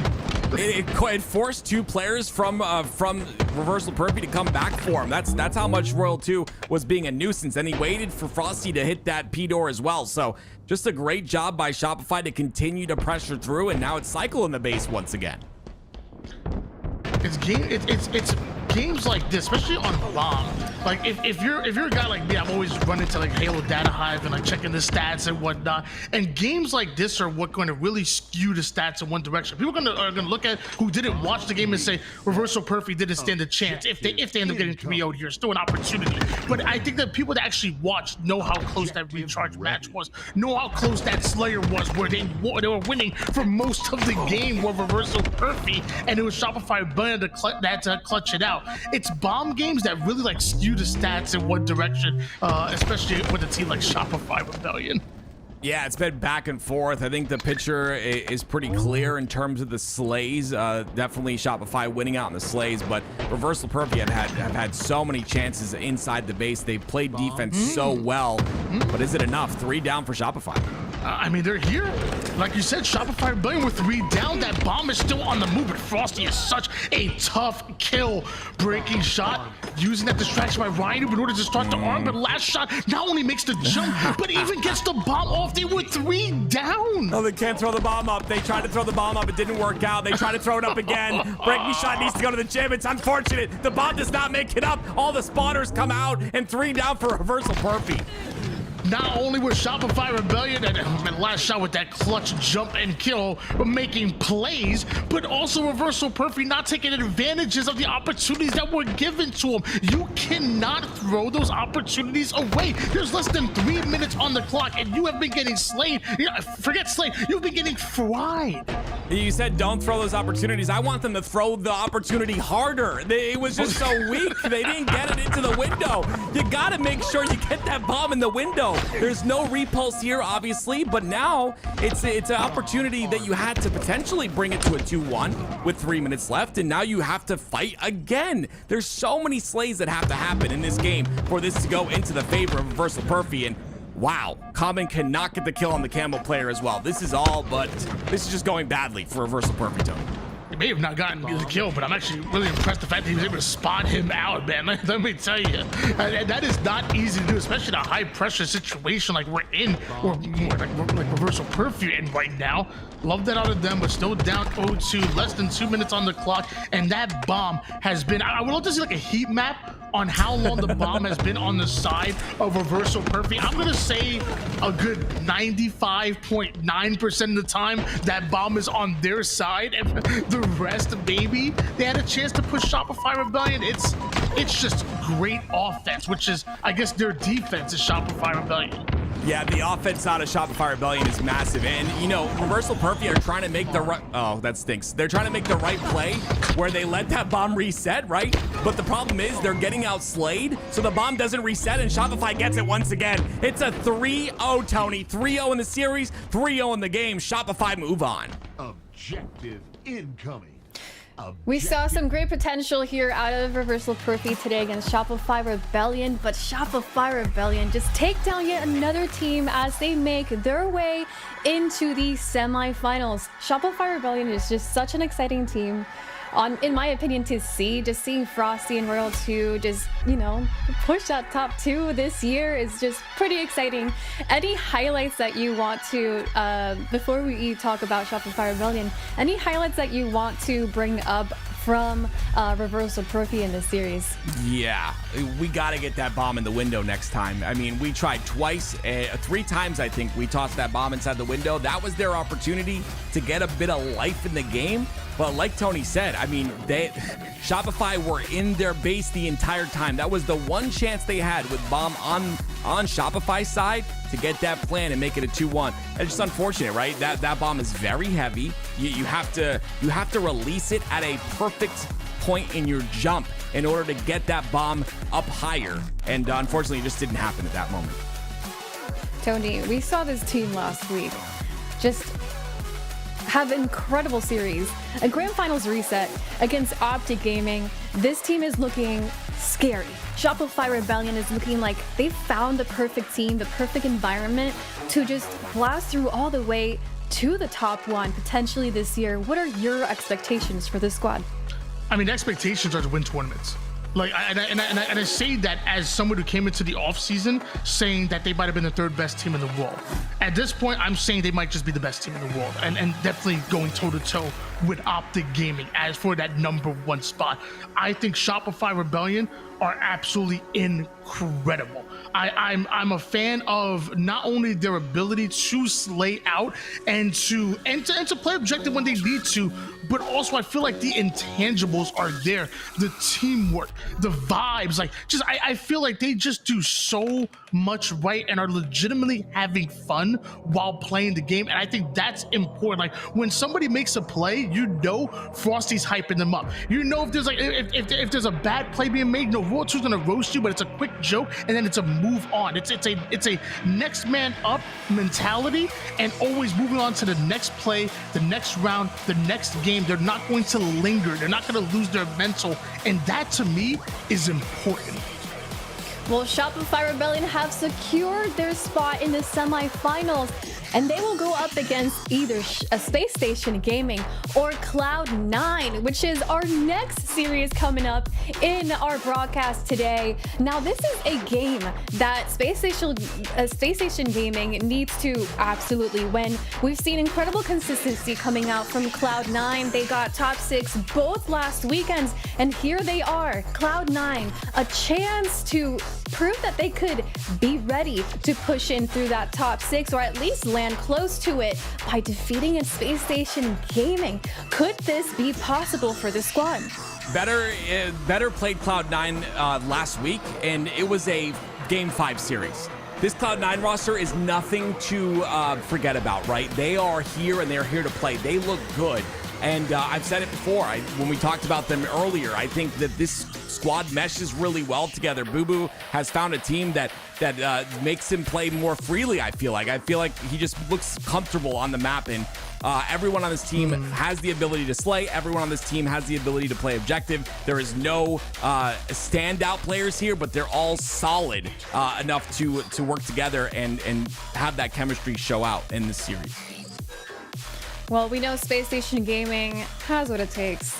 They just haven't had the best start, Tony. They've been taken down by repeated matches against better in the Open series. What does this squad need to do to not be in top 4 and push into that top 3? I would say the 3 teams that have not met expectations, what I was looking at so far during the early season, the off season, would have to be, I would say, Complexity, SSG, and a little bit of TSM as well. I feel like those 3 teams, you feel like they definitely have left some room in the tank, some room for improvement. But we also know what their potential is like, and that includes SSG.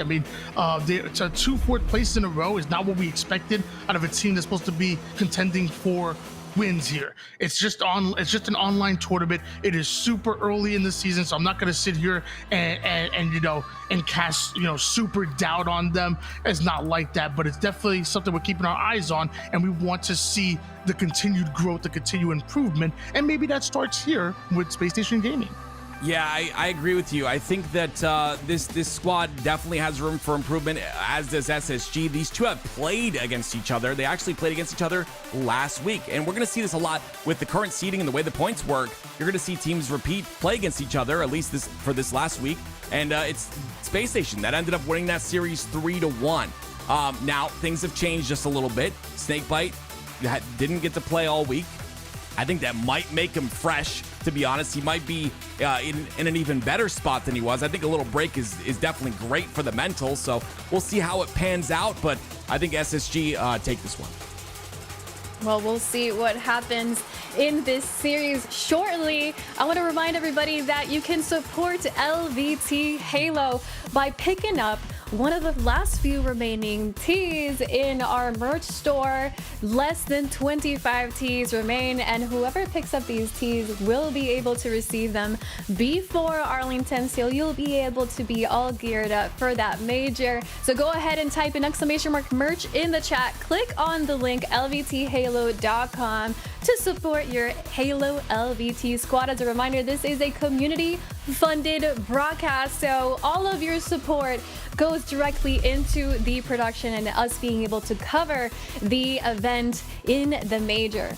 in person. So thank you everybody who has supported us so far. We're gonna go ahead and take a quick break as we get ready for Cloud9 versus Space Station Gaming. We find ourselves in the winners quarterfinals.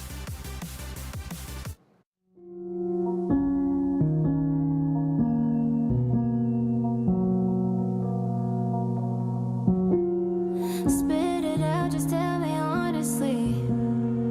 You should know I'm not your enemy. You want trust, I want it just as much. You need love, I need the same for us. Look at all this time I wasted.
Welcome back to the HCS week number 3 Open Series. We find ourselves in the winners quarterfinals with Cloud9 versus Space Station Gaming. We're bringing in Tools and Tony to chat about the series. We heard a lot from Active and from Tony. Tools, what are your thoughts on this series? It should be an exciting one because you have two teams that are both kind of acting as gatekeepers right now. So Cloud9 has gone top 6 the last 2 events, and SSG's gone top 4 the last 2 events. So the question is, are they going to stay in those positions, or can we potentially see that change? I think it's going to be a tough challenge for Cloud9, but anything is possible at this level of Halo. What does it mean for Cloud9 to have a chance at defeating the Space Station Gaming, if possible, for them?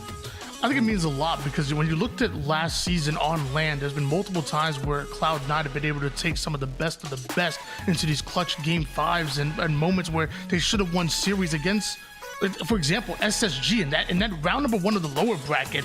They were up 2-0 in the series. They were 1 play away from 3-0ing them, and then had another opportunity in that game number 5 to beat the team that's your reigning world champions. And it was, I think Cloud9 knew that they wanted a piece that can kind of get them over the hump. And maybe that's the reason you bring on a player like Boo Boo Doo. This is still 3/4 of last year's Cloud9 roster. They still have a ton of potential. Now this sounds like a must-win for Space Station Gaming, a series they should be winning to move on ahead. Cloud9 versus Space Station Gaming starts now.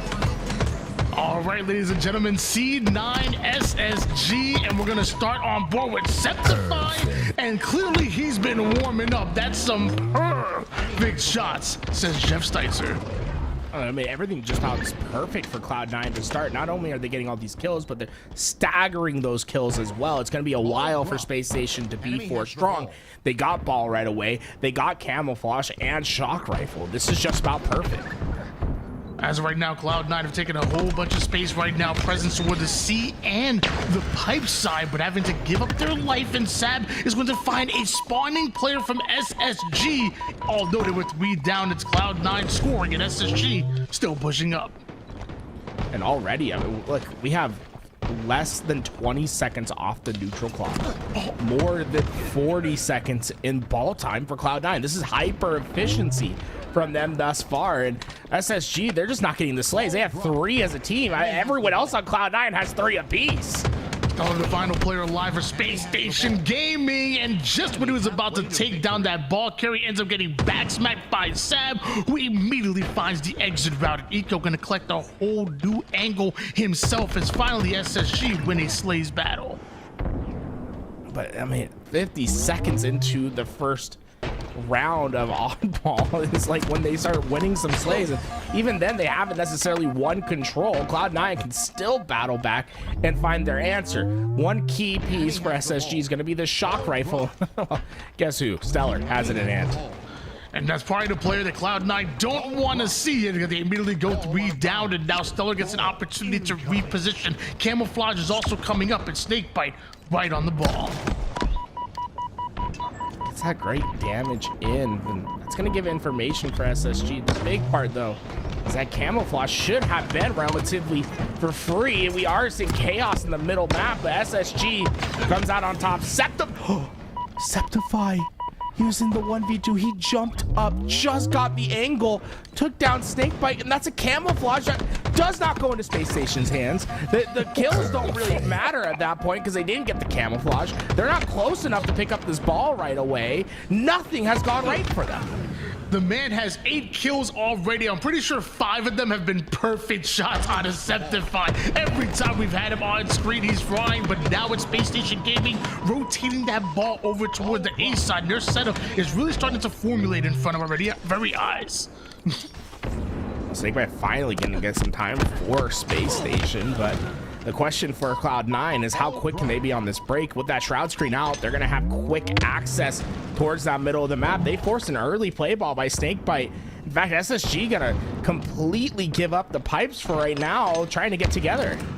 Shock Rifle hits the battlefield. Off-screen Septify is able to take down Lucid, and Sab wants to 1v1 against Stellar, and then runs into the opposition while being stuck. All 4 down for Space Station Gaming. Great arm on you, Stellar. You know, you could go first round to the Yankees. That's a fastball. The problem is that you saw the player you stuck, and you saw him running towards your teammate. Basically allowed him to have that double kill, but hey, we'll take the stick nonetheless. Although Cloud9, I mean, just look at the slays. Every player is doing their part at the moment. They are being able to keep up with Space Station Gaming. They've kept this ball away from them for the most part, and they've been cleaner throughout this game. And even every time we've seen them try to get that ball away, there's been an immediate answer for Cloud9. Septify's been loving that tower crossbow. Finally, Stellar and SSG are sick of it, trying to push them back, but Septify takes down Stellar, and Eco somehow still alive on the gold side. Does enough damage to momentarily put Cloud9 3 down, and Cloud9 going for Camel and advancing that ball towards the blue side. Here comes Stellar and Lucid. Stellar was just in an unfortunate spot for Sab, though Sab was trying to do his most with what was not available to him. Great trades coming out. Sab was last player alive. Grabbed that ball, threw it out towards where he thought his team was going to spawn. It was a 50-50 play. Unfortunately, they didn't spawn there, but he also got away with that camouflage. So although Space Station's scoring right now, Sab really limited the how much Space Station could be winning by right now. If they had a camouflage on the map going free, I mean, think about how devastating this position could have been. A clutch double kill from Stellar frees up a lot of pressure, and Lucid hands Boo Boo Dooble to Oddball, say, you wanted that bad, here, take it. He's got free hands for everyone. I mean, that was tough. Turned around at the right time, gets some great damage, and finally we see SSG getting some of this much needed time, and what was a 54-second lead at one point in this game has turned to nil. SSG have finally tied it up. And now rotating this ball towards the blue pipe side. This is where Stellar and SSG want this ball, daring Boo Boo Dooble and Manny to cross that blue line. A snake bite puts down some easy damage onto Septified. Now gonna work on Manny, but Manny catches the best of him, backs him down, Sab on the flank, but SSG somehow able to anticipate it. The ball is still played despite the fact that Cloud9 went 3 down. He goes fast onto that ball. Septify was that last player alive. I love how they pull that ball towards Septify in that situation. They understand, hey, if we get these kills, we can really throw Cloud9 into a loop, but Manny might just have some great timing. With that grapple, he can get quick into this action. Sab pushing over from one side, and this is like Manny gonna create that pinch here towards long haul, but his target is nowhere to be found. Eco hiding in the C-stairs corner. Meanwhile, we switch over towards Sab and the rest of Cloud9 that are trying to fend off this SSG push. Both teams want that ball over on the blue side. A great stick, but even better shot out of Lucid. And oh my gosh, welcome to SSG, Lucid. They wanted ya. Yeah, the scary thing about SSG is you have 3 very proficient snipers on this team, and at any point they can all pick it up and put some havoc on the map. Yo, you see that little tech from Lucid using that quick drop curb slide for a second there. Fun little movement tech, but only 10 seconds lead for SSG. And Lucid, he says, yeah, I don't need to get this kill. Let me just pick up this ball. I'm gonna get myself one step closer while y'all try to find me. The shock rifle shot just to back down that player almost ends it right then and there. Just 1 more second needed here for SSG, but if Cloud9 can slay out, they have a chance to hold on to this blue side setup and come back and win the game. It's not going to be easy. Sab takes down Stellar. Multiple players down for SSG. Cloud9 are scoring here. It's only one mistake. One mistake, and this ball will head over to SSG. Cloud9 not only have to get the slays, but they have to be mindful of where those slays are. So far, SSG have won on the right side. Here comes the push. Ball gets played out towards no man's land. Eco gets himself 1 kill, distracts the second, and that's just enough time for Stellar to grab a hold of that ball. And why do we it was a great stick before that, and somehow Lucid hits the cross map shot and then just turns and burns the player on the gold pipe side. That was serious. Yeah, there's never a chance for a collateral snipe kill with the shock rifle. I mean, that was about as close as you can get it. Those players almost just lined up. He had the S7. We might have seen 2 sniper shots going through the heads of those players. But instead, let's just settle for the 1 space station. They had a slow start in the first round, but once they got their engine rolling, they were pretty unstoppable. Cloud9, I think, still feeling the effects of that with 3 going down. Snakebite's just going to take this ball as far away from them as possible. And what I'd love to see is just this constant rotation from Space Station. Try to always find what their outlet is and keep Cloud9 having to move and be unpredictable in where this ball will be. Eco's double kill clears out the gold side, Lucid's extra damage, make sure players are away from long haul, and then SSG just start to slay out. That ball sits over towards Glass, and Septify wants to get involved, but Lucid once again says none shall pass. And Cloud9, these early slays that they got, they just have not been able to facilitate that throughout this game. We need to see more of that slaying prowess from them once again. And what we're seeing so often now is Space Station starting to find those entry frags. And Cloud9 is going to be a team that's very dependent on their numbers throughout the game. They want to be able to hit out a lane 2v1. The individual slays, they're always going to favor the players on Space Station. I mean, just look at it. They have superstars on this team known for their one-on-one gunfights. Enemy has the ball. Stellar holding the line here toward the gold door.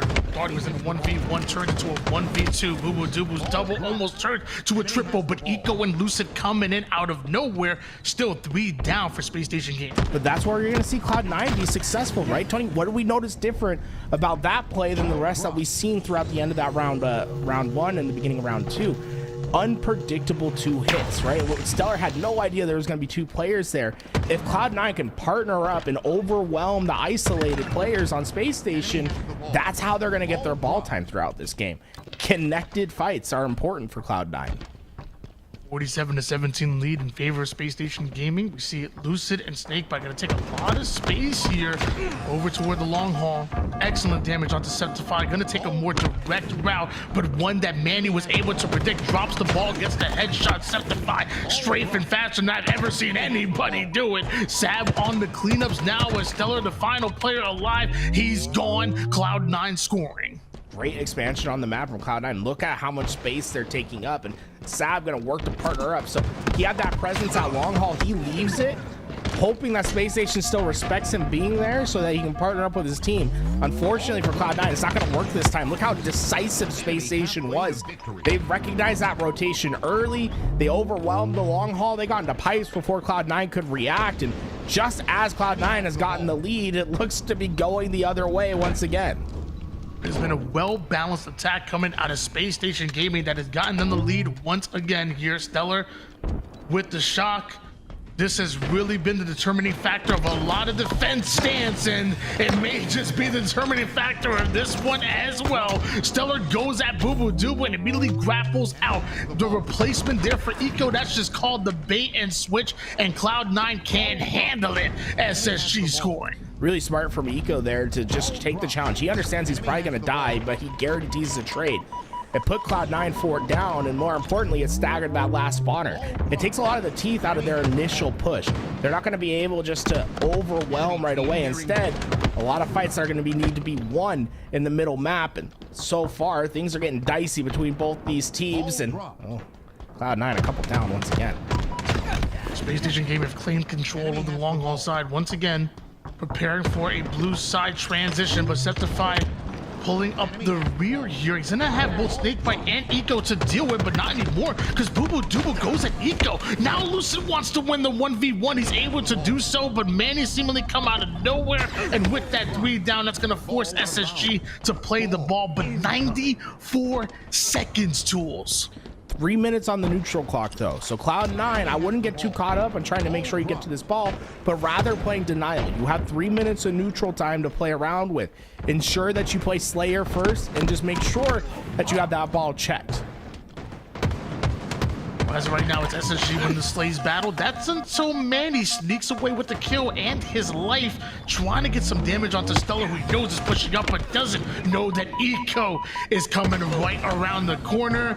Now a little more bait and switch action. It works perfectly. 3 down go Cloud9, and this could be the final seconds here for SSG as he waits for that ball to come up, and gonna toss it up to Stellar.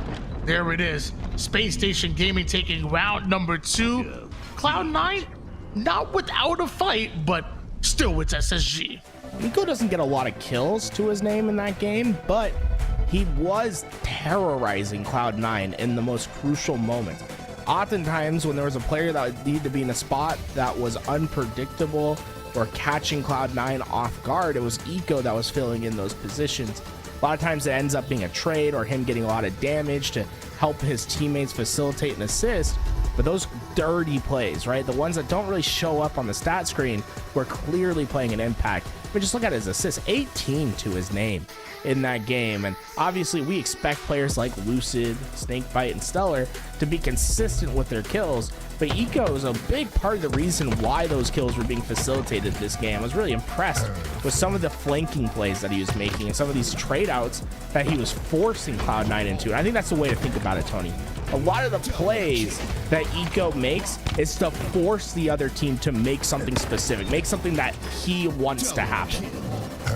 And it wasn't just Eco with the assist as well. I think it was like, 50, I think 51 assists between the entire team. And what really stood out to me was that bait and switch as well. So, I mean, obviously Eco making those plays, the big brained ones, but also the entire team just baiting and switching all day. And I saw multiple times and love to see that at Space Station Gaming.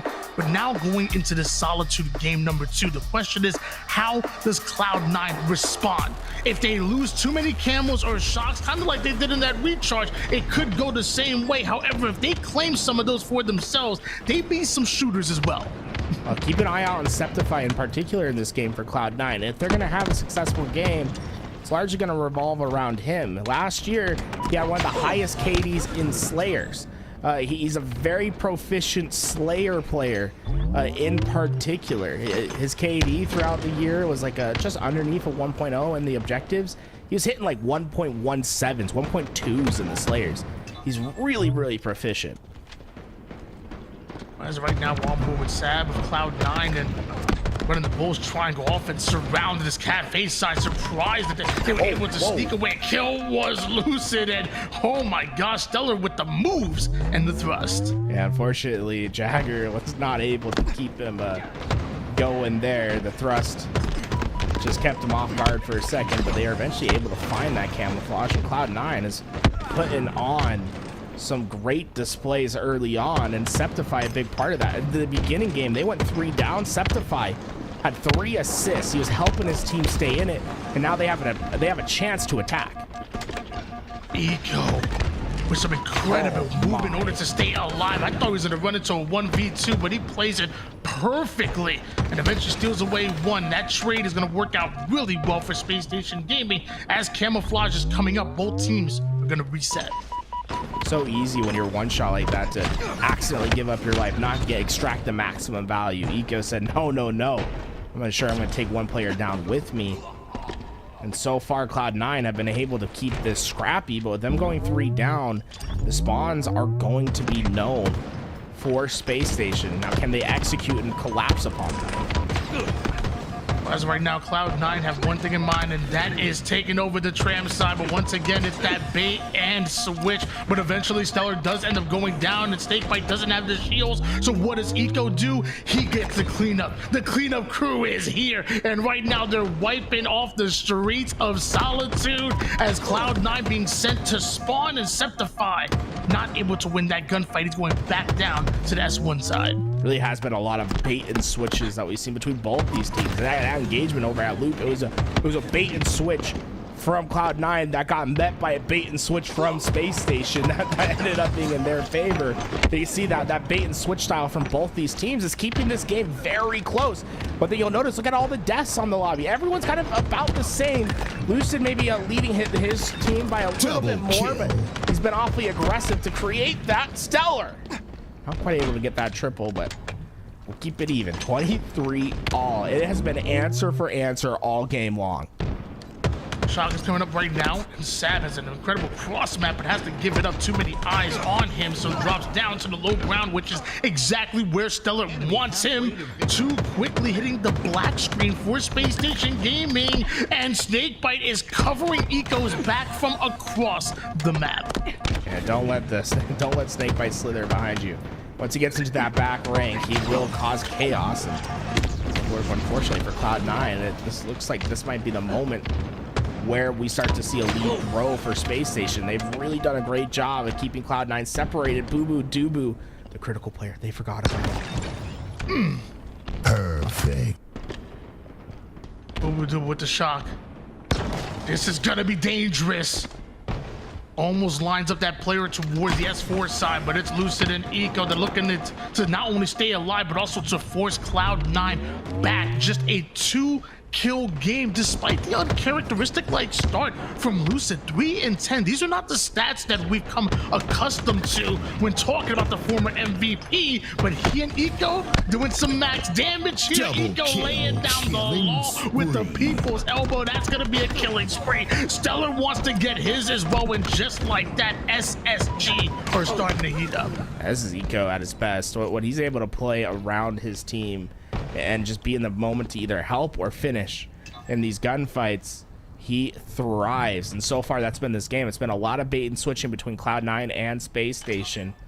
That's why we're probably seeing Lucid with a little bit of a not a great game so far, as he's oftentimes been the isolated player, either anchoring or just playing towards that front line on the isolation. And because Cloud9's been playing so close together, he's usually the player that's feeling that punishment because of it. You see it once again. Look, he dies at Nest. Look at where everyone else is on Space Station.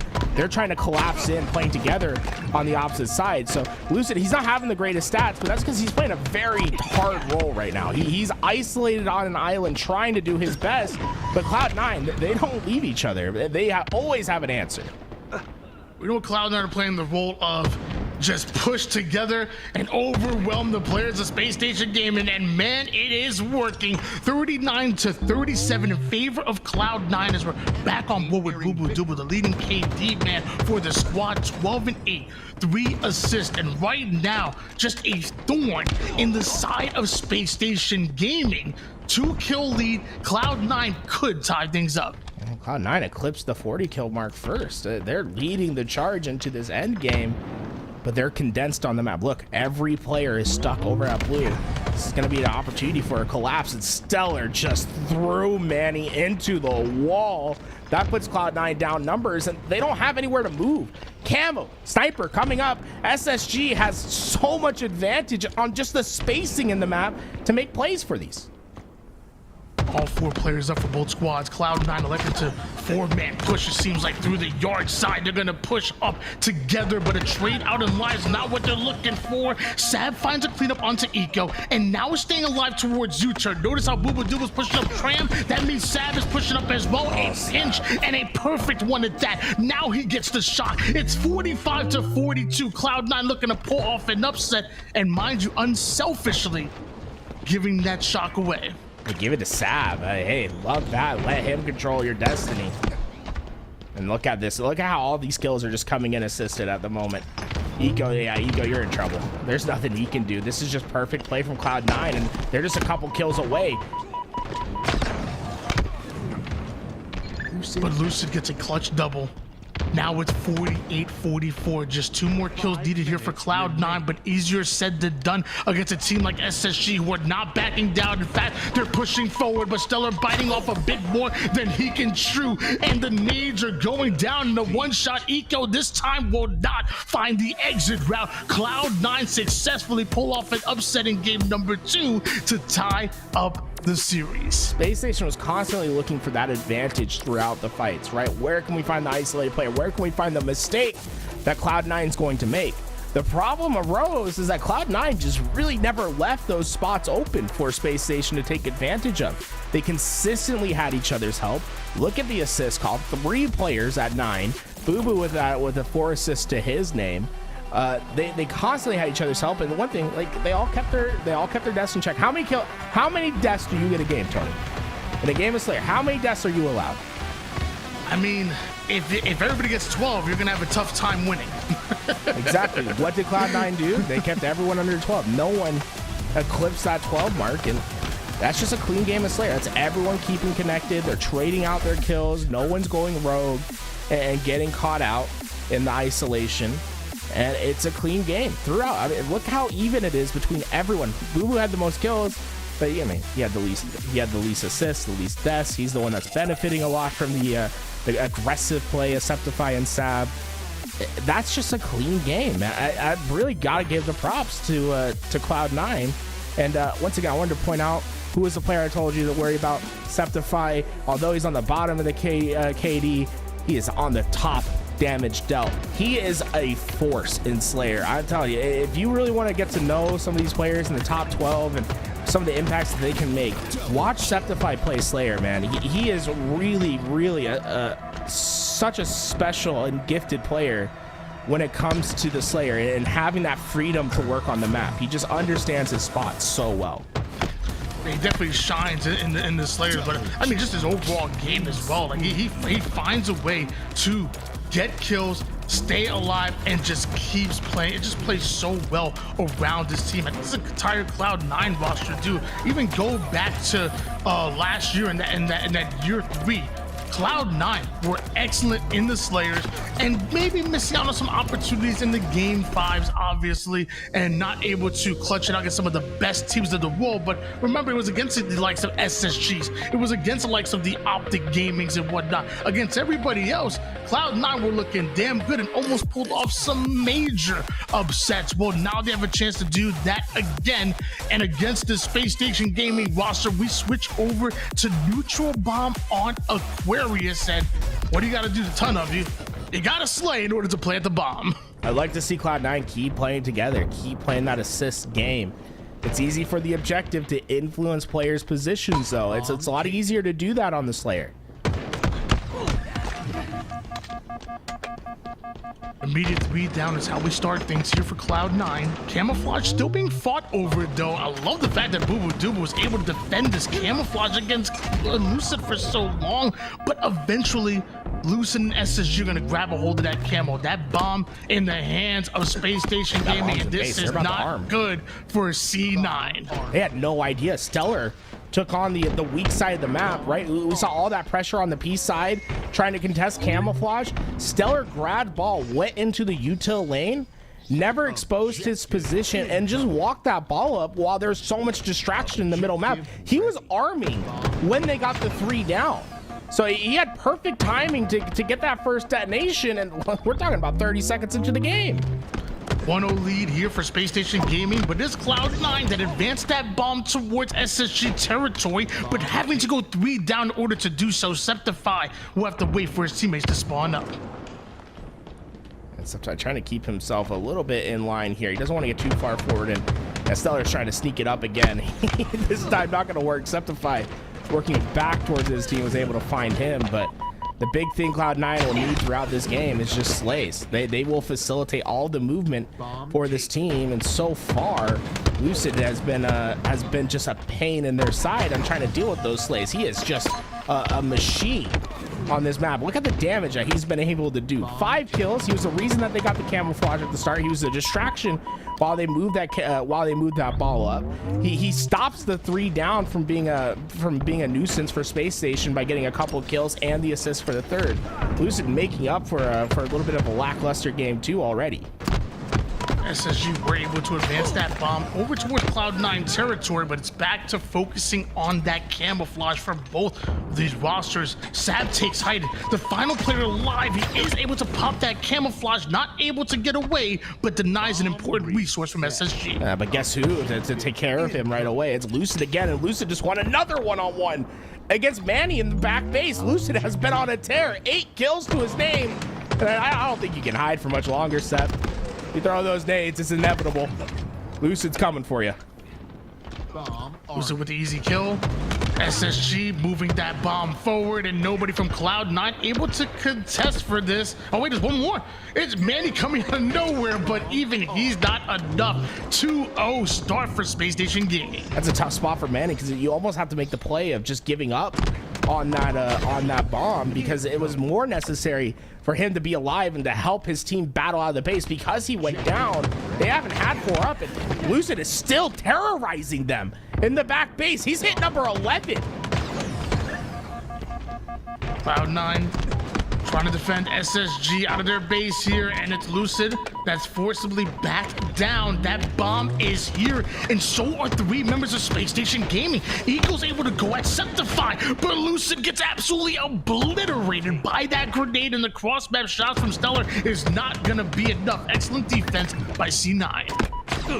Yeah, right now for Cloud9, this is like, it feels like it's mission impossible. They have to assemble all 5 pieces at some point and just obliterate. That just doesn't seem possible at the moment. Tony, Space Station has had an answer for every slay that they put down on the map. It's been tough for them to move this ball up, but with 3 players going down and Septify in the top base, this might be the first opportunity that Cloud9's really had. Stellar doing max damage here. Deals with 1, does enough damage for his teammates to clean up the second. Camouflage will sit over towards the mid-map. With Space Station Gaming shooting like this, it may just be there soon. Eco making the play for it. Can he get away? Apparently he can, but you better watch out, man. He's right on his tail. That was smart to jump up, right? It's a little counterintuitive. You jump up, hide yourself to that ledge. The reason he does that is the nades like to get stuck in between those 2 platforms.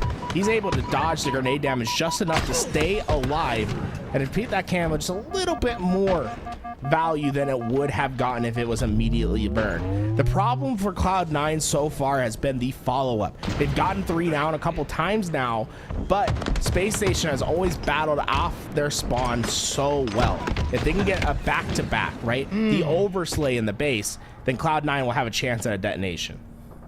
Snakebite just got a nasty double kill right there, and it leads to Cloud9 eventually going 3 down. The 4th player is going to fall as well. What does that mean? SSG get an opportunity to advance this bomb forward, but Cloud9 off his spawn looking to defend.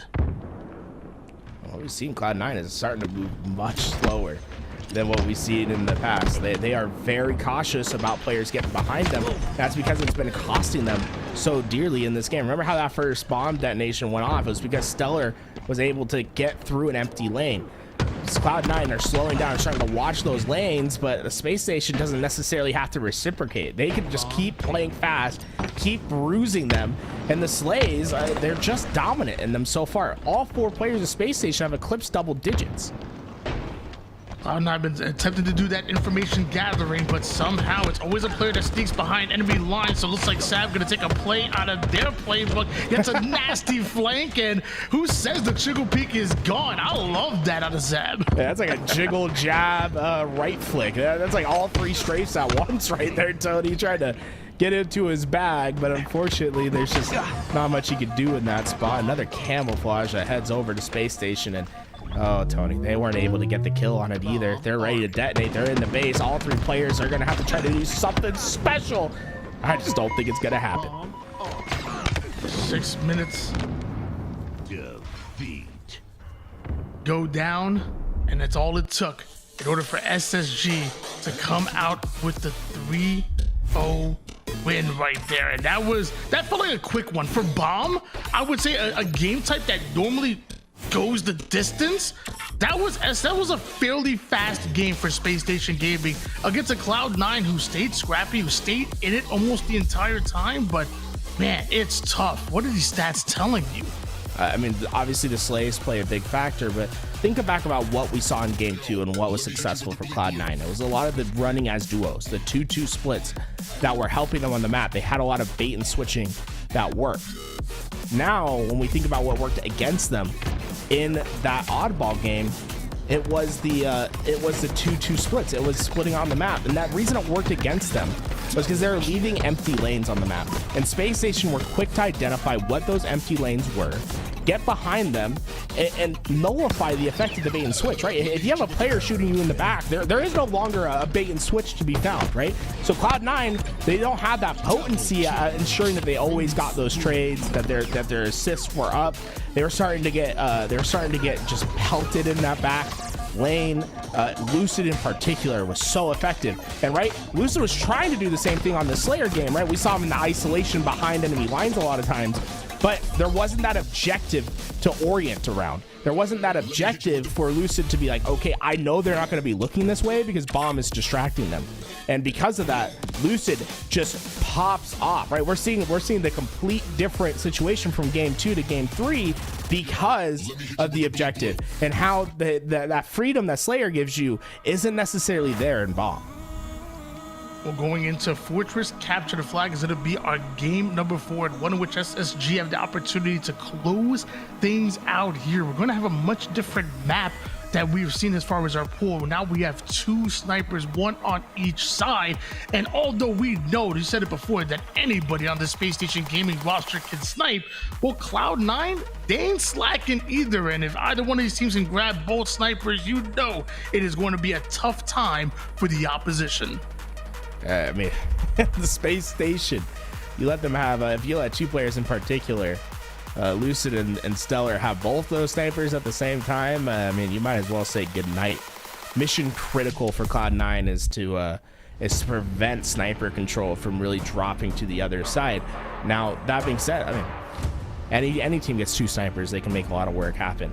I would be very focused on trying to find when the sniper is at their most exposed, when they don't have that help, because it will happen in this game, where they're going to leave their snipers isolated because they trust that they're going to hit the headshot. If you can quickly find them, deal with them, and pull those snipers away, I think Cloud9 has their opportunities in this game. I'm definitely a firm believer that Cloud9 can win this game, but the question is, will they? Because you still have to pull off an upset against Space Station Gaming, who are obviously going to be one of the top teams in the entire world. Whether it's online, whether it's on land, you have to respect this Space Station Gaming roster. And Fortress is a map where they can definitely catch fire here. Going to start on board with Lucid first. He's going to be our designated sniper here for Space Station Gaming. Cloud9 maybe over-focusing on this overshield here because nobody goes after their snipe, and Snakebite with a double. Lucid covers his back, and man, SSG starting off high. They are, oh, look at Snakebite. He's already in position. He's ready to pull he's ready to pull flag, and he gets that flag out to the middle map because of the extra shields. And yeah, Lucid's playing this. That's just about perfect. Yeah, try to go for it again. I don't think Septify is going to be able to have much of a chance with this sniper. They are, yeah, they are not letting him go. Should be a 1-0 lead in favor of Space Station Gaming. Lucid does a fantastic job of baiting that sniper that Cloud9 left behind. They didn't get the overshield. They didn't get anything that Cloud9, that starting strat just didn't work according to their playbook. And remember, Lucid still has a sniper. Stellar has a sniper. What was the key to victory? It's these guys getting these snipers in their hands, and you're about to see why. They don't really miss that often. Killing spree. That flag is moving. And right now, Cloud9 are 3 down once again. This could be the final pull for SSG. We got a player on Goose Watch right now because Space Station Gaming ain't slowing down whatsoever. Multiple one-shots aren't going to be able to get away. And somehow Stellar's one-shot but doesn't care. SSG just ends up shutting down Cloud9. That flag is on the move. Hope you didn't blink because this shit's over.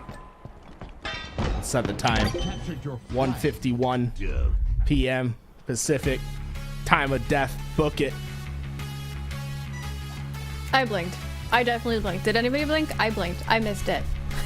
Space Station Gaming just completely turned it around for themselves. Cloud9.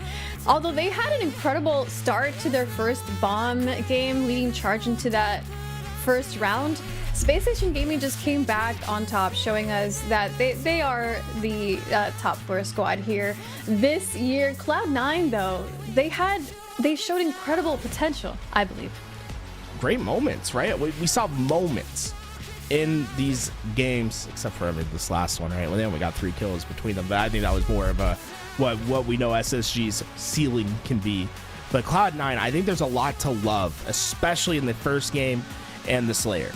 We saw what they're capable of, and if everything goes right throughout an entire best of 5, they are able to take down teams like Space Station. The problem is that they just don't have that bedrock consistency, right? Even in the Aqua Bomb, like we take a look at that multiple times where Cloud9's able to get the 3-4 down, but they're not able to follow up those 3-4 downs with the next decisive play, right? You need to be able to take your opportunities and double them in order to get bomb detonations, in order to get flag captures, in order to get oddball time against Space Station. That just didn't happen. Though, I will say Cloud9, be on the lookout for them in the Slayers this year. I think they are going to be one of the best Slayer teams, and if they can force a team into a Game 5, that's when I would be very, very nervous if I'm one of these top 4 teams. Tony, what are your highlights from this series? I mean, you got to look at the objective efficiency out of Space Station Gaming, and with how good Cloud9 are able to slay, and still the way that SSG were able to find their kills and more importantly find their objective so quickly off of it, it tells you that the Space Station Gaming roster are moving in the right direction and still one of the most dangerous teams in the league.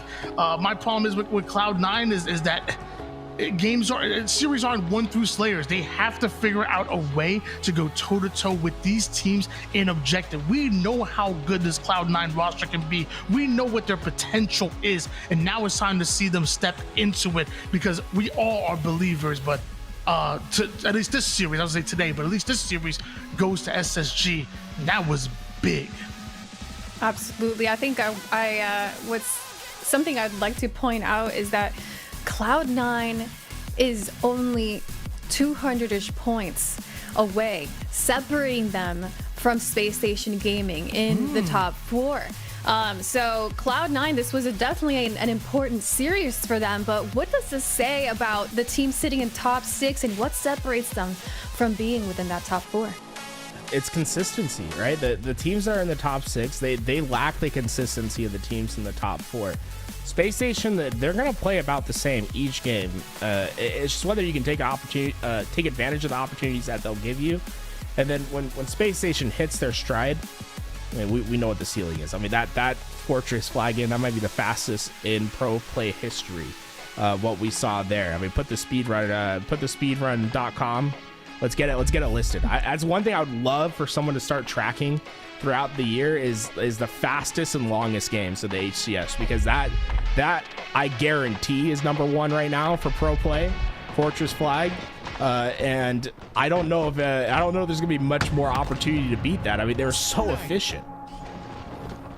Tony, your favorite moments from this, since we were talking about this incredibly fast series?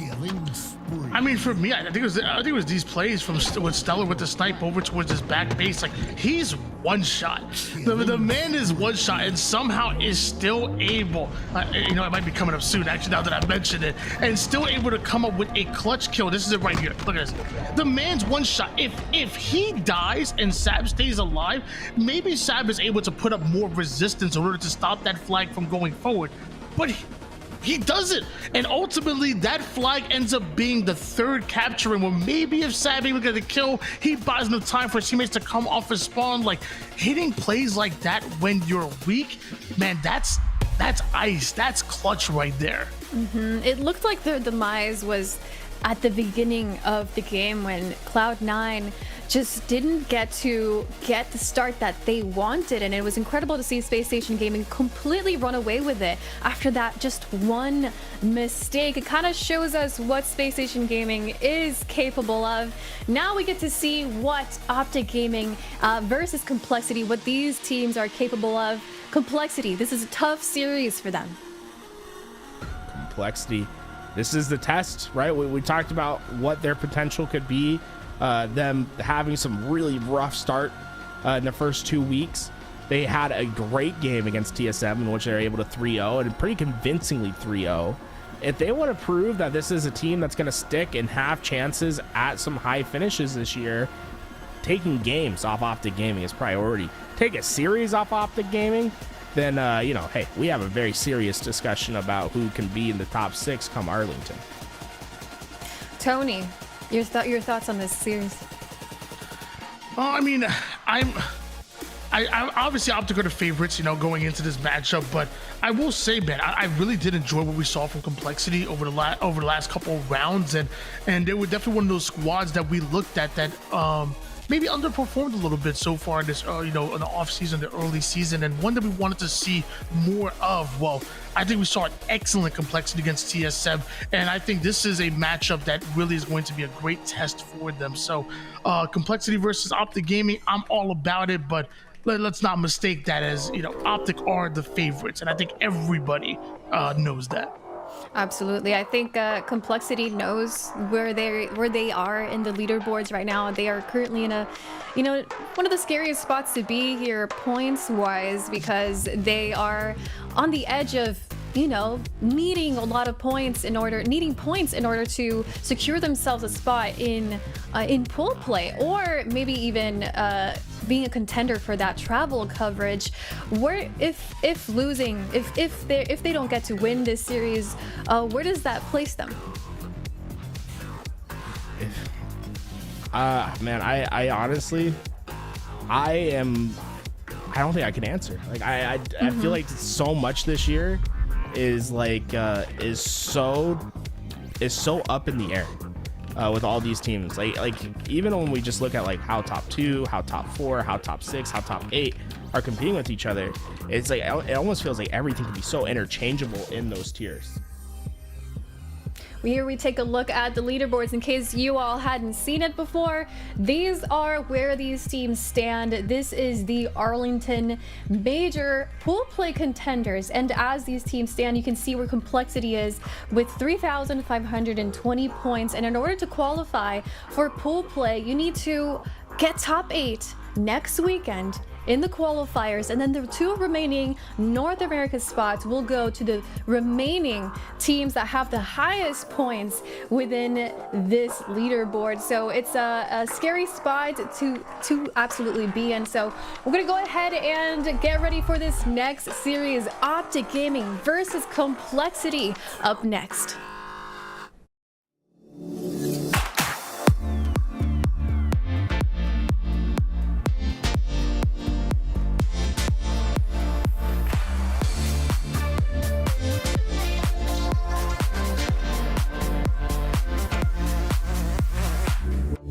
If all my love has got you feeling too much, it's feeling too much for you, then all my love is gonna dance with someone that shows love, not you.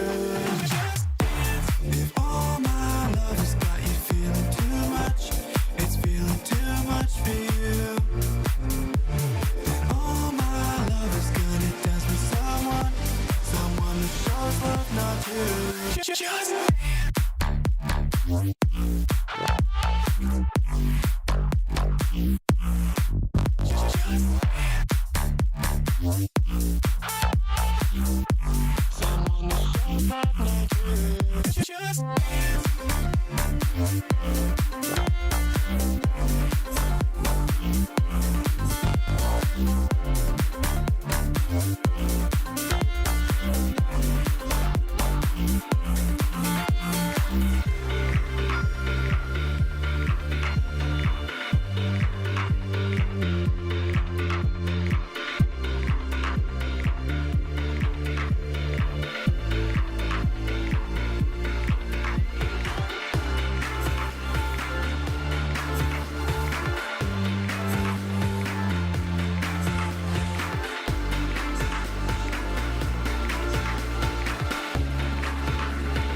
It's got you feeling too much, it's feeling too much for you, then all my love is gonna dance with someone that shows love, not you.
We are ready for our next series, Complexity versus, not Shopify, OpTic Gaming. In this next event, this next series, we're going to be having an incredible match between these two. Complexity. We saw a locked-in Complexity earlier versus TSM, and we also saw Spartan as a key player for them during that series, Tony. Active. Active, I want your thoughts, not Tony. Tony, we don't want to hear what you have to say. Yes, they did phenomenal. Oh, hi, Tony. Sorry. Sparty did phenomenally in that series. And like I said, I talked to him on Twitter. He said the team is flowing much better, and he's very happy about that. And of course, we exchanged words about his brother, Trav. This is for Trav, right? He went through a lot last season, obviously getting banned for a couple of events and not being able to play at Worlds, which is every player's dream. And then, went through a season where he had to practice for Halo. And now this season, he's trying to pick up the pieces. And so far, it's looking pretty good for him in Complexity. Tony, this is a game that OpTic is just expected to win. They're coming off of a loss from last weekend. What do you expect from them this week? Yeah, I mean, going into the tournament, you definitely expected a huge bounce back from OpTic Gaming. And before I saw this tournament go on, if you would have asked me if Complexity have any chance of beating OpTic, I wouldn't have even given them a puncher's chance with what we've seen from Complexity so far. But after the last few rounds, a huge series against TSM, I still have OpTic as the heavy favorites, but yeah, I don't know, man. I give Complexity a puncher's chance and say any given Sunday, on Saturday, whatever. Yeah, I share the same sentiment. I think that it is possible, but OpTic have been, tried and true throughout all of these weeks, and going into week 3, I don't think that's going to change. They're warming up, they're ready to go. Bound doing a little watch party earlier. I think this is going to be fun. I'm excited to see what OpTic Gaming do this week. I think this weekend. I think that their individual skill is going to play a big factor. A couple players were flat last week, and when those couple of players are flat, I think the whole team kind of falls apart. You need that individual skill to come to fruition here. One player that I've been looking at as far as the Complexity roster, obviously we talk about Sparty a ton, but it's precision. I think when we talked about precision all of last year, we talked about this dominant slayer who can go toe-to-toe with anybody. And I feel like since this offseason, since this early in-season, not that he's really had bad tournaments, but I felt like he's had, good tournaments. Now we've been seeing some great performances out of him. Even now, 7-2 to start off this game. Like, if there's one player that's been feeling the most comfortable on this roster and looking like last year's self, looking like his old self, it's Precision, and Complexity are loving it. He heard you were talking about him, Tony, and he's 7-3. The guy's popping off. You love to see that start out of Precision. Of course, Huss doing Huss things with 4 assists. I mean, this is great to see out of the squad. And you just took Renegade's shock rifle out of his hands. And number 1, it's going to make him very angry. And number 2, you're not going to die very, very soon. So you can at least live for a little longer. I was asking myself, what exactly are Huss things? But then you clarified. I got you. The assist, the objective. I appreciate that. But the skill jump. Oh God! Every time I love this. Oh my God! He's just doing Huss things. Yeah, just Huss things. Yeah. You gotta love it. That's not Huss things. He ends up going down right there, but it's a 45 and counting lead here to 0 for Complexity. Oh my word. Not the start you expected to see here for OpTic Gaming, but we've been talking about it all day today. They have been looking different between Precision's power going out and Sparty playing damn near in a tornado right now. There's madness going on in the Complexity roster. They somehow are funneling it, turning it into energy here. 53-4 lead in favor of Complexity, and OpTic Gaming, they're the ones playing off the ropes.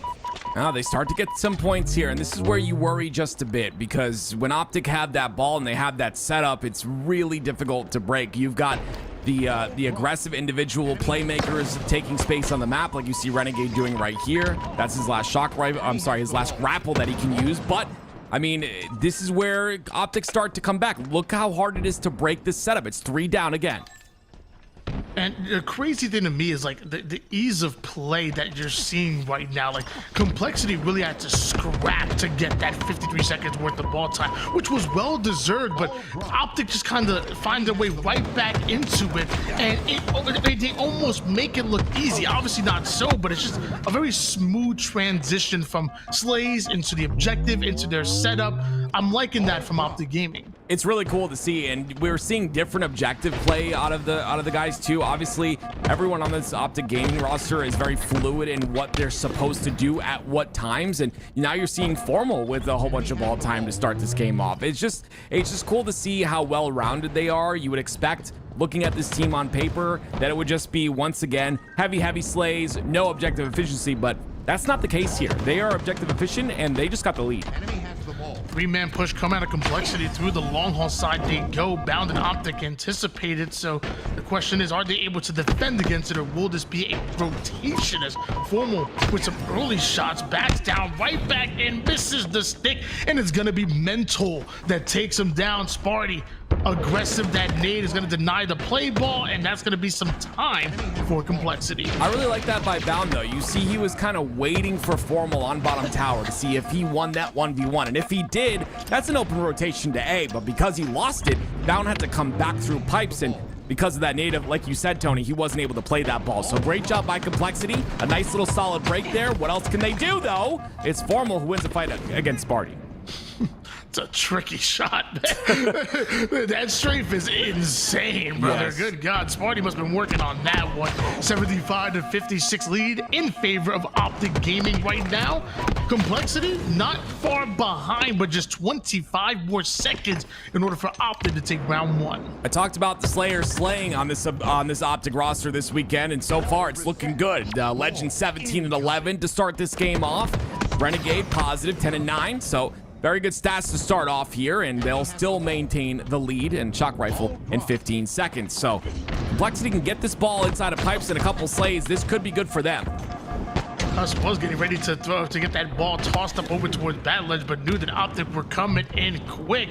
And Legend, the leading man for OpTic Gaming with 19-11. He's the one to take down Huss. Sparty not too far behind him. And Renegade not able to win that piv. Mental was ready. That was a pre-fire by Mental. That's beautiful, right? You understand Renegade's gonna jump there. Maybe you understand his tendencies and you take advantage of it. A great win, but what will it turn into? Right now, it's pipe control for Complexity and a beautiful flank by Huss. Pipe control, and right now Hurricane Piper's the one who's grapples that ball back toward the A side of the map. Less than almost about a minute on the clock, I should say, as Formal and OpTic Gaming rotating this ball towards the A side of the map. Pings are going down, so they know the pressure's coming in quick for Complexity. What do? Well, Renegade steals away one, and Bound goes right after Sparty. And you know that Complexity want to stay alive here, but they're quickly running out of time. OpTic just need 10 more seconds in order to take this one. Mental has to push up, and he's going to take yet another fight against Renegade. This time, I don't know if it's going to go his way. What?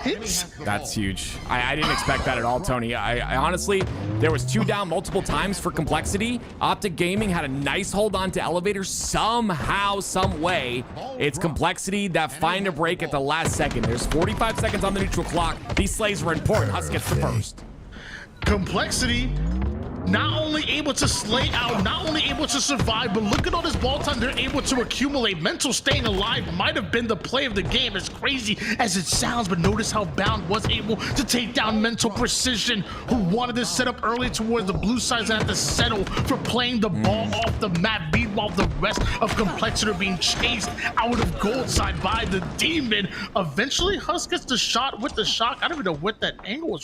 I don't even know how he got that kill. I'm impressed mostly, Tony, by Renegade right there. The fact that he pushed so fast into pipes, right? Understanding that Complexity did have pipe control is huge. He did enough damage. Complexity are 3 down now, and this should be the round here. Renegade's going to take the last couple of points.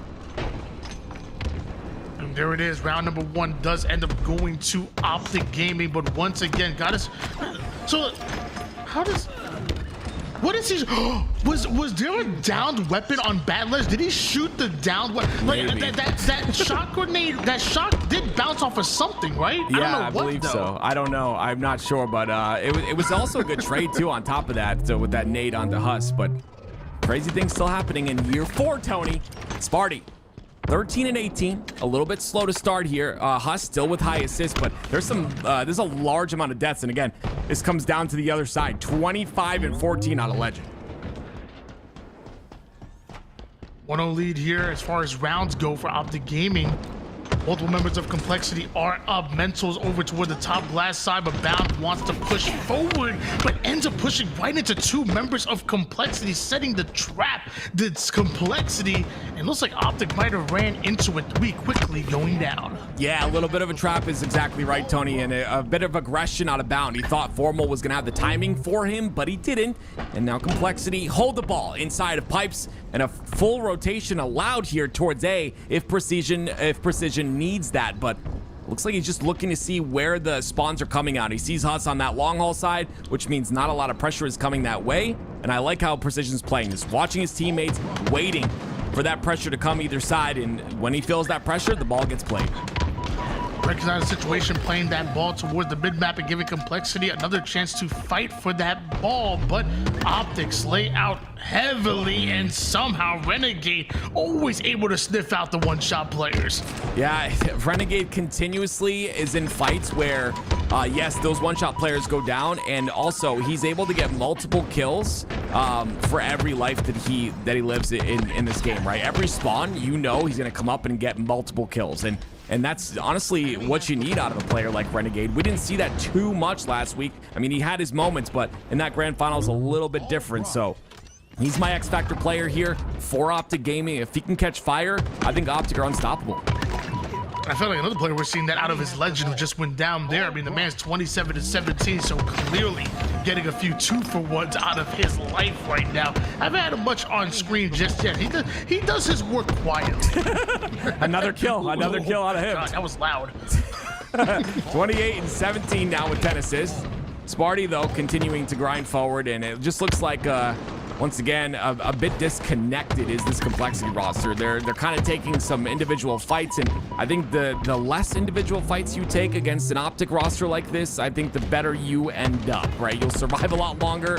You put yourself in a position where you can make those 2v1 pushes against OpTic. I think you can break that setup, but again, there's just a lot of individual fights taken. That's not going to go well for Complexity. Man has 30 kills and 10 assists right now. Does Legend, and really is the leading slayer and damage dealer for this OpTic Gaming roster. So much so that even in shooting Renegade, nobody's safe in front of Legend. Apparently, you're starting to see why a beautiful double kill leads to a 3 down, and even does enough damage onto Sparty to make that kill easy for Renegade. OpTic continue to score, but Complexity are not letting up. Yeah, Complexity have the lead still. It's about to get lost here in a moment, potentially. Renegade's rotating that ball to A, so I really like the plays out of Sparty, but unfortunately he's kind of left alone, right? He's in that 1v2 situation, trying to clean up as much damage that his teammate did as possible. Huss, ooh, see, that wiggle is just so difficult to hit, Tony, but again, Complexity are staying in this. Like you just mentioned, we'll see if OpTic can continue to score here. The slays are going to be important on the elevator side.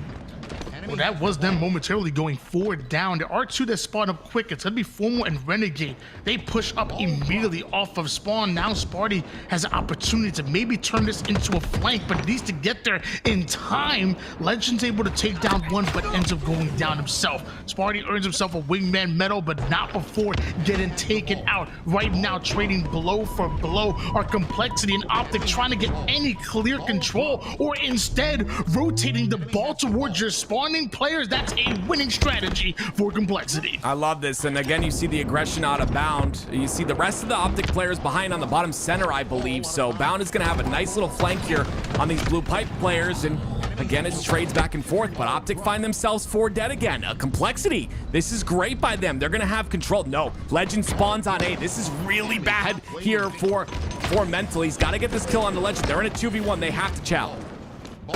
Legend steals that ball away, rotated towards tower, all while bound, creating a distraction on the other side of things. One double could turn to a triple as a one-shot precision has nowhere to hide. It's Bound Town that he's taking him to. 3 down. Go Complexity. Yeah, that 2v1 on Legend needed to happen so much sooner. He's allowed to grab that ball, get the rotation, and stay alive as well. It's plays like that that change the tide of this game, and so far it's looking like OpTic are taking full advantage of it, and Legend still popping off 34 and 22. 64-52. Loving what we're seeing out of OpTic right now, and a one-shot mental somehow gets the trade. Not bad, but that ball never gets played, so what seems like free time being earned by OpTic, Complexity can't afford. Yeah, OpTic got the long haul spawns, and again, they're able to keep the ball on the back of Hydro. The confidence out of Formal, no pressure is really being felt here. Now he feels it, so he throws that ball off the map, of course playing it, but Complexity are not in a position to get pipe side control, and because of that, OpTic continue to slay them out. 22 more seconds needed here for OpTic Gaming. Now with the cross-map shots, but also keeping his eyes on the prize as the camouflage, the focus of this fight. He ends up getting the kill before camouflage gets burned. Complexity really needs to win these fights towards the gold side because the rest of OpTic are coming, and they're coming with camo maybe. What happened to camo? It got picked up by Formal, I believe it was, but I think he just went down. So no more camo on the map, and that's going to allow Complexity to feel a little bit of freedom here, but these are the 1v1s you have to win. Huss winning that 1v1 against Bound. If they can kill Formal here cleanly, it'll be great, but it's just holding forward out of Renegade, and it works for him every single time. Continuing to score here is going to be OpTic, but there's only a minute of neutral time left.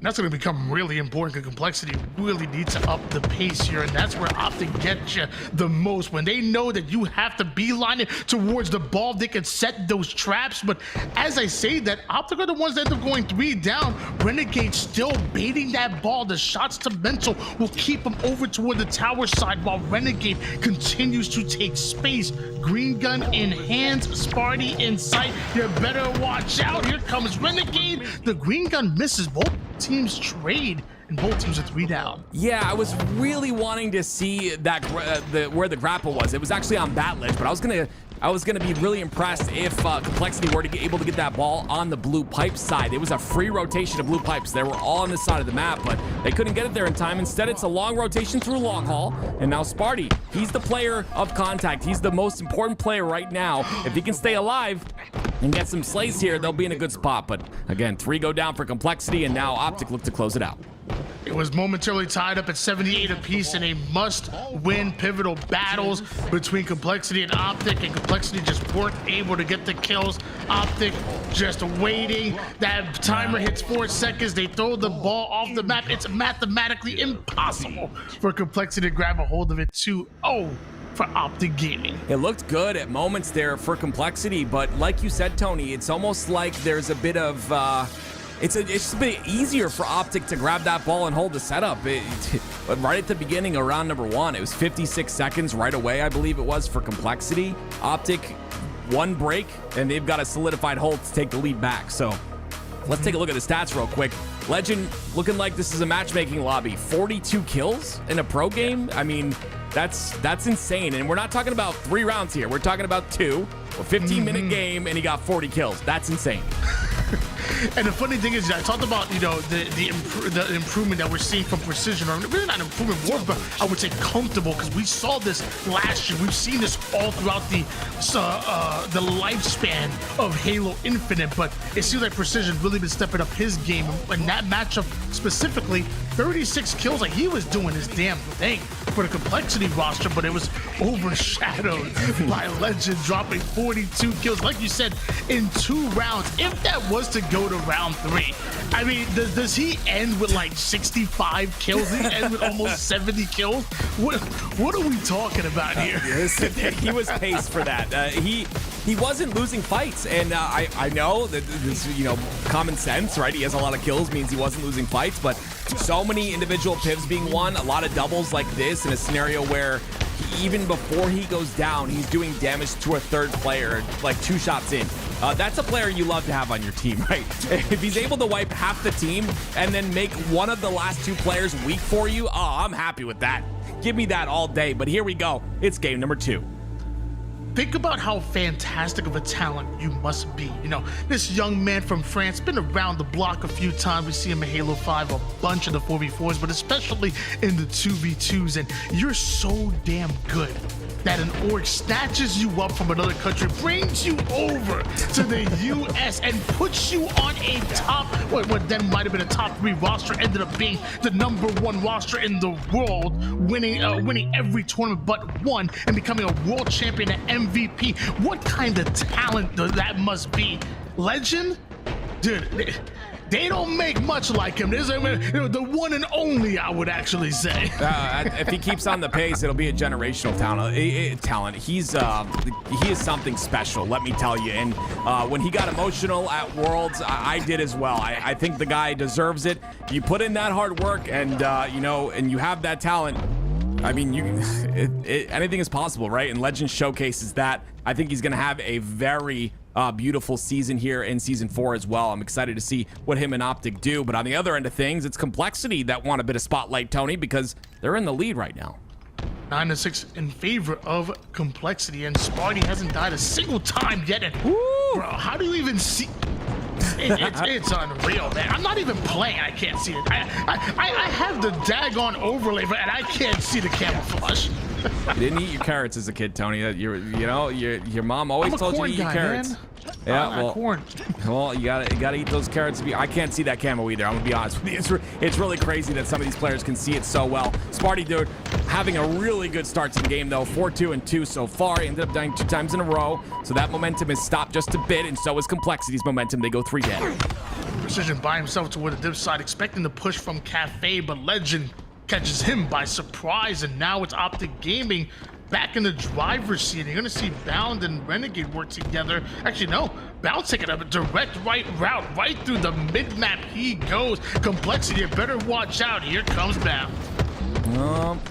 He's got another player with him in Renegade here, and of course they once again went out on those trades. It's 3 down for Complexity, and OpTic Gaming take the lead again, and now it's staggered spawns for Complexity. 2 come up, and we got to restart. So we'll be back with that game in a minute, but love the start out of Sparty. OpTic once again, though, you talked about Bound, just running forward, being aggressive, cutting that lane. He knew he had a teammate there. That's the aggression that you worry about with a team like OpTic is, that aggression plus, their individual, if they're shooting straight that day, if they're shooting really well, I mean, it's scary. I think that they're one of the best teams in the game. And when it comes to LAN, we'll see how it pans out, We'll see if maybe they peak too early. But when it comes to LAN, I think they're going to be dominant as well. My B, we spawn with 4 stickies, Tony. I say allow it. What do you mean? Just let it happen. Wait, hold on. What do we add? That sounds amazing. That sounds awesome. Let's keep it going. Why would you stop Look at Sparty. that? I was wondering why I had stickies. I think that's a forfeit. Guys, that's a joke. That one was a joke. But you know what? I will say, I love the idea of Renegade and OpTic saying, we might have been up 2 kills when that reset, but it was our bad. We're the ones who messed up. So let's full re-it, and they're not going to try to fight for like the 2 kills there. So I will say it in a way I kind of love that, but we're going to full reset. Hey guys, nobody's perfect, but it does remind us, always pay attention to your lobbies. Make sure that they're closed, make sure that the right settings are on. I don't know what game type he was playing beforehand. That's regular ranked Slayer with 4 stickies, but I like it. You know what else people need to pay attention to, Tony? There's this thing that you can connect your Amazon Prime account to your Twitch account, and like there's a thing called a Twitch Prime sub, and some people, dude, you listen to Tony, hear me out, dude. Some people leave that there. They don't use it. And a sub is $6. I don't know if they're stupid, but they just leave it there. Maybe we'll see some Twitch Primes in the chat from people that want us to know that they're not stupid. Because, trust me, I wouldn't want to be either. So what you're saying is that, out of about almost 4,000 people in the chat right now, you're saying that many of them already have Amazon Prime. If they link their account, they could actually sub to their favorite streamer for free. And they were electing not to do that, not to enjoy ad-free viewing, not to enjoy the amazing emotes. Guys, why don't you show them in the chat? You're telling me that they're choosing to just give Big Daddy Bezos their free money? Yeah, I mean, Tony's not stupid. Josh is not stupid. And what's also not stupid is the fact that we're going into this game. It is a full reset of game number 2, and Complexity starting off strong once again. Sparty 2-1, Huss 2-0. Love the, or sorry, 2-1 for him as well. 6-3 start, kind of, history might be doomed to repeat itself, because that's the exact same score line that we saw to start from Complexity, but now they're continuing off of that momentum, but they run into a brick wall or a green wall, and that might just be legend.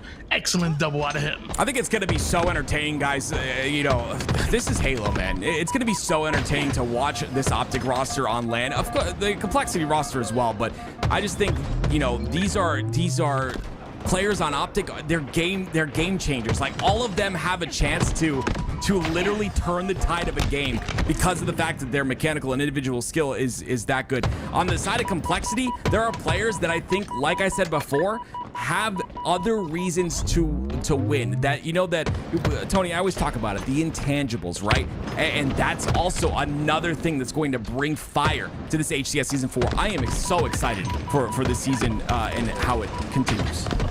16-10 lead here for Complexity, and OpTic Gaming starting off 3 down, but somehow Legends able to thread the needle. This man has been an absolute wrecking ball, but still Complexity hold on to a 7-kill advantage. I love this out of Complexity. Keep the pressure forward. Don't allow OpTic Gaming any free space here. If you continue to do that and you continue to get these trades, OpTic are 3 dead. This is what they need to do. We switch over towards Mental, who's somehow able to grab a hold of this camouflage and now just dodging grenades left and right, buying time for the rest of Complexity to not only come off a spawn, but get activated on the map. Well, it's Mental and Huss that are able to double team Formal, while Legend across the map is gonna get caught. And with that, Bound is on the bottom side, wins a gunfight himself, but Mental and Complexity are still surrounding OpTic Gaming. The pace is slowed here a little bit, but I love that Complexity are almost drawing OpTic into their trap, right? Renegade has to play a bit slower. He's not free to run around the map, but that kill from Bound is going to open things up just a bit. He gets one on the feet on Sparty. It's going down. Renegade trying to sniff out the final player, and they're able to get him. Legend awarded the kill for that one. Shock is coming up, and you see 2 members of Complexity here on the top snipe side, and Sparty and Precision back-to-back kills. Mental now figures out where Renegade is slithering to. Precision gonna get into a bit of a battle. Both players will trade, but Mental with the shot. It's still so impressive that Renegade is able to get 2 right there. He, like you said, there was 2 or 3 people on that snipe side, and he still finds a way through. Bound, watch out, behind you. There it is, the kill from Precision onto Bound. Beautiful job by Precision, playing the sneaky angle. You got to do that in the game of Halo sometimes. It'll give you that first kill, and it'll give you the edge on the map control. Tim, we talked about this before. The players can't hear us, and even if they could, you can't tell Bound where they are. I'm sorry. We talked about this before. All right. We'll talk 34-25 lead in favor of Complexity right now, and it's Bound who can't win the fight against Huss. That's a huge win coming out of him, and Complexity with a double-digit lead here on Solitude. They have to keep this fire forward, right? The best way to describe it is continue to push forward. 2 down for OpTic Gaming. They're going to push Legend. The staggered spawns continue, and they get these trades over and over. It's 3 down for OpTic again. Sparty aggressive towards a Bound who somehow flies over his head, but Sparty still able to get the kill. Now back over toward the spawning player, stuck onto the blue cafe side they go. It's Huss that's already there. Mental gets his kill. Legend has no idea that Sparty's McFlying. No, he's McFlanking onto his way to a trade. 6 more kills needed here for Complexity, and Mental had camo. That's what I was gonna say, had. Good past tense, but hey, 6 kills left for Complexity. I mean, listen, I am not counting OpTic out. I don't care how much you pay me. This is good. Even though this is really rough on the bottom of snipe, it is still it's anyone's game at this point. 4 kills left. It gets a little more interesting. 3 dead for Complexity, Tony. Precision, last player alive. Just one squad wipe away from ultimately taking this game. Art Complexity, bound and formal though, working on Precision. The first 2 kills will go towards OpTic Gaming, down by double digits. A comeback would be crazy, but as I say that, Complexity get 1, and now another perfect shot out of Mental. And dude, he's moving a bit different right now as Mental. I'm loving it. Yeah, I mean, listen, it's a crazy take. OpTic, I'm sorry, Complexity are going to take game number 2. It's a crazy take to say it's anyone's game, but I've seen crazier in my 20 years, and OpTic are no one to mess with. If somehow they catch fire in that situation, that could have been insane, and I would have loved to have seen that, because that would have been really hype, Tony. I know you agree with that, but we hop over now to game number 3. Aquarius Bomb is the next game type. Tony, what do you think about this game? I actually don't mind Aquarius Bomb. I enjoy it. I'm not the biggest fan of Bomb. I feel like my problem with Bomb is not that, which by the way, I just want to address the stats real quick. Great out of Sparty. Love that 9.0 KD out of Mental, and we'll talk about him and their gameplay a little bit later on. But to answer your question, I'm not the biggest fan of Bomb. Okay. And it's not because I don't think it's a great competitive game mode. I think it's an amazing competitive game mode. My problem is that to me, it's not the most fun to play and not the most fun to watch. But what I do recognize is that the best team or the better team normally wins. And I think that's great for competitive, and it's still brand new. So as the meta starts to evolve and we start to figure out more things, especially on the map of Aquarius or even Fortress, which we're still discovering, we might see the gameplay become more fluid. It's still a good competitive game mode. It's just not my favorite. Okay, well, you know what, Tony? I'm gonna say something. We all appreciate your honesty, okay? I like that, Tony. You know, not beating us baloney. You're telling the truth. That's good. I don't mind a Bomb on Aquarius. I think it's fun, and I think honestly, when it comes to this map and game type combination, I think we're gonna see some crazy close matches this season on this map and game type combination, and I'm here for it. But I agree with you. It's tough to play. It is cool to watch these pros play it, though. Here we go, ladies and gentlemen, on to game number 3. We're tied up at 1 in the series. You talked about the fact that you talked to Sparty before this tournament started, and you talked about the team becoming more comfortable, and I really am seeing that. Like, I feel like, I think Sparty's had some fantastic games, but think about the way that Huss was moving in that game number 1, and his creativity, staying alive, getting damage, and just doing his thing. And even Mental's movement looks crazy, bro. His ability to stay alive has been right up there, and then Precision looking like damn near his old self with the way that he's been slaying now. It's like he hasn't skipped a beat since year 3. Every player on Complexity has been doing their part and seemingly has leveled up. Tony, I agree. And you know what it is? You know what the big thing is? I think this is perfect timing as well, right?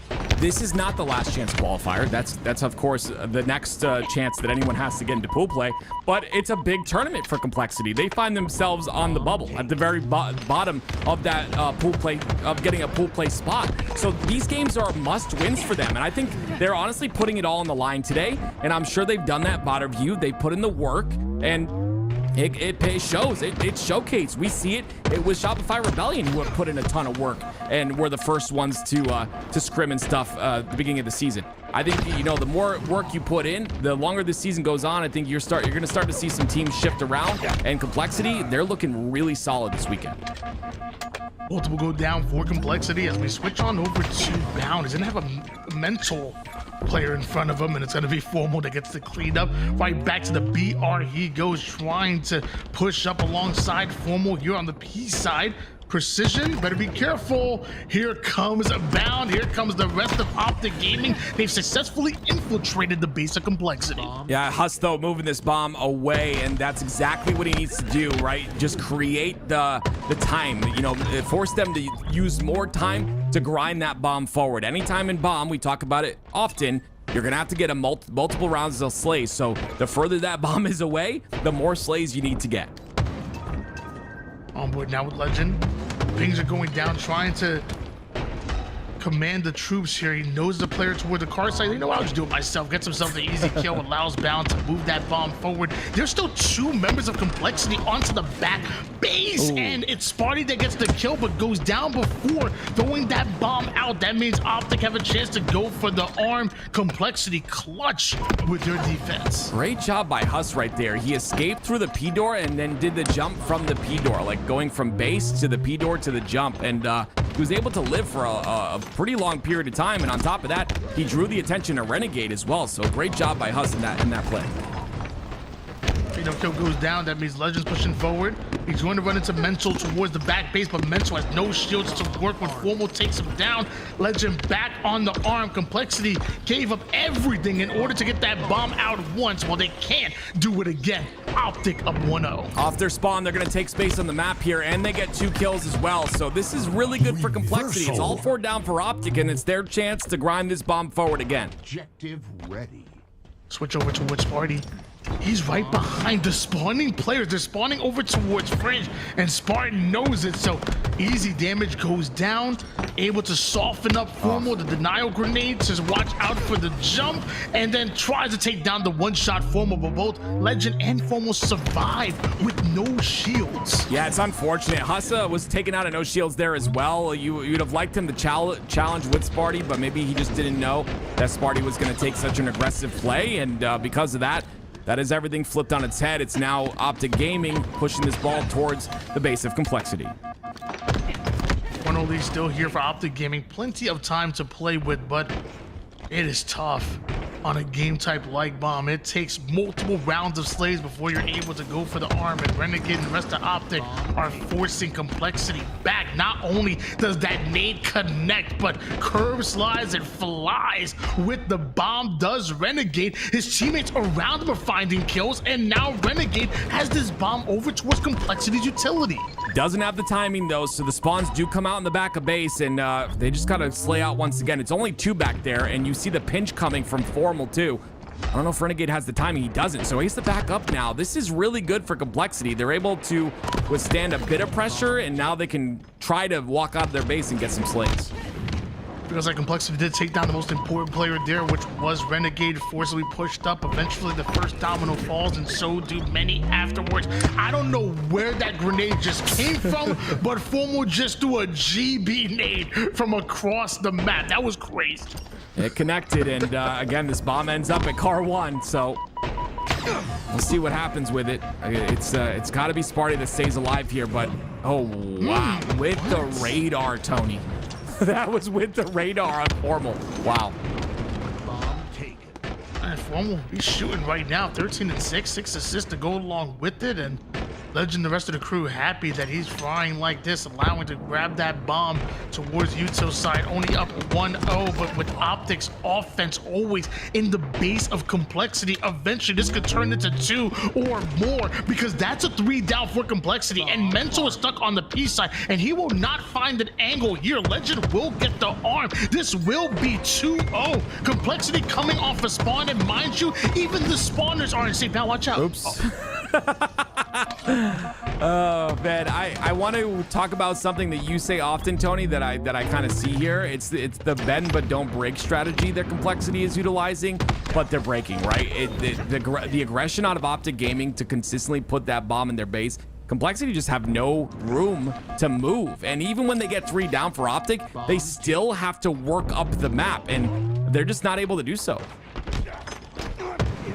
Do see Huss momentarily give up his height advantage, but with the slays come an opportunity to move this bomb. That's a clear round the slays going in favor of Complexity. There is a one-shot Formal that wins a pivot and survives. Push Formal as fast as possible. Those spawns come up, and thankfully for Complexity, the spawns do not happen in the base. Instead, they happen on the fridge side. But Complexity needs to get more slays here. They kill Formal, but look how good OpTic are at trading out. And Just unfortunately, it's just 3 dead for Complexity once again. Just one more cap needed here for OpTic Gaming.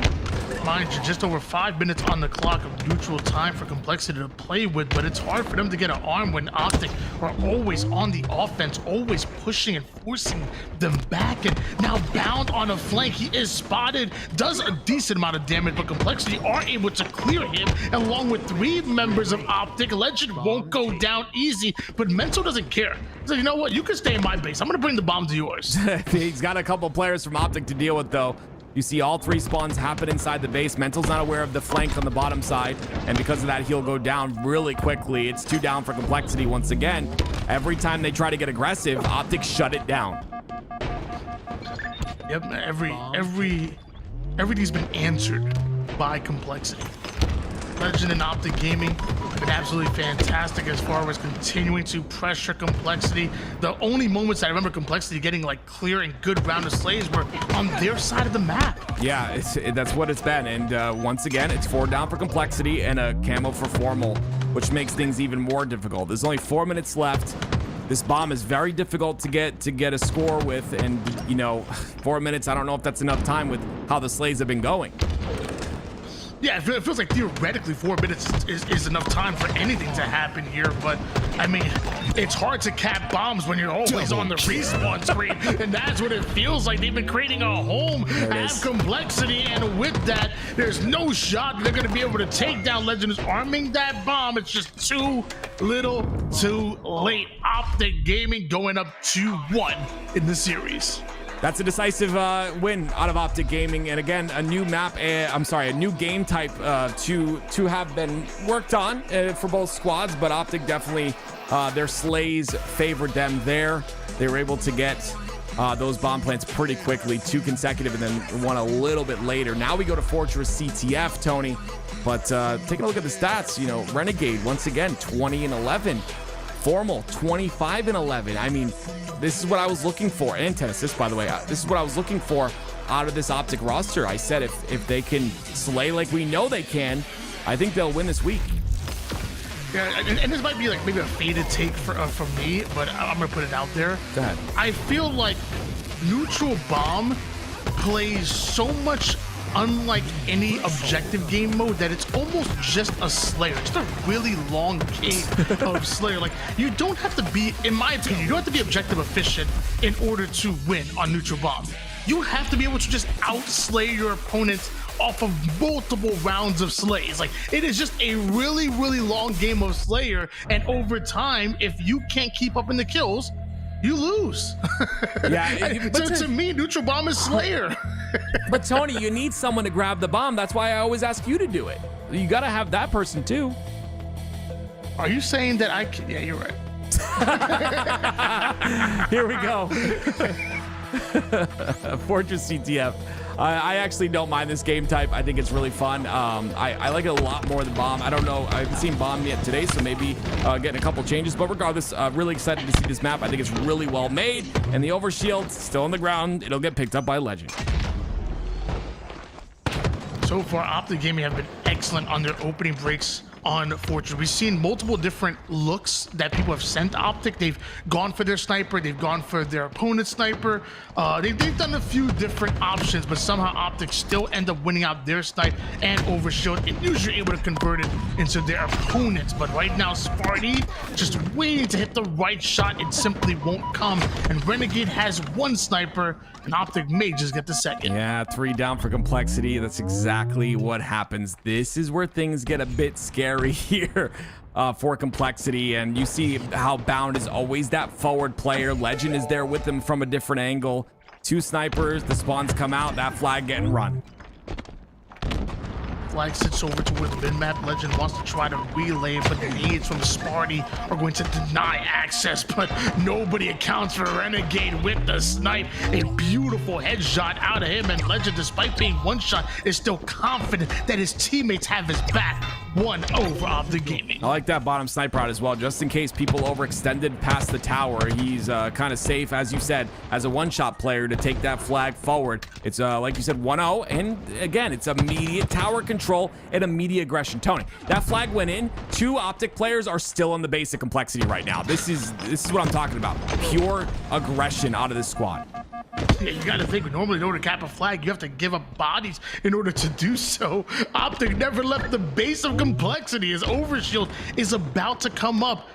Right now, your life is the greatest commodity, whether it's complexity or OpTic. Just being alive to defend or even grab this Overshield could be make or break. And Legend refuses to go down. Mental's gonna be mad about that one. Renegade's gonna be the one to grab the Overshield. Legend trades out his life. 3 down, go complexity, and OpTic are on the offensive. That crouch jiggle strafe is so horrible to shoot against sometimes, especially if someone is just so used to shooting that midsection or that neck or even the head. I think it just makes it very difficult to win those fights. You saw Legend win a big one because of that. But great return here out of Mental.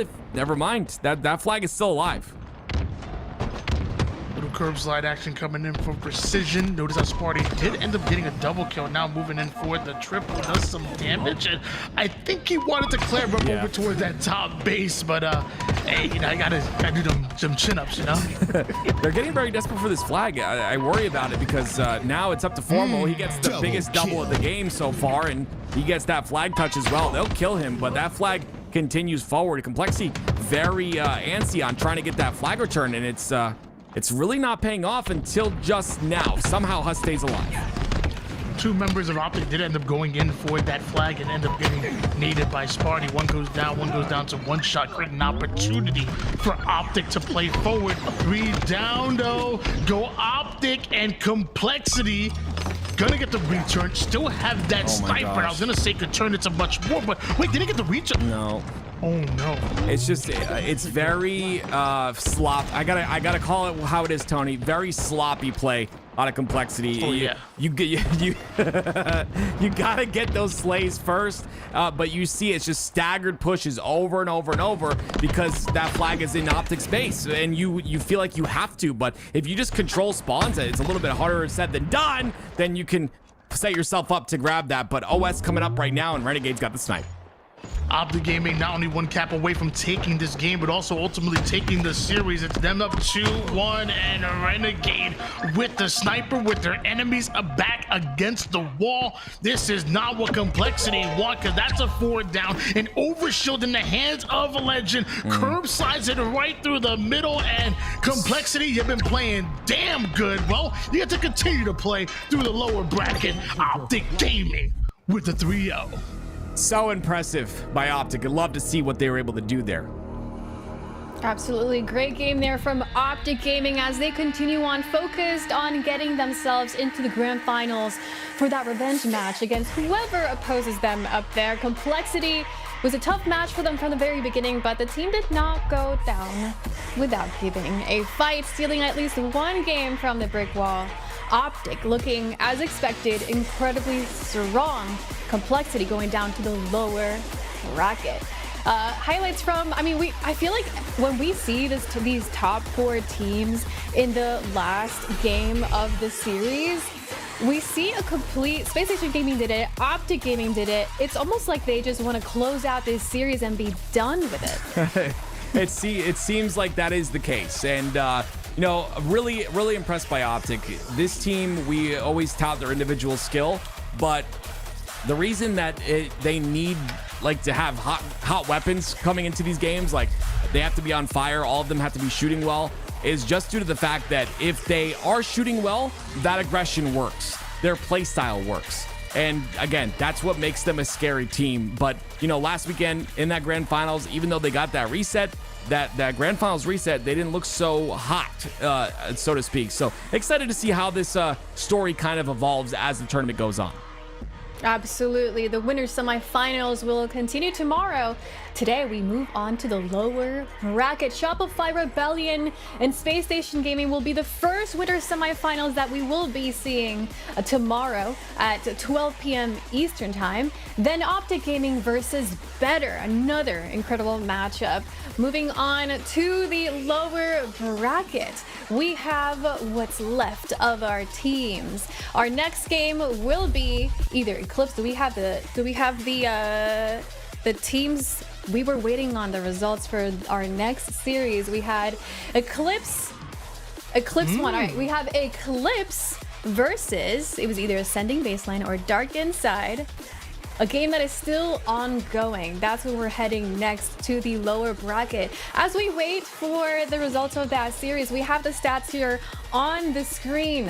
What screams out at you? What stat line do you see that could tell you a story of what happened in this last game?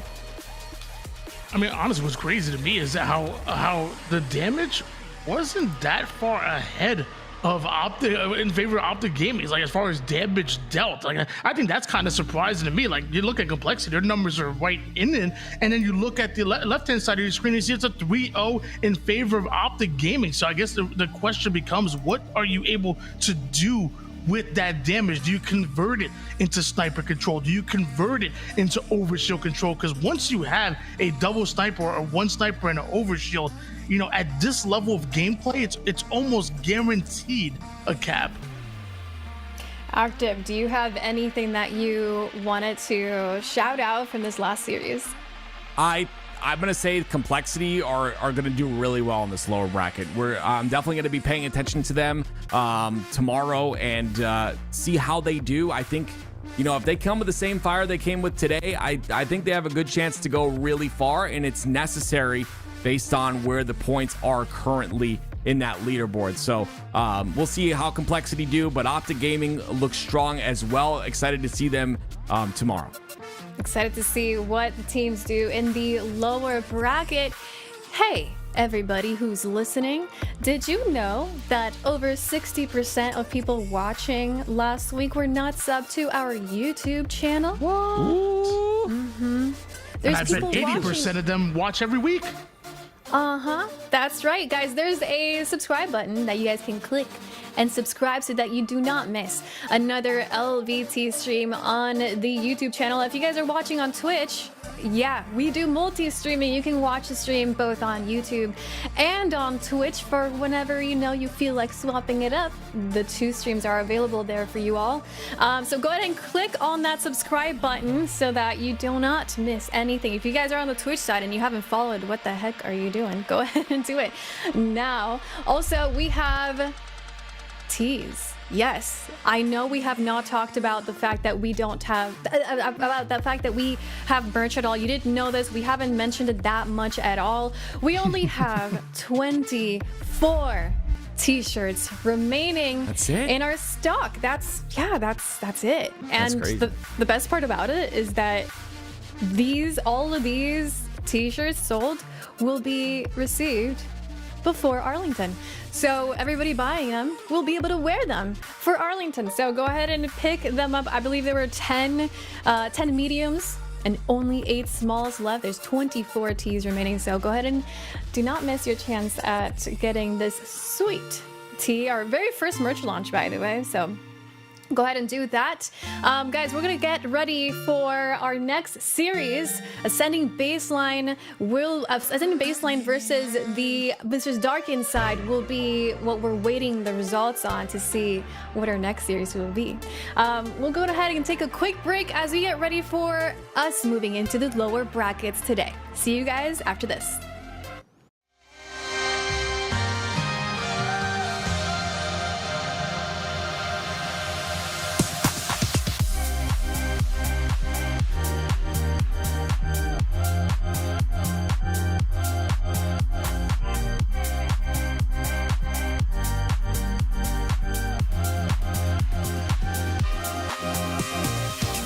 I've been waiting for somebody just like you, saying all the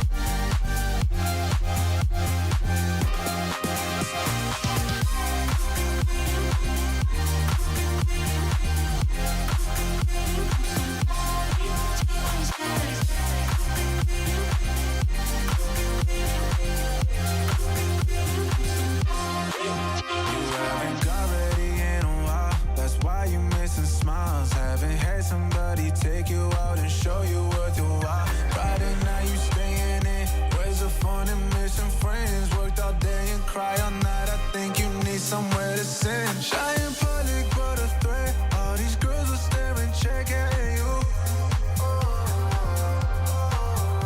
At first sight, I lost my breath, 'cause I've never seen someone like you.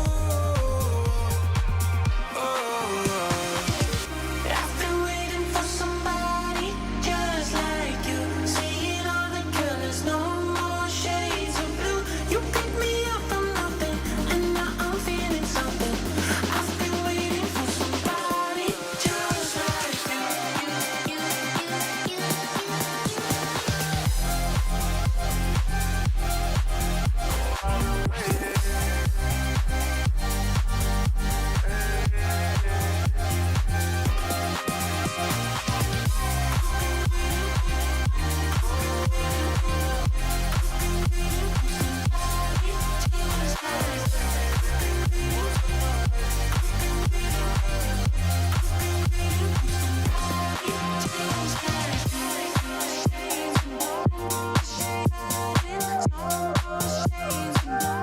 Just like you. Monday morning and it starts to rain. And I'm thinking about what we've been through.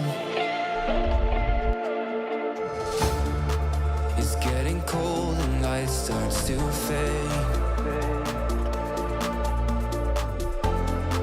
And I'm feeling worried about where this leads to. I don't know where to begin, but I keep seeing you with me.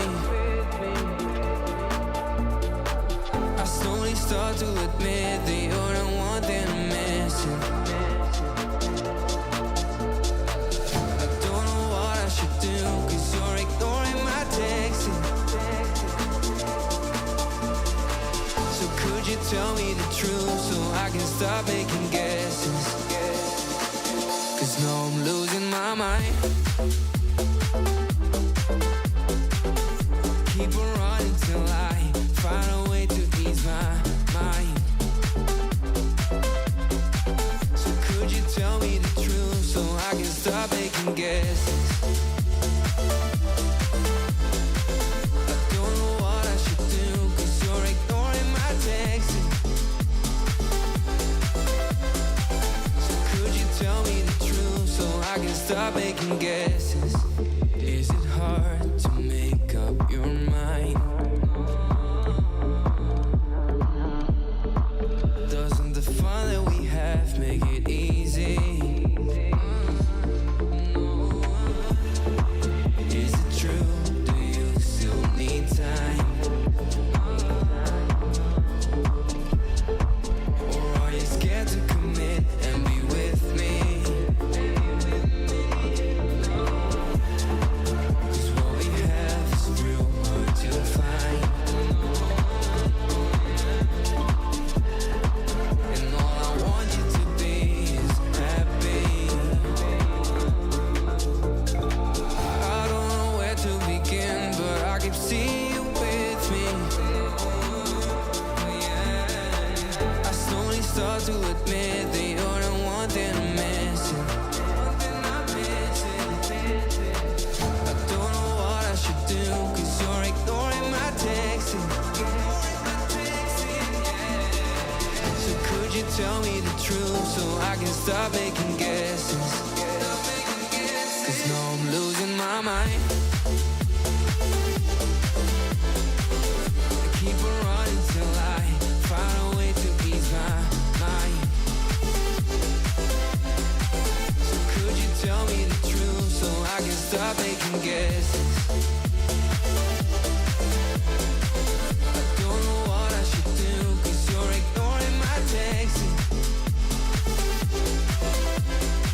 So could you tell me the truth so I can stop making guesses?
got to say. Sick and tired of all the games that my head wants to play. Yeah, it hurts sometimes, waking up this way. My mind is slipping away, now looking for an escape. Yeah. But the way that you look at me, I'm so lost that it's all I see. In those eyes are my therapy, takes me right out of the rain. And when life wants to fuck with me, yeah, there's no place I'd rather be. Cause your face is my remedy, makes me forget all the pain. When I can't see straight,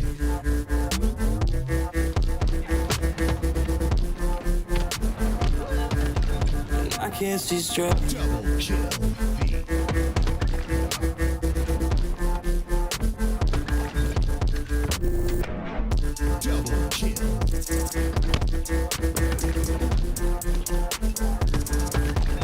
I can't see straight.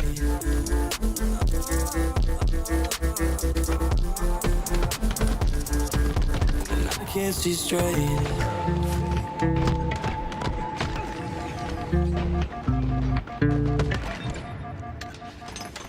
Yeah, it's hard sometimes. That's all I got to say. Yeah, I feel like I'm suffocating. Never know what to say. The memories have gotta go. I'm not over it and get close. Like I'm about to break. Never know what to say. But the way that you look at me, I'm so lost that it's all I see. And those eyes are my therapy, takes me right out of the rain. Takes me right out of the rain. Life wants to fuck with me. Yeah, there's no place I'd rather be.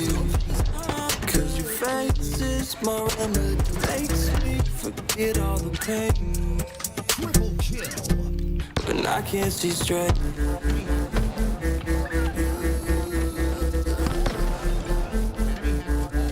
When I can't see straight.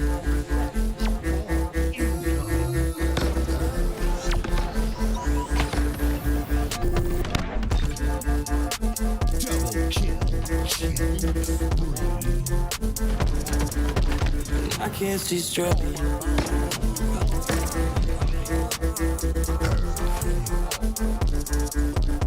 I can't see straight. Ooh, I don't know, but it's something on the fire. It's something that I do. Ooh, I don't know, but it's something on the fire. It's something that I do. And I can't see straight. Double kill. When I can't see straight. Double kill.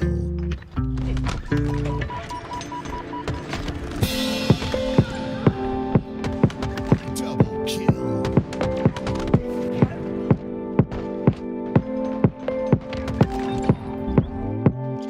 Double kill. Keep me closer. Don't need closure.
back to the HCS Open Series number 3. We find ourselves in the lower bracket, round number 7. Whoever wins this gets to play tomorrow.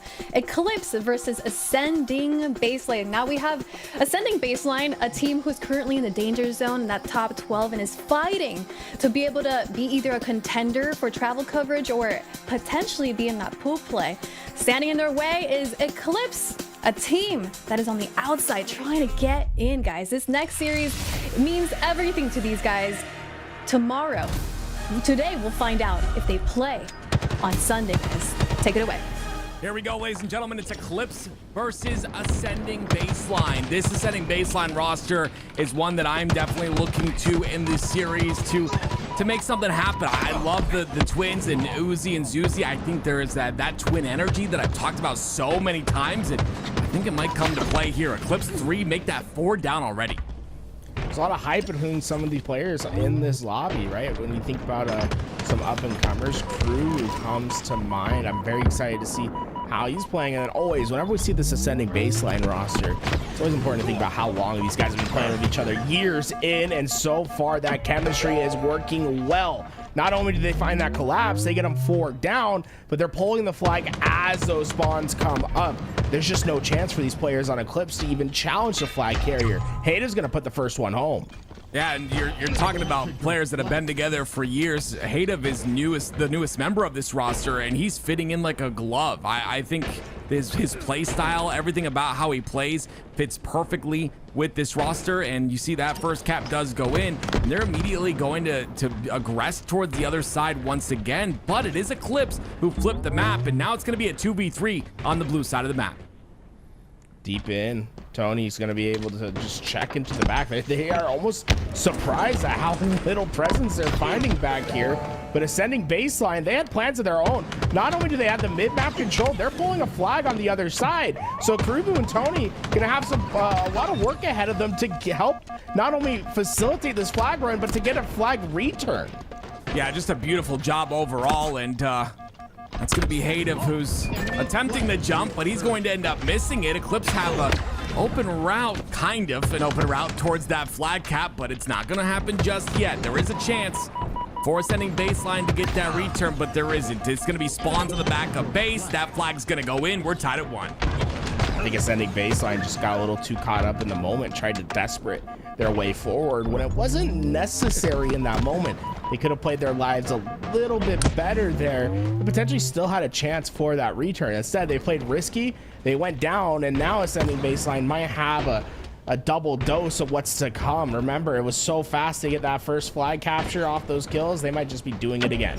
They were trying to overextend to get out of their base. They were not feeling comfortable to play defense on their side, so 2 of them go down because of that. That flag will try to continue to run, but on for a little bit antsy to try to get that touch, and because of that, he goes down, but Super CC will relay this flag through the bottom of P, and Susie's gonna have some information on 1 with that threat sensor. But again, it's kills that are going on the side of Eclipse, and that's going to allow Zuzi in the base of Eclipse at this point in time. Can he stop this flag? Can he put pressure on this flag is the question. They get the return. Zuzi just had a mission, and that all started with him getting the kill on the flag touch way earlier. It slowed them down enough to allow them to overextend through the car lane. They found the split player on the opposite end, and because of it, they understood they had freedom on the car side. They overextend, they get their kills, and eventually get a much needed return. But they haven't been able to mount an attack in these last few moments, and that's been the big difference. I mean, look at Eclipse. They are just battering down the doors, keeping Ascending Baseline in their back base. If we're going to see something change in these next few rounds, what we'll need to see is more mid-map presence, more slays, and this camouflage to go their direction. You're talking about mid-map presence. They already have that camo up in 10 seconds, and they're looking to solidify that. It's 3 down, so that might be pretty easy. So they're able to withstand the pressure for another 3 seconds. The spawns come out on the base. Splits might come out on that fridge side. But again, it's Ascending Baseline with some big pressure. That split spawn actually happens on the util side. That's a bit of a misposition. And you can see how that misposition is going to cost. Eclipse is able to instantly get this return. And look at Tony. He's deep into that back. He does get taken down, but that's just how quick these guys are trying to counter into attacks whenever possible. One step the wrong way and you allow a spawn to happen like that, the entire potential of that flag run is chalked, and that's what we saw right there. Still tied at 1, plenty of time on the clock, and it's top center control once again for ascending baseline. It seems like they're the ones in the driver's seat right now, battering the walls, and look at how slow Eclipse are playing because of it. Sitting in the back of their base, they've got 2 players tucked back there. They've got a player on P as well that's stopping the P door push. This is 3 down for Eclipse, but that flag's going to continue to run. This might be a flag cap here for ascending baseline. That's going to take some desperate play in order to stop this. Tony will try his best, but just the situation that they were put in as that flag was being pulled was brutal. Not only were they 3 down, but the 4th player was in the middle of a gunfight that he eventually lost. So they go 4 down as the flag is being pulled. The first 3 spawn, but don't have any support right away. They push up, and they won't ever have that 4th player until 10 seconds later. It's a tough spot to be put in, and you can see how fast that flag capture was because of it. Susie continuing on, gets a kill with a nice little solid perfect, and gets a shot into another player. Now Super CC is going to trade out with 1 as well. That's going to force Kruvu back to his side, but he still will have that presence on top center just to make sure that ascending baseline aren't able to get this camo that's coming up in 3 seconds. We're able to creep into that P side, but maybe a little bit more than he had bargained for. Trying his best to stay alive, but I think they're hunting him. Dark Matter will be able to find that kill, and that's 3 down. Super CC being last alive onto the P side. Ascending baseline are looking to do look, this is deja vu. They're taking the fight on the 4th as they pull the flag. The spawners will come up. Eclipse winning that first gunfight. They'll at least have a chance at this stop, but this is still dangerous positions, and crucial kills at the right time.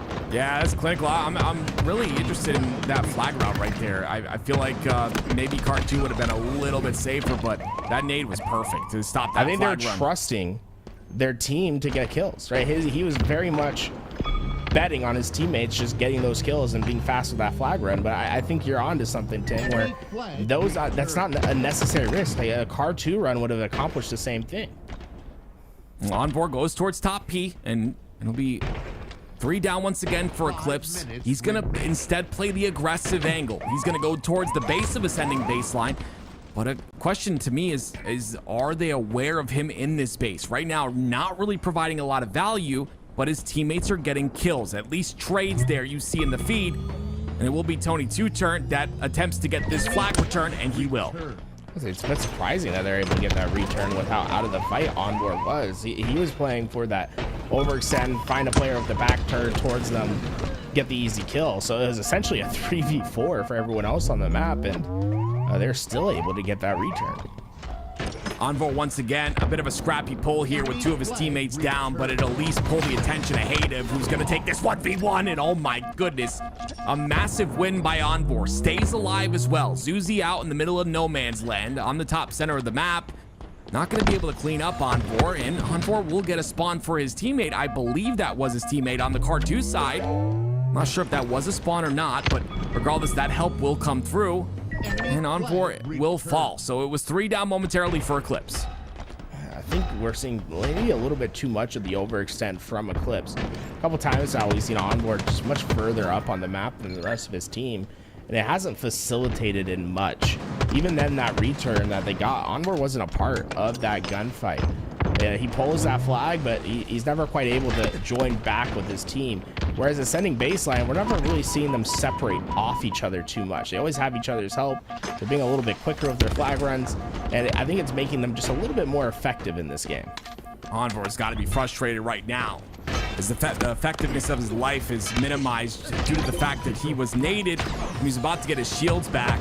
But it might be a counter cap here. You can see the pressure on the util side. Spawns come out onto P, and Dark Matter trying to overextend, but he's going to get taken out pretty quickly. This flag will go P1 side, and with 2 dead, I don't think anyone's in position. It's just a fight for map control as this flag goes in. It's 3-2.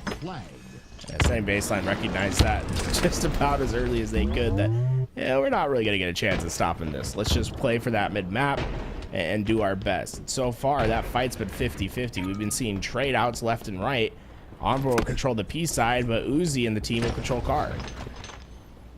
Envoy, you talked about him overextending on the map just a bit too much. This time he comes back towards his team, and he's going to have someone to fight here. It's going to be Uzi. Beautiful couple of shots will take him out. It's a 2v2 situation. Hadeev's the player to look for.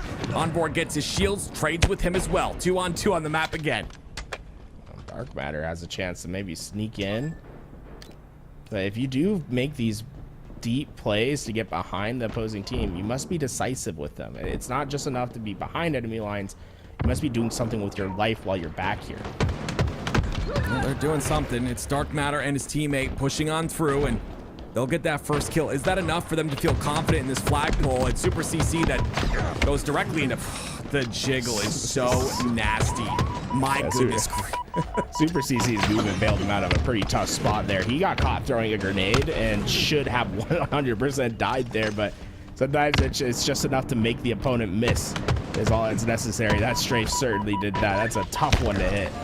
It just messes with your head. It just makes it so tough. But this flag looks like it's about to go in here. It's Eclipse once again. They are 2 down. Make that 3 dead. No. There's no opportunity. Kruva's going to try to push in. He's got to get this kill and another one. That's not happening. They'll get the return. They'll get the flagpole. This looks like a counter cap waiting to happen.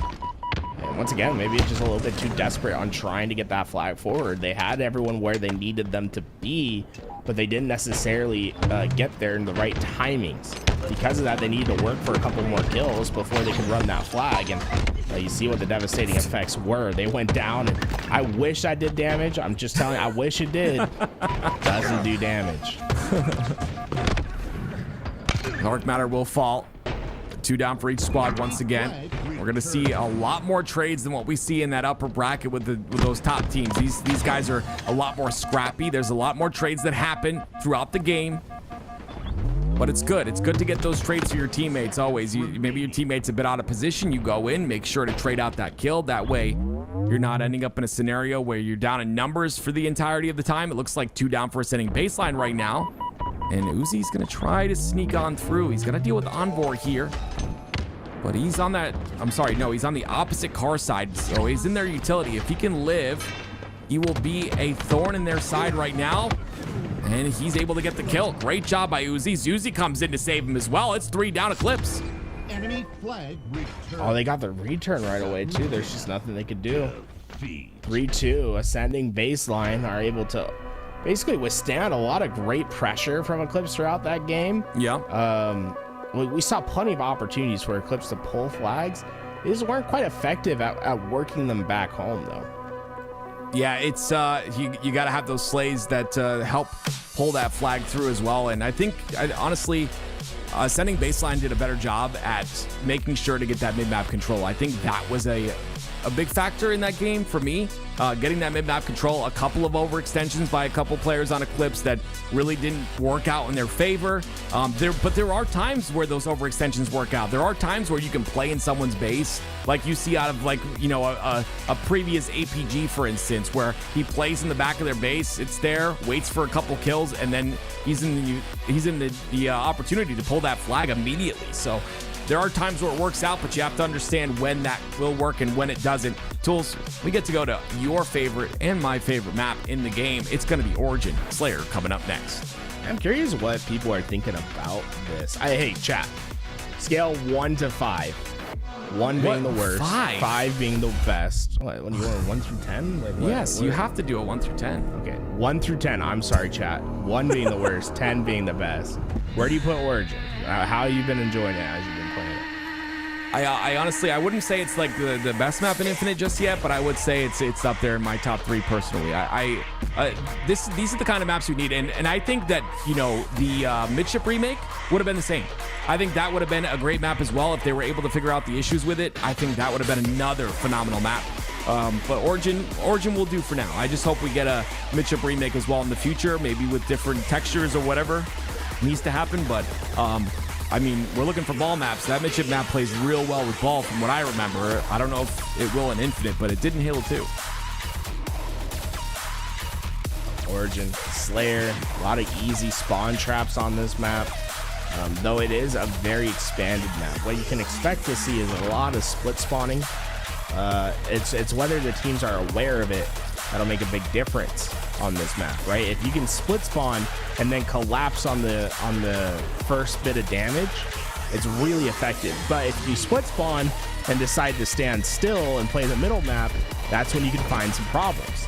I think teams that are aggressive are able to fulfill those collapses and bases will find a little bit more success. Is this a triple push towards Rocket side? I don't know if I saw that correctly. It looks like I was incorrect. There was a player sitting on the elbow side. Just a double push on Rocket side. Very interesting. I usually, what do you usually do for a split here? I know it's like, obviously it's all about adapting to the situation, but I thought it was a 3-1 split. Oh, I think 2-2's not bad. Okay. For sure. It's just, so on flag, I would say 2-2 is like kind of standard. For the most part, you can do 3-1s. I just say that I wouldn't necessarily be like Rocket side or Snipe side is a priority at the start. I think either can work. The big thing is winning your lane, right? So if you're gonna send 3 players into 1 lane, it's almost mission critical that you do win that. Because if you don't, oh boy, are you gonna get punished. So that's why you kind of see a lot of those 2-2 splits. Because 2-2, usually you can win at least 1 lane, right? You can win the lane. If the other team 3-1 splits, you can win the 2-2 split lane. Well, it's 8-5 now. Eclipse in the lead so far. The map is flipped, of course. You can see Eclipse is on that red side now. And they'll be fighting for control of that Snipe side. You see Hative in that window. There used to be, if I remember correctly, in Hill Valley, there used to be a DMR on that window that you could shoot across. I always used to grab that and just do damage to the spawning players in the back of base. But Hative ends up going down. Uzi ends up going down. Hative's actually still alive. My bad, I thought we switched off him. But Envor fighting for that bottom center side, and it's tied up at 10. This is, it's definitely a different pace, right? It's just, with these squads, it's like a back and forth, scrappy, like I just feel a lot of passion. Everyone's getting those trades, and that's what we're seeing here. Eclipse go 2 dead. And already, you're starting to see those splits come out. Look at how far one player from ascending baseline is. It's Zuzi that's just hanging out at the elbow. He is waiting desperately, and Hayden, the 3rd time. No, he decides that we're not going a 3rd time. I'm just going to try to get back towards my teammate, and that'll right decision. He'll be able to clean that up. That's a temporary 4 down for Eclipse. But if they can find that pressure and prevent them from expanding out of their base, they should have a pretty big advantage onto this rocket play coming up in 5 seconds. Well, that space will be taken because Hayden got his shields back. Great patience. Loses them again, though. Got a couple of nades to work with. Rockets, like you said, coming up towards the top of Rockets and Hative. Oh no, you're making Hative. You're in such a good spot at Silver. You want to have pressure onto that elbow so you can sort of free up your rocket player to grab it and get away. Nades. And he does just that. I love that, right? Pressure into that elbow. Now your rocket player has so much freedom to get up and be where they need to be. That's 3 players that go down at the cost of just 1. And now you still have 1 rocket to either flank into the spawners or to help secure the sniper. And hey, Zuzi, if you're confident with it, let it rip. You know, I don't mind. I wish I could rocket like that. That was, jeez, that was a long-range rocket and a 10-kill lead here for ascending baseline. They already lead the series 1-0, and they're looking for Super CC, who's in the back of base. They're gonna find him. He's still alive though, and his teammate comes in. It's on board with the double. Super CC stays alive, and it's 3 down ascending baseline. That's great plays by Super CC not to get too caught up on trying to get the kill, but rather stay alive. Let the team come back towards you. They're able to clean up all of those kills without giving up a death, and that's critical, right? This game was quickly getting out of hand. Finding those kills is going to be a big deal. Ooh, you know what he's looking for. Just barely got that head angle. You know what he's looking for there too, Tony. Like he was looking for that little angle on the side of the top rockets. I saw what he was trying to do, but unfortunately not gonna get that timing. This might be a hot take, but don't take your sniper up the top rockets. It's not it's usually exposed. Yeah. It feels nice because you're at the highest point of the map, right? But oftentimes it's just a little bit too exposed. I honestly feel as if in Halo 5 there's a little bit more to work with to dodge up at top rockets. In Halo Infinite, it feels like you have a pretty big advantage from the catwalk side fighting into rockets. Well, it's pressure on the rocket side of the map once again. You see a double push here. Uzi sitting in the back of base. And yeah, everyone from ascending baseline pretty much playing on that snipe side, playing on bottom center. And I didn't know this tools until the other day, but apparently you can spawn on in Slayer. You can spawn on S1, and I had no idea that you can do that was in possible. Flag too. Oh, okay. I didn't. That's insane. It is definitely not a spawn that was like that heavy in Halo 5. I was trying to remember the other day if you could spawn there in Halo 5. You spawn there all the time in Halo Infinite. Yeah, it's very interesting. It loves to give you these middle spawns. One spawn you will see a lot of as well is bottom mid, like where the thruster spawns basically. Wow. And you'll see that in both Flag and Sniper. Flag and Slayer. I don't know if this is what is it called? The Mandela effect or whatever, but I thought I saw a patch one day where they removed mid-map spawns. And I could be crazy here, but I'm almost positive I read that. It could have been a dream or something. Who knows? But yeah, I mean, that is one spawn. It's crazy. Uzi's crazy. 3 down, the double for him, and immediately look at him go forward. 38 to 25, ascending baseline or running away with this. Tony was hiding at top rockets, and oh boy, did Zuzi not check his corner. That was that looked tough from Uzi's POV. He said, "Oh, my brother's just getting back smacked at top rockets." Oh, this is a brawl here on the bottom of Snipe. It was 2 down. Make that, yep, still 2 down for each side now. Super CC finds a double of his own. Not able to get the triple onto Zuzi. He thought Zuzi was going to go for that snipe, but great play. Zuzi stays alive, gets his shields back. He's going to get overwhelmed here very shortly, or not. Dark Matter comes through, saves him. The teamwork out of this ascending baseline roster, it really shows they've been together for a long time. The big thing is they're just not leaving. They're not leaving kills behind. We've only seen it a couple times, and when they have, that's when Eclipse has had their opportunities. But if they find a player weak, most of the time they're cleaning it up. 5 more kills here for ascending baseline, and a couple shots go in. Zuzi stays alive once again. I gotta love those cleanups though. It's actually beautiful to see the ability for both. I mean, we've seen it on both sides, but both teams playing their lives so well.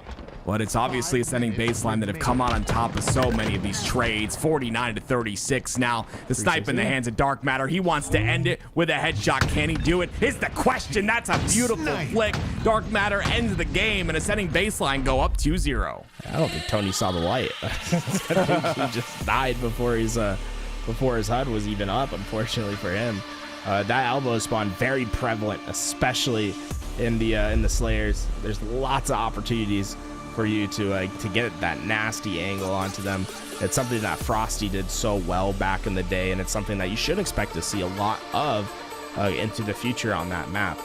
I think ascending baseline was just very quick on their collapses. They didn't let players get away, and it made all the difference. Look at the deaths, right? It wasn't just like one player dying a lot. It was the entire team just not being able to get out. Live together, die together. It's good that those deaths are kind of even there, because you know they're doing their best. No one points a finger at the end, is that what you're saying? Yeah, exactly. It's just nice. You always, if you ever see a team like performing, or sorry, a singular player performing really well and the rest of his team is just completely, everyone's negative, there's a problem. Like, let me ask you a question on the real. Go ahead. In a competitive match, it can be matchmaking, do whatever. Yeah. What's the most deaths you've ever had in a Slayer? Oh no, dude, I can't, I don't. Have you ever hit 20 plus? In Halo 3, one time T-Squared said if I don't perform well, he's gonna kick me from the lobby, because the lobby was full of pros. And I think I had like 21 deaths in a Slayer, and he's like, "You gotta go." And I think legit replaced me. You gotta go is wild. Yeah, he was a character back then. Yeah, he definitely was. Yeah, but I mean, you dropped 21 deaths. Yeah, I get it. Yeah, those guys were good. And he's Tom Taylor. Yeah, but that's a good story. I like that. I think I dropped 23 deaths one game, but we did win the game. So, does that make up for it? I don't know. I guess. Definitely wasn't with me helping. That's for sure. Yeah, those pro lobbies were nuts back then in Halo 3. Those kids were sweaty. But here we go. I was only going to free for all. Oddball Streets. 3 games in the series is what I think the distance will go. It's a bold prediction, right? It's 0-2. Ascending baseline just look really good. And, this Eclipse roster, phenomenal. I remember them making pool play, and I was so excited for them, and I think they're still really good. There's been some changes, obviously, Kruvu is a talent that I think belongs on this roster. I can't wait to see what he does on LAN, and excited to see how this roster goes. But right now, Ascending Baseline are on fire, and their teamwork is unmatched in this series. That's a really interesting story, right? Where Eclipse, all these players have made it into pool play, except for maybe Kruvu. Yeah. I don't think Kruvu has. But like when we look at the current standings and what's happening week in and week out during this season, Ascending Baseline, the team where none of those players, I believe, except for Dark Matter, have made it to pool play. They have the opposite issue where it's like, okay, we need to like figure out what it means to get to pool play. But we are in the position in which we should make pool play. Right now, they're the bubble team that's outside looking in. They will get travel coverage. If the HCS pool play qualifier happened today, and we just set the points off right now, Ascending Baseline would have travel coverage for the open bracket. And they're just, I think, 300 points away from securing pool play. Well, it looks like they're potentially going to do that. One of these teams, only one of these teams that you see on your screen right now will make it to Championship Sunday. So a lot on the line here, but Ascending Baseline, they just seem to be running away with this. They're playing really well. I mean, and you said it, right? They've been together for a long time. Uzi Zuzi and Dark Matter have been together for years.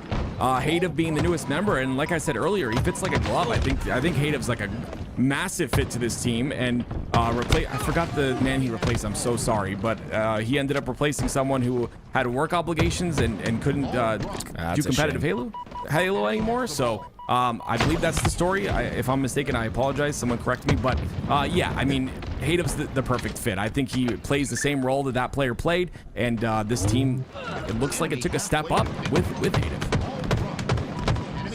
Yeah, it's oh my God. Wow. Super CC! Like, the man has a family! Not only did he taunt him, just jiggled up and down, said, hey, try to hit me, whack-a-moled him, but then he said first class delivery with the repulse. He's still alive! Super CC's just tormenting them! Oh my goodness. I mean, it's not enough though. I mean, look, 66-7, still no points are added because of it. I wanted to give a shout out. Oh wow. Hadev got a bad call out there. Do it. Oh, he got it. The over out of Kruvu, the man that I think is going to have an amateur breakout season at least. I think he was a great pickup for this roster. I think he's just a solid player, and his grind mentality, he's always in matchmaking. He's always playing matchmaking. I love to see the grind pay off, but I want to give a shout out, I'm sorry, to Ty's Reverb, who I was talking about. Great dude, very nice guy, and yeah, he's the one that Hadev ended up replacing, and I think Hadev's a good fit for this roster. Yeah, we still see Ty in the FFA. He's always a great FFA player, but so far Ascending Baseline, just picking up right where they left off, even despite the overkill, right, from Kruvu. Still just dominating this game, up 70 points and counting. They really haven't felt the pressure. I'm going to be honest, is that the first overkill we've seen on broadcast today, Tools? I think it is, and I'm excited for it. I hope we see more tomorrow and maybe today, if possible. No, I mean, like, it's really a shame. It's a shame that we have to commentate, Tim, because if we teamed together, we'd be, put us on stream. We'd be getting overkills? Yeah, but, you know, we got to lend our voices to the broadcast. Yeah, you can only we can only give one way at a time, you know what I mean? So here we are, but Dark Matter sitting in, dude, I'm gonna be honest, in every Halo, and prove, you know, please point me out if I'm wrong here. In every Halo that we've witnessed, Halo Infinite is the first one that people take advantage of sitting in corners to get a kill. And I'm not saying it's a bad thing. Ratting in a corner to get that first kill is huge. It works out so well, but I don't remember seeing that in any Halo ever. I mean, I feel like I watched a lot of Halo 2. You guys just sat in corners. Okay, dude. Oh my goodness gracious. I mean, I can only take someone's walkout or I lose it on someone. But I see what you're saying. I think it's because the game's gotten so aggressive that like these neutral plays where you just sit and wait for them to push into you work a lot of times because they're just not expecting it anymore. Whereas back in the day, it was very setup based. You just hold your corner, and like if someone pushes, they're gonna die. So then no one pushes. Good old Halo 2. Halo 2 actually, it was so fun to watch the Halo 2 event that happened in Vegas. That was amazing. Because it was a dream come true. I was like watching it compared to like what I was seeing on old tapes, and I was like, man, these guys play so different than they used to play back in the day. Yeah, it's a very different game, but yeah, everything evolves. It's that, of course, that Michael Jordan conversation or LeBron. You know, I'm sure people have the same conversations about the pros then, pros now. But I loved Halo 2. It's a great game. This is also a great game. This series is rough though. Like I think Eclipse, I don't. Oh my God. They go 4 dead here again. I don't think they're playing to their fullest potential. I think they're capable of much more. Ascending Baseline are just taking advantage of it. Not to say Ascending Baseline are a bad team. They're not. But I think this would be a way more competitive series than what it is. Here it is. Yeah, the jiggle. That's so filthy. Fortunately, not enough for them to win the round. And I think we're seeing the duality of how people play Halo, right? Eclipse is playing very individually right now. They're winning a lot of those individual gunfights. We're seeing crazy plays from them. Whereas Ascending Baseline, it's been just teamwork like the entire way through. At least it feels that way at this moment. And I think you're seeing the efficiency rates of that play. Right. Yeah, Hunter makes a good point. I remember like in Halo 2, we'd sit around corners and get ready to BXR someone that came across our screen. Like I understand that. I'm mostly saying like sitting in a corner and just hiding and waiting for someone to go. I don't know. I guess it's the same. Well, in Halo 5, I would sit with an SMG in the corner and wait for my blip to, you know, the ping on the radar. Oh, I remember radar. Storm rifle, SMG in hand, bro. We've been through a lot. I don't know about the year 1. Oh, I remember. Yeah, when I talk about Halo 5 in the way that I do, that's all 2018 and above, boys. That's all I gotta say. But as we see already, a lot of chaos in this early game, but Ascending Baseline were able to get away with this camouflage. And with the repulse in hand, this feels like a tough task for Eclipse to sort of find the breakthrough, but look how slow and methodical they're playing. They're going to try to hammer this lane all together. Zuzi slow playing here. I love that. Listens to the communication, goes out, gets 2 shots in, gonna take the timing. This is really, like, this is beautiful out of Zuzi. I love this. Look at this guy. Unfortunately, nothing's being capitalized on at the moment. His teammate ends up going down. His twin brother is probably yelling at him right now. But goodness me, I mean, that was so good. I just saw that man cancel his reload 3 times. He had 11 bullets in that reload too. Just funny little things there. I love that just the max damage though. You know, like when a player is able to do that, it's so good. This camo's up and oh, what an angle. Ooh. From up high, Krubu able to get max damage in, and I love that his teammate didn't go for camo there. Said, hey, no, that's yours, Krubu, you're full shields. I'll get you a little bit of space to get out, and Eclipse have a great chance for some time here. Krubu, let's be a bit patient. Dude, that plant's I did the plant, dude. Dude. That just gave him away. Oh, man.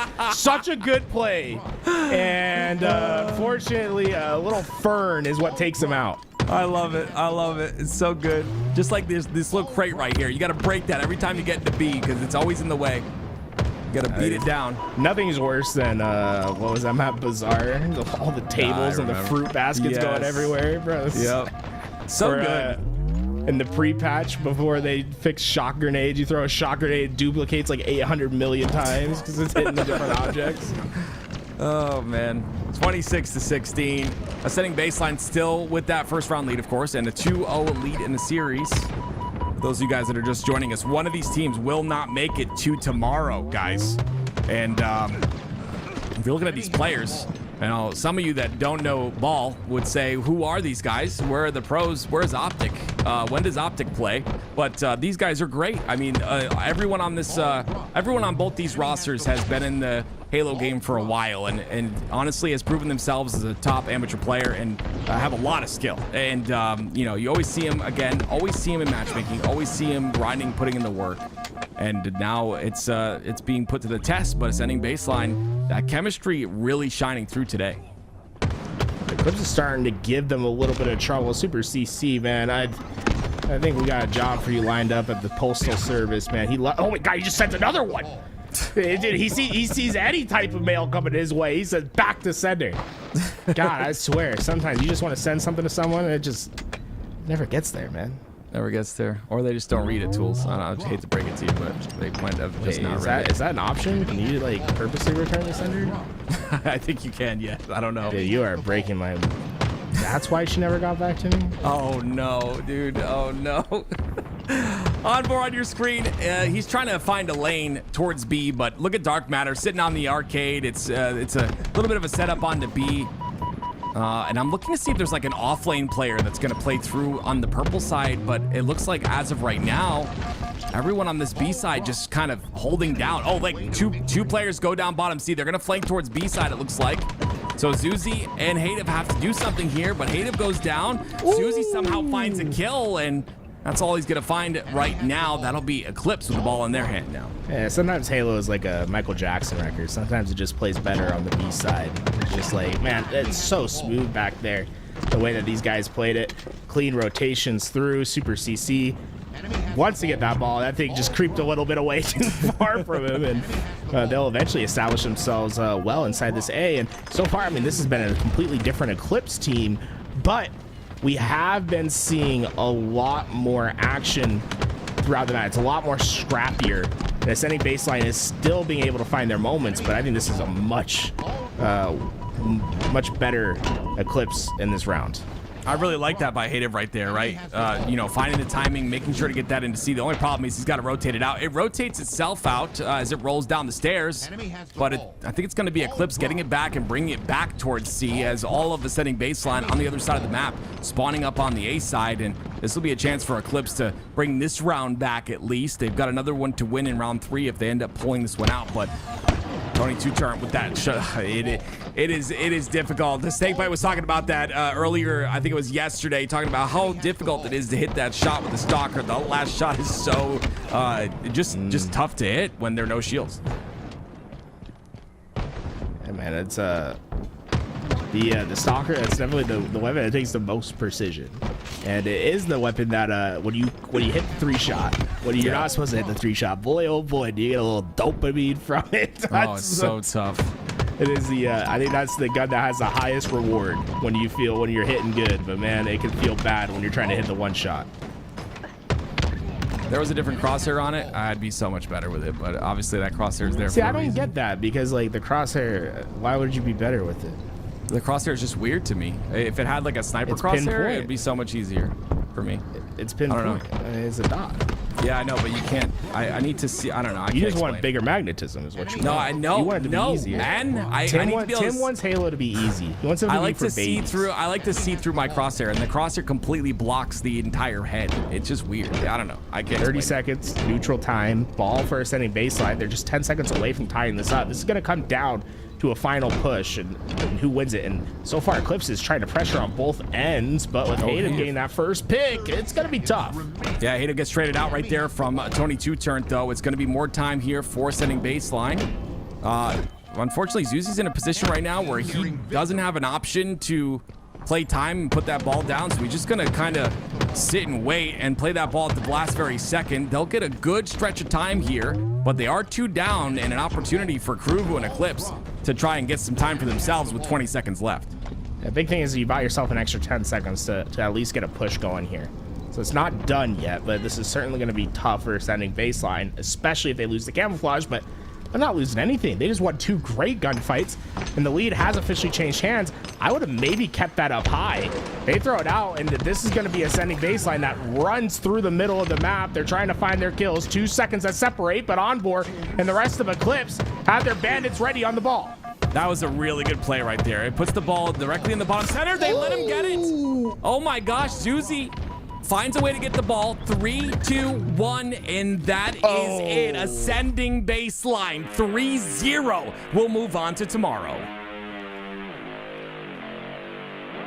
Ascending baseline lives to fight another day. Everybody, they play Cloud9 tomorrow.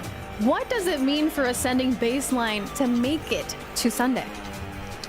I feel Go ahead, Tim, I think this is the new ascending baseline. This is the standard for them now. Like they expect to make Sunday. I mean, they've done it every tournament from this point forward, right? I think they've finally established themselves as a Sunday team. Yes, I agree. I think that this ascending baseline roster, the chemistry is coming to play. You're seeing what happens when you stick with a roster. And listen, that's a little bit of a hot take, right? But we have so many roster changes that I feel like a lot of teams don't give the team a shot. And this is one of those situations where this team has been together for a long time. Yes, they've hit their walls. Yes, they're going to hit their walls. Even tomorrow, they're going to hit points where they struggle a bit. But I think the chemistry is really being showcased. And love to see what they're capable of. I love to see the growth out of this roster. And the Twins, every time I watch them get better and better. Look at this, guys. Like, it's just so sick. It's just like peaking and then wait, great no. job. This is the play. Like, how bad of a call out is this man getting? You know what I'm saying? Like this is great overkill. Don't get me wrong, crew. Like, hey, great job. But what was that man hearing to go into the room and just look the complete opposite way? That had to be some Mickey Mouse call out that was coming out there. I love it, guys. We're going to be moving on to Triggers Down versus Anthem. That's our next series here today. Now, let's talk about Triggers Down. We got Lethal, Ezo, Descendant, and Collect. And this is a squad that has been, it's like a team of free agents, right? And they're just playing to get picked up. Tools, you've called them a promising squad, but they also haven't been as consistent in the last 2 weeks. The first week they got top 6. Last week they got top 12. Where do we see them standing this week? I think that's going to be up to them. Like, they have the talent for top 6, right? For them, it's just about building that consistency, and if they can figure that out, I think this is going to be a very strong team. I won't be surprised if they're not consistent, though, right? Because we're talking about 2 players that are very I want to say risk averse, but it's the opposite of that. What's the opposite of averse? Risk takers. Yeah, they're risk takers, right? Descendant, Ezo, these guys are fast. They love to get into that front line. They will constantly push. And for me, this roster, if they can figure that out, if they can tone it in just a little bit more, I think that this roster will be consistent in their placings and can start to take that top 6 consistently. They have that power in them. It's just about getting there. What I love about the Open Series is that throughout this event, we get to see a lot of younger or newer players pop into the scene and then just make waves throughout the event, and potentially maybe we get to even see them climb up the ladder and be stars later on. And talking about that, it kind of just makes me think about Ezo and Descendant. These 2 players have been previously on Darkened Side. They made waves last year when they were able to qualify for Worlds. These are young players, and some have even called Ezo this being his rookie year, or maybe even playing as a pro player from the start active. Ezo is a player that I will never forget the interview we had with him on LVT, where at one of the events he sat with us on the couch, and I just asked him some hard-hitting questions, questions to, I guess, expose his mentality. And what I found is that he has a very mature mental for a young player. I think 17 or 18 years old is Ezo, and for him to think the way he does about the game and about improving as a player and just being very, like, obviously very confident in his play style, but also very humble in the fact that he knows he can always learn.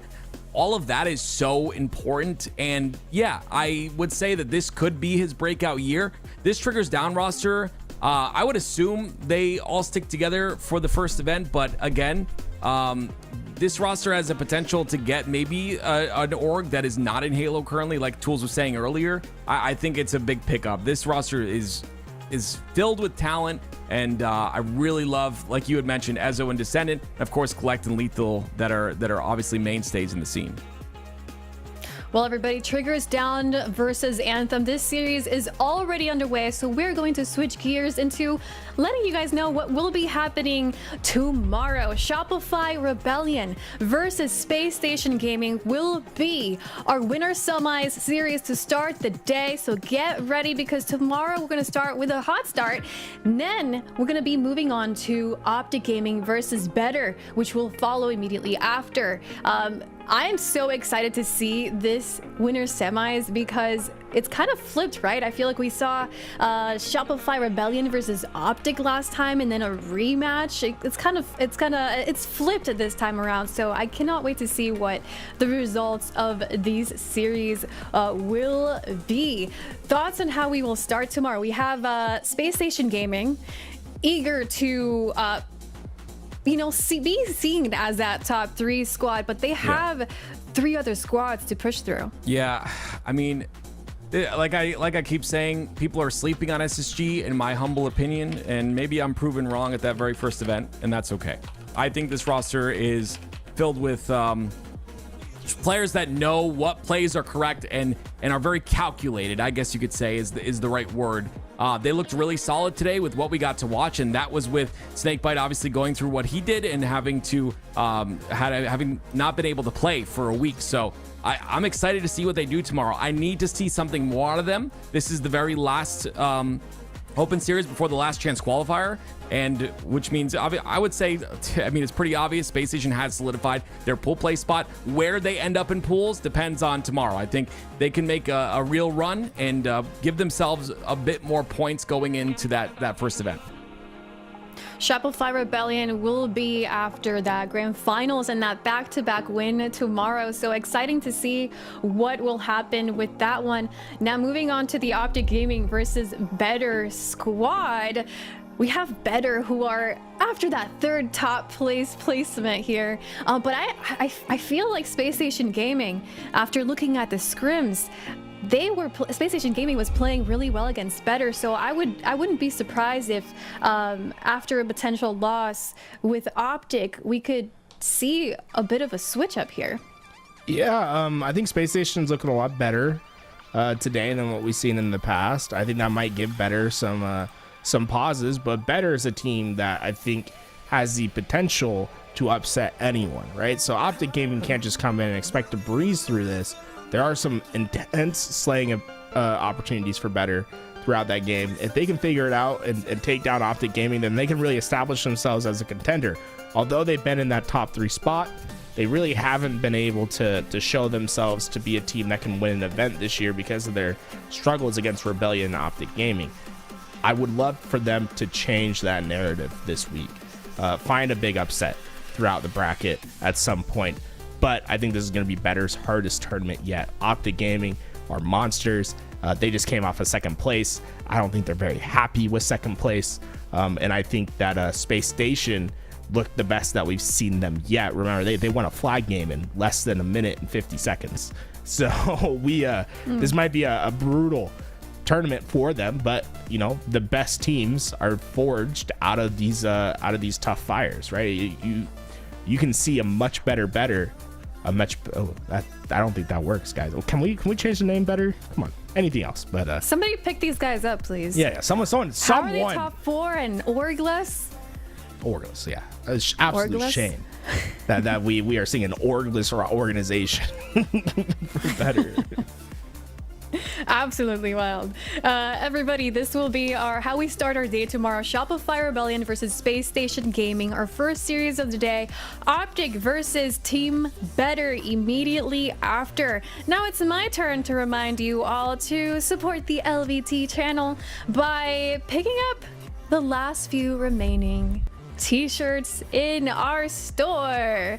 There's only a few remaining, and if you do pick them up, you will have them before Arlington. This is our first merch launch, so go ahead and pick those up and support this community supported broadcast. Another way you guys can support is if you're watching us, you can hop on over to our YouTube channel, check out our videos, but also if you're watching on YouTube, are you not subscribed yet? Go ahead and click that subscribe button so you can support us through there as well. We also have our newsletter, !newsletter in the Twitch chat, so be able to sign up so you can stay up to date with everything happening on the LVT channel and the HCS scene. You'll also find a couple of videos from our casters and talent over there too, so don't miss on that as well. We're gonna leave you all with some incredible highlights from the absolute wonderful series and tournament we had today.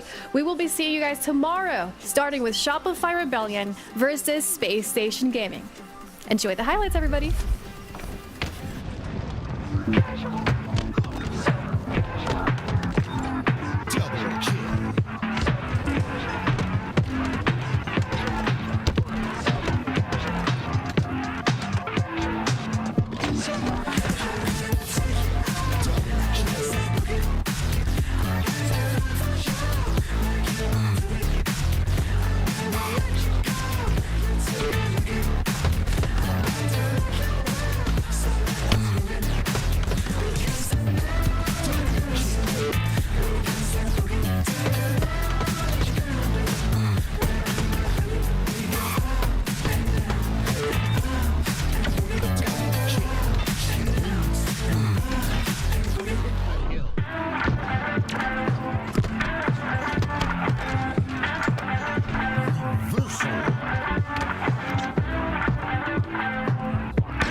Found me right here.